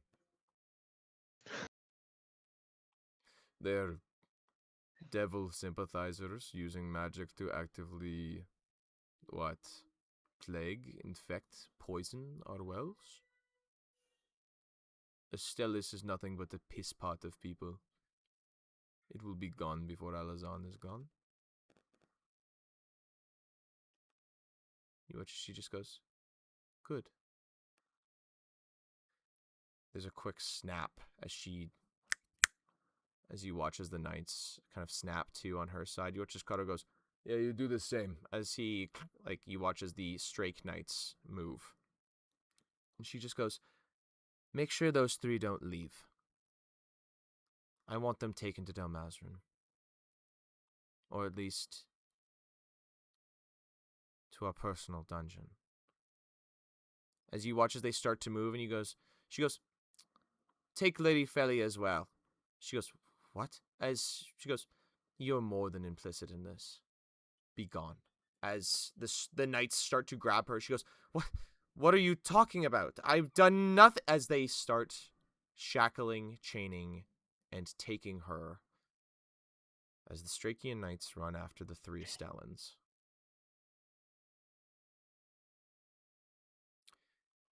The Grand Star sits and goes, when I took up this position some 100 years ago, I thought it was nothing more than just what it looks like. I lost my lust for magic. But I see now that I didn't lose it. It was killed. Not by myself, but by this place. It was killed by the flat barrenness of Alazan, of the primordial stone buildings, of the simpleness, the dullards that seem to walk around, and I realize now that they're not dullards. I think that they're victims just as much as I am, just as much as Serowin, just as much as all of us in this room here right now.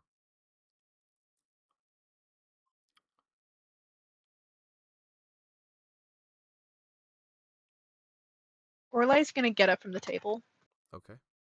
You get up from the table. and walk over to the Grand Star. Okay. You walk over to the Grand Star.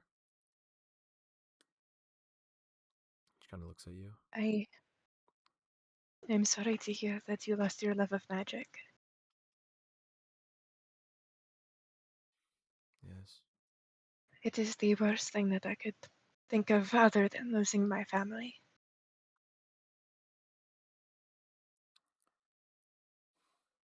But hopefully we can work together to bring the love of magic and a better home to this place. I don't know if this place will be here very much longer. Tell me, Serowin. She looks over at the Herald. She goes, what was here before? He goes, mountains, flatlands, plateaus, temple, big temple, made by Master Avron. This mantra, this way that you've been living, that I've been living, that we've been living, none of it's written. There's nothing saying that this is the way we should be, except for what you were shown when you were most likely first brought in. piece of paper written in charcoal that just says that there should always be more problems than there are solutions, that there should always be questions to be had for things that have answers, that the regular mages shouldn't know what's going on, to fuel discovery, efficiency, or whatever.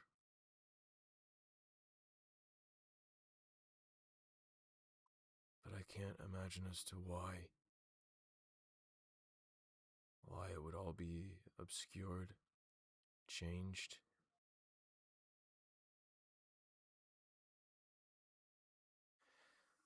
I tried looking for his body, but I didn't find it.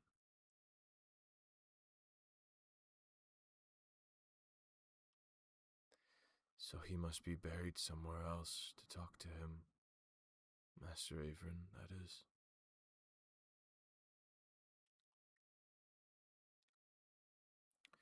Lady Mirian, or just Mirian. It's like you watch as he looks over to her. She just kind of looks at him. He goes, "What was it really like? The clan stuff. I don't think that what you've been doing is what you know you should be doing."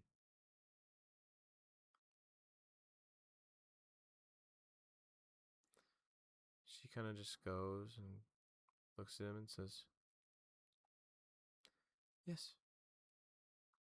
Just like you, I've lied. But that's because I've had to. For my sake, for others, for you. What I know is that this is not how things were.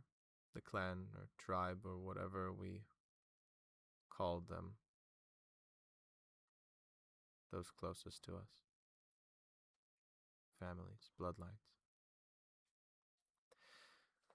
No. No. We never operated through contract.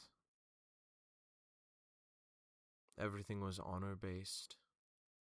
Before the gods. Never sneaky, never seeking something else. Everything was for them. The gods. The people.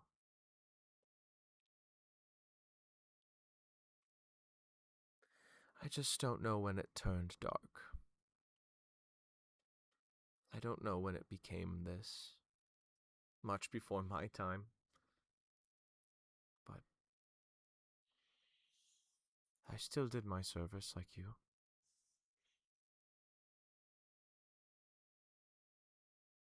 I've done a lot of this as well.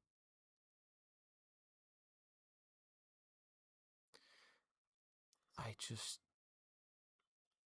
wish that I could have done more for you. I didn't know. Well, I did, but I didn't know by whom was doing it. I knew that your mother was rancid. Always wicked, never a bone in her body that wasn't. But I didn't know that it was this. Or maybe I guessed. Maybe I assumed. Or maybe I just grew numb.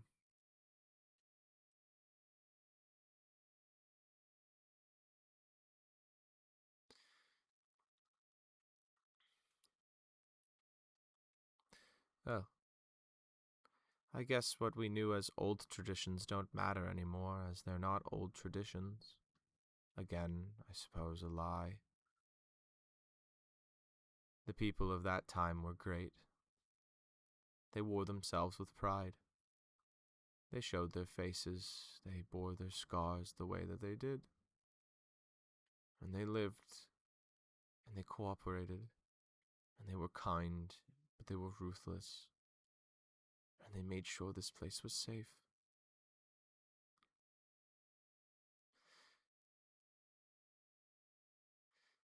So, I guess none of it matters anymore.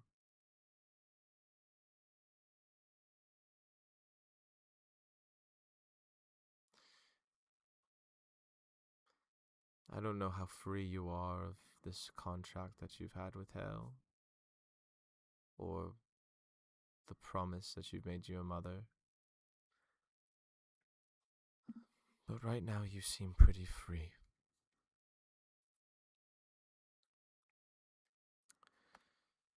I say do as you please. If Alazan does not exist here tomorrow, then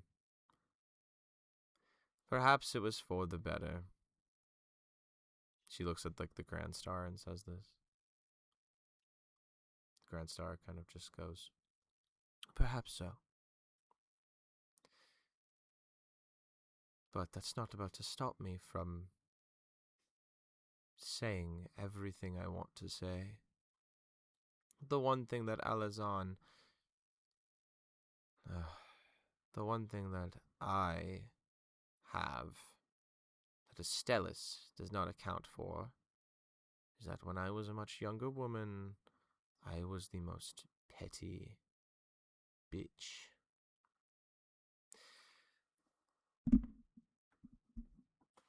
I think I have something to do. As she stands up, she goes, Carr family, I apologize to Yes? be cutting this short. I understand that this was supposed to be a dinner, but I thought that it would be otherwise.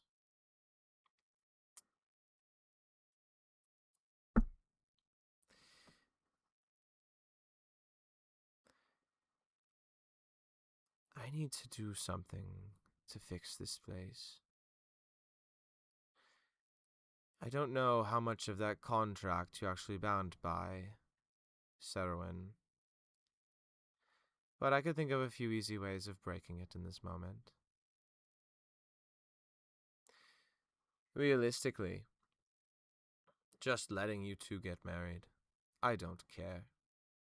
Nothing in this world matters anymore, other than what I feel in my chest against everybody else that thinks that they are above me in this moment.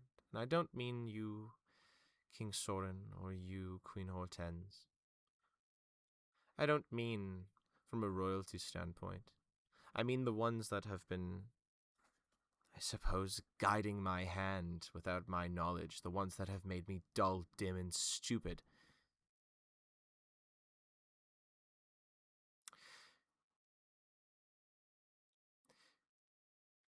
Sirius, Crown Prince.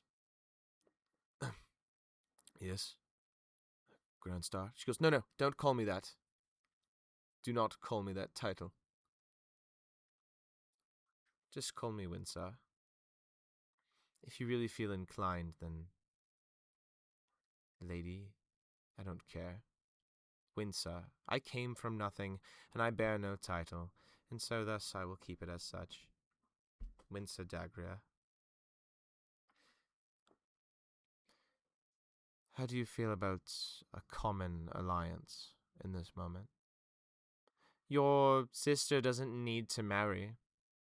Like I give a fuck. She could marry him, Sarowin.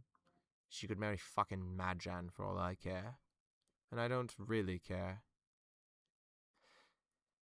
What I'm proposing right now, and I suppose when Andrin shows up, is that us in the cruel frontier actually work in bettering this place.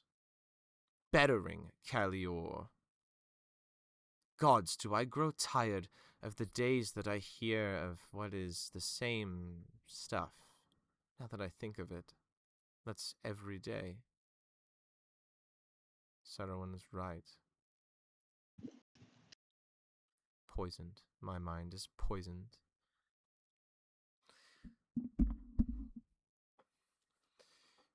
Whether the mainland comes against us, we still stand taller if the frontier itself decides that it wants to band together. I know that we are a world apart. But until we figure something, at least on paper, a common alliance against one foe. How do you feel about this? I suppose the entirety of you, Carr family. I understand that you're king and queen, but I talk most with your son. I don't understand. Don't think that I don't understand, but I don't understand.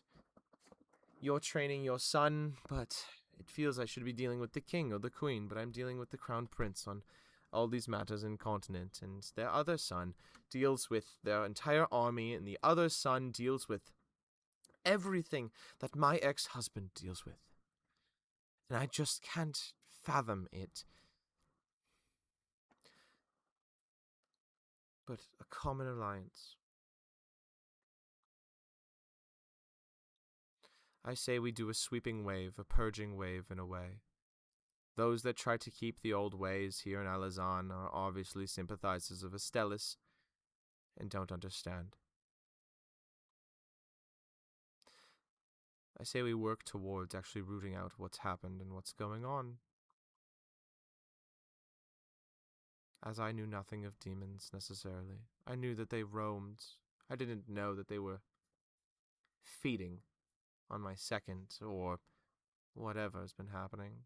Contracted by someone I saw as almost an adoptive daughter. Just Sirius kind of looks around the room. Looks to your family. Just goes, I don't see any problem with this, considering our positions. Though, I do worry if the mainland is so wrapped up in their war, would they actually turn and try to aid Astellas? Do their roots run that deep? I would think not, but if they do, as they say, so what we thought was nothing more than a pissant city on the top of a floating rock is instead something far more devious and greater than we thought. Never mind the constructing of demons and other such. This is larger than just us, I think. But I have no problem with it if my brothers and my parents have no problem with it. I suppose my sister as well. I have no issue. I have some holdouts, but I'm fine for now. Caro. Felix just goes, I've got no problem with it, as long as I can talk more with your ex-husband. Realistically, my interests lie with him in the betterment of our people, and if I can make Strake just as powerful as any other place, then whatever. There's many people that are still reeling after these wars. Many people that still show up, and I still wish to see them aided. Max just kind of goes, I know nothing of politics, but okay. Caspian just kind of is like, yeah, whatever. They summoning demons. I don't see why this is even the fucking conversation at the moment. Evander just kind of is like, would you be more willing to talk more about alchemical stuff instead of just magic? Because in part it is magic. I hope you realize. Your people for a long time have had a snooty attitude against what is actually magic and who should wield it. These are greater things that should be rectified with people. Yes, my sister did not join your people because of these facts, because of the snootiness and because of the hoarding. And Windsor just goes, I have no problem sharing the wealth, sir. Prince. He goes, then I see no problem. Umbrin kind of looks and goes, I don't see any problems, but I do see what is something bloody, though. What do you mean bloody? Astellas won't stop. The people They will won't never stop. I believe their roots are a lot deeper than a namesake in a small city. But reasonably Do you think it's speaking, closer to a virus of sorts? A parasite? no, it's something old. Something that has been stuck to the world for a while, I think. But I don't know what. Perhaps it's just demons. Perhaps they worship whatever is out there. Perhaps they just themselves are demons. Perhaps the magic maker has always been a demon. And that's just showing now. But Hmm. the world will lean one way or another. I just hope that it will lean towards us. I have no problem with this.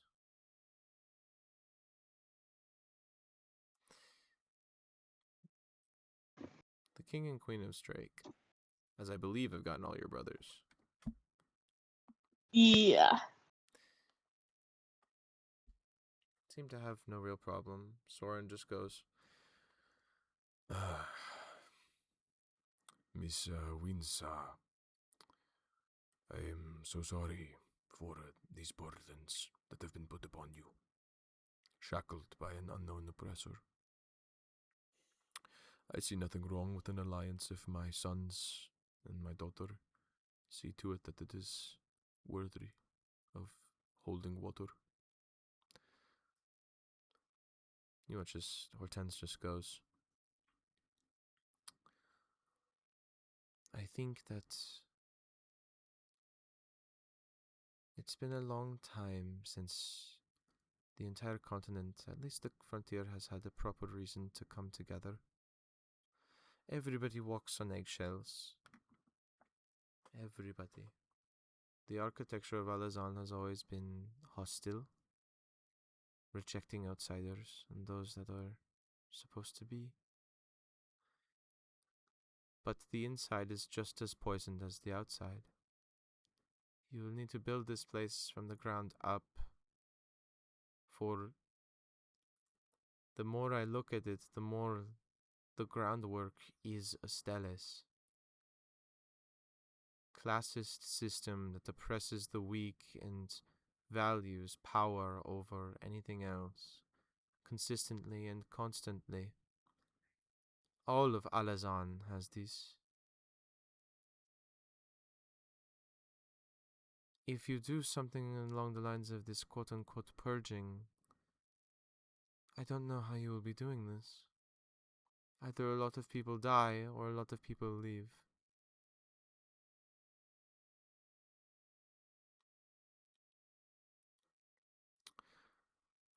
I don't see a problem. I just wish for, I suppose, a unity.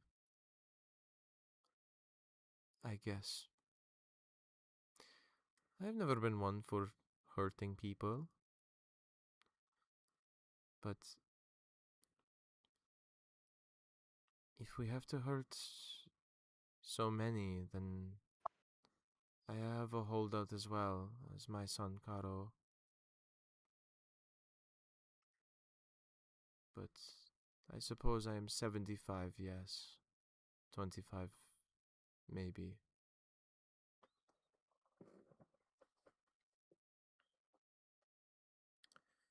Right. I appreciate the concern, Queen Hortense. It makes sense. Then again, if this place is as poisoned as it is, all of these Stellans have one thing in common. That thing is purple. The color purple. It stains their skin, their clothes, their hair, their eyes, their teeth, their tongues, their words.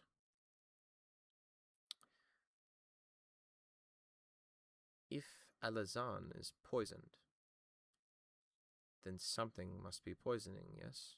Not just an ideology, unless that is what is the poison. I believe there's something else. After all, our people don't question. I didn't question until now.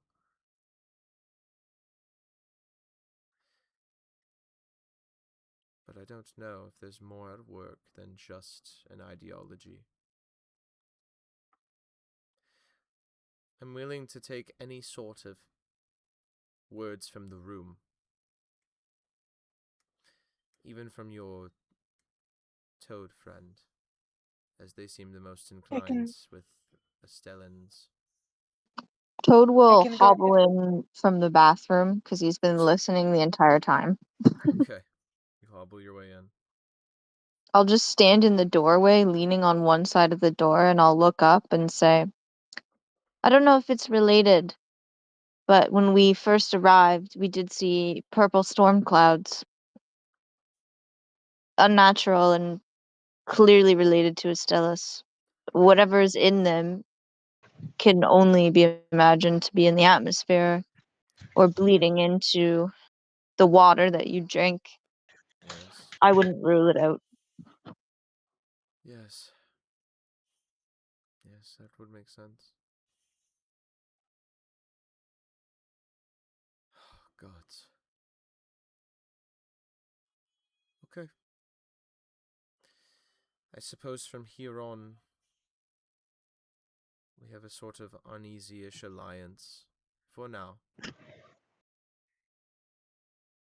But I suppose we should talk with the others. Andrin, if he's to show up. As well as if there's any other continental mages that would like to listen, but I don't think so. Queen Vea is a little bit too held up in her own goods, and Emperor Volnkar is busy as well. So for now, it's just us in the frontier. I'm sorry for all of this, all of you.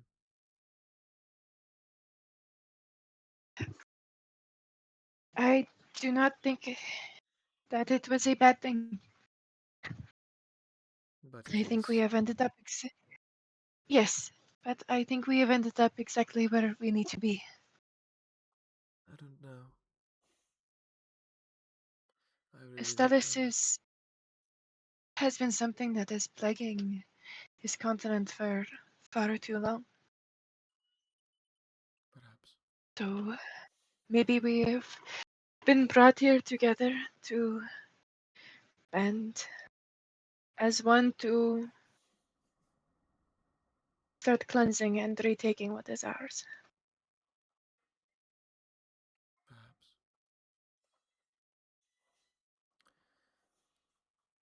I say we all. I say we all take some time to ourselves for now. Or if we feel like we should just stay in this room, by all means. We've been launched a series of Estellan threats. We have launched a handful of our own from Sarowin.